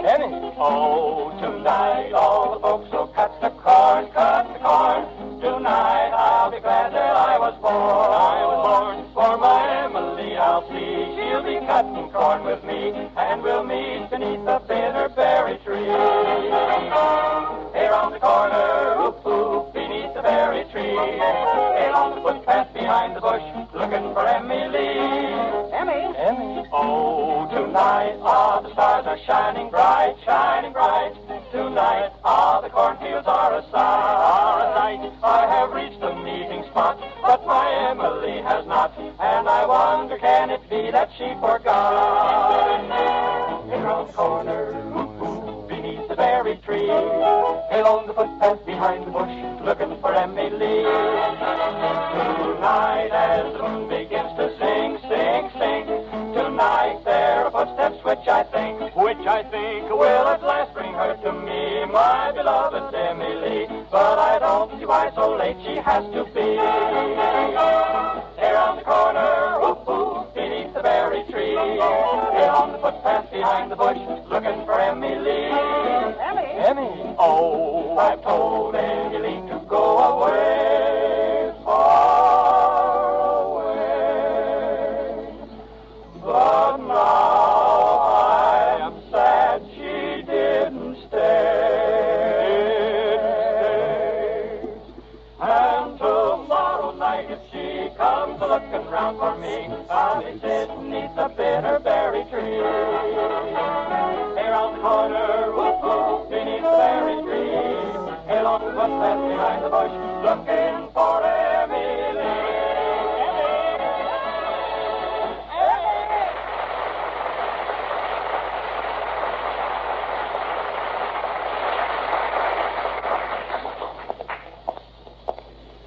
Well, this is it, kiddo. Come on, the courtroom's right down this way. I'm scared, McGee. What are you scared about? Gee whiz, you got me for your lawyer, haven't you? What more could you want? An airplane ticket to South America. Look, dearie, it's not too late to go home, is it? We could call up and tell them we're mailing the fine No, to them. sir, they can't intimidate us. Speak for yourself. I'm intimidated half to death. We got our rights, Molly. According to the Constitution of the United States, every criminal is entitled to a fair trial. And you're just as good as any other criminal. Well, thank you, Patrick Henry. Wait till that judge sees my courtroom technique. I'll dazzle him. I'll fracture him. Come on inside. There's Mayor Latrivia sitting back there, see? I asked him to come in as a character witness because we may need Mrs. Molly McGee. Is Mrs. McGee in the courtroom? Oh, dear, we barely made it. Here she is. I'm her, sir. Yeah, Mrs. McGee is us, Bud. You the judge? No, I'm the bailiff, mister. Oh. That's Judge Blake sitting on the bench. Bench? Looks like a swivel chair. In court, Molly, they call a chair a bench because a judge's seat is too wide to get from the... Order, please. Order in the court. Take the stand, Mrs. McGee. Yes, Judge. Now then, Mrs. McGee, you're charged with parking over the legal limit at 14th and Oak this morning. Guilty or not guilty? Guilty. I object. That question is immature and rear elephant. On account of because she's liable to incriminate herself. Now, just a minute here. Who is this man, bailiff? He's my... I'll tell him, Molly. I'm the man that he represents, this poor innocent little girl. Counselor McGee. Are you a practicing attorney, Mr. McGee? I'm all through practicing. I'm working at it now. I see. Well, let's get on with the case. Is the arresting officer in court? Right here, Your Honor. Good. Just tell us in your own words about this arrest, officer. Yeah, let's hear your version of it. A likely story, probably. Quiet! Let's hear this. Well, Your Honor, I was riding my beat, maintaining law and order, and writing out parking tickets. While they held up the bank. While they held up... They did not! Nobody holds up any banks on my beat. I maintain law and order. Officer, don't panic. Just proceed with the testimony. Yes. Well, sir, I saw this defendant park her car and go into Bonton, so I chalked the time on her tire, 9:15. Then I went to the Waltz malt shop. Pinched a waitress. Pinched a waitress. I did not!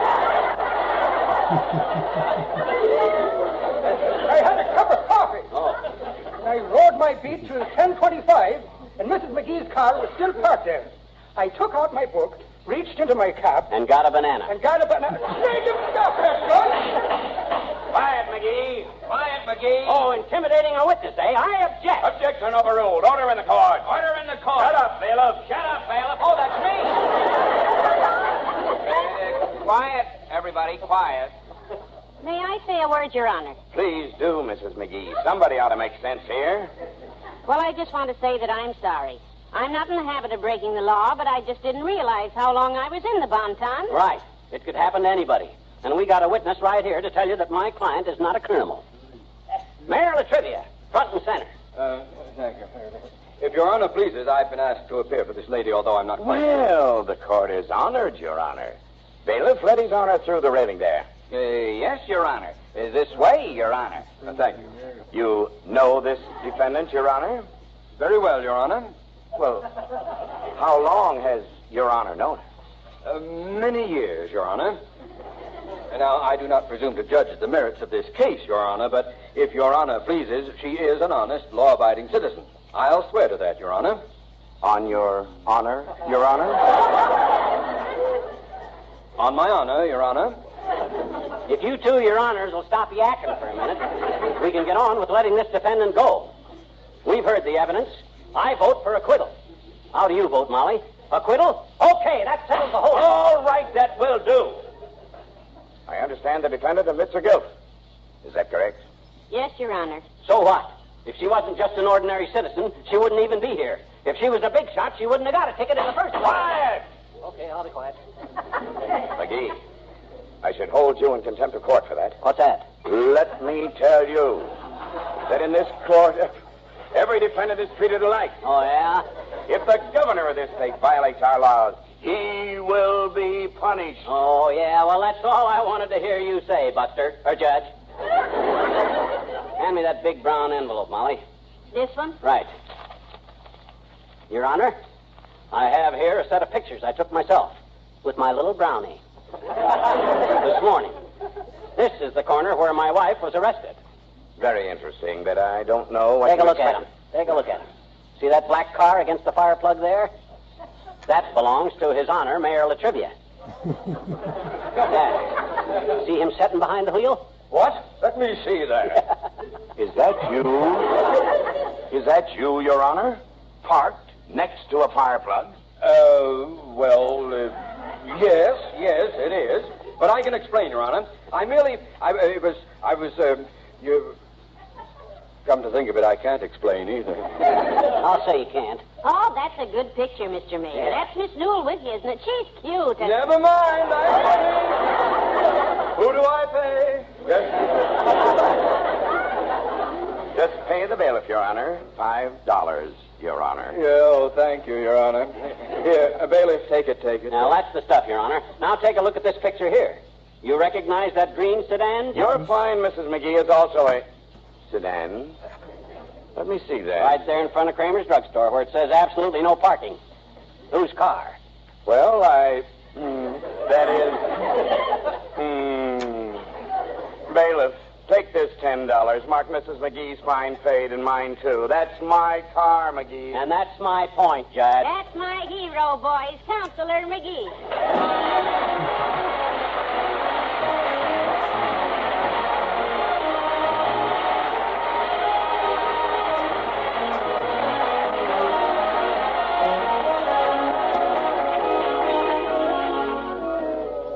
Fibber and Molly return in a moment. Do you know why so many good cooks would rather use pet evaporated milk than any other kind? Because pet milk is actually twice as rich as bottled milk in all the nourishing whole milk substances.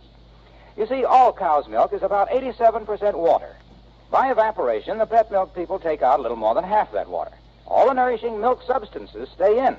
But with so much of the water removed, you get those substances in concentrated form. And that's why good cooks like pet milk. You can use it in place of cream, just as it pours from the can, even in place of whipping cream. And for cooking, you can decide for yourself just how rich you want pet milk to be by the amount of water you put back into it. You can add just a little water, or to give it the same consistency as the good sweet country milk had before evaporation, you can mix pet milk with an equal amount of water. And remember, pet evaporated milk, the first all-purpose form of milk, costs less generally than ordinary bottled milk. Get some at your grocer's tomorrow.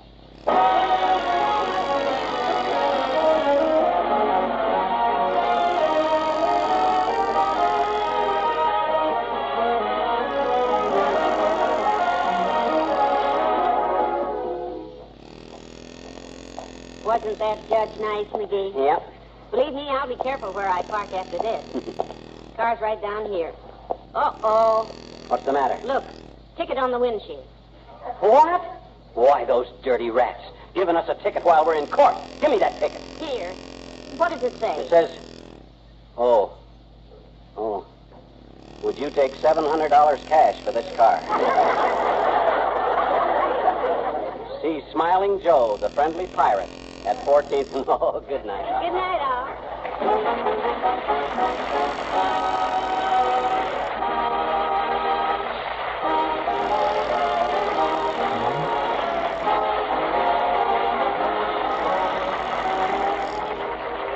Ladies and gentlemen, this is an emergency plea for funds from your American Red Cross. Your money is urgently needed to help fight the current flood disaster.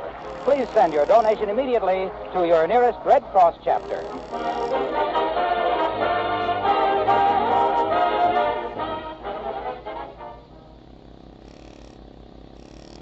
When a young married couple decides not to let a baby make a difference in their way of life, it can develop into a kind of comedy of errors, as you'll hear in the story of the week on Pet Milk's Mary Lee Taylor program next Saturday morning.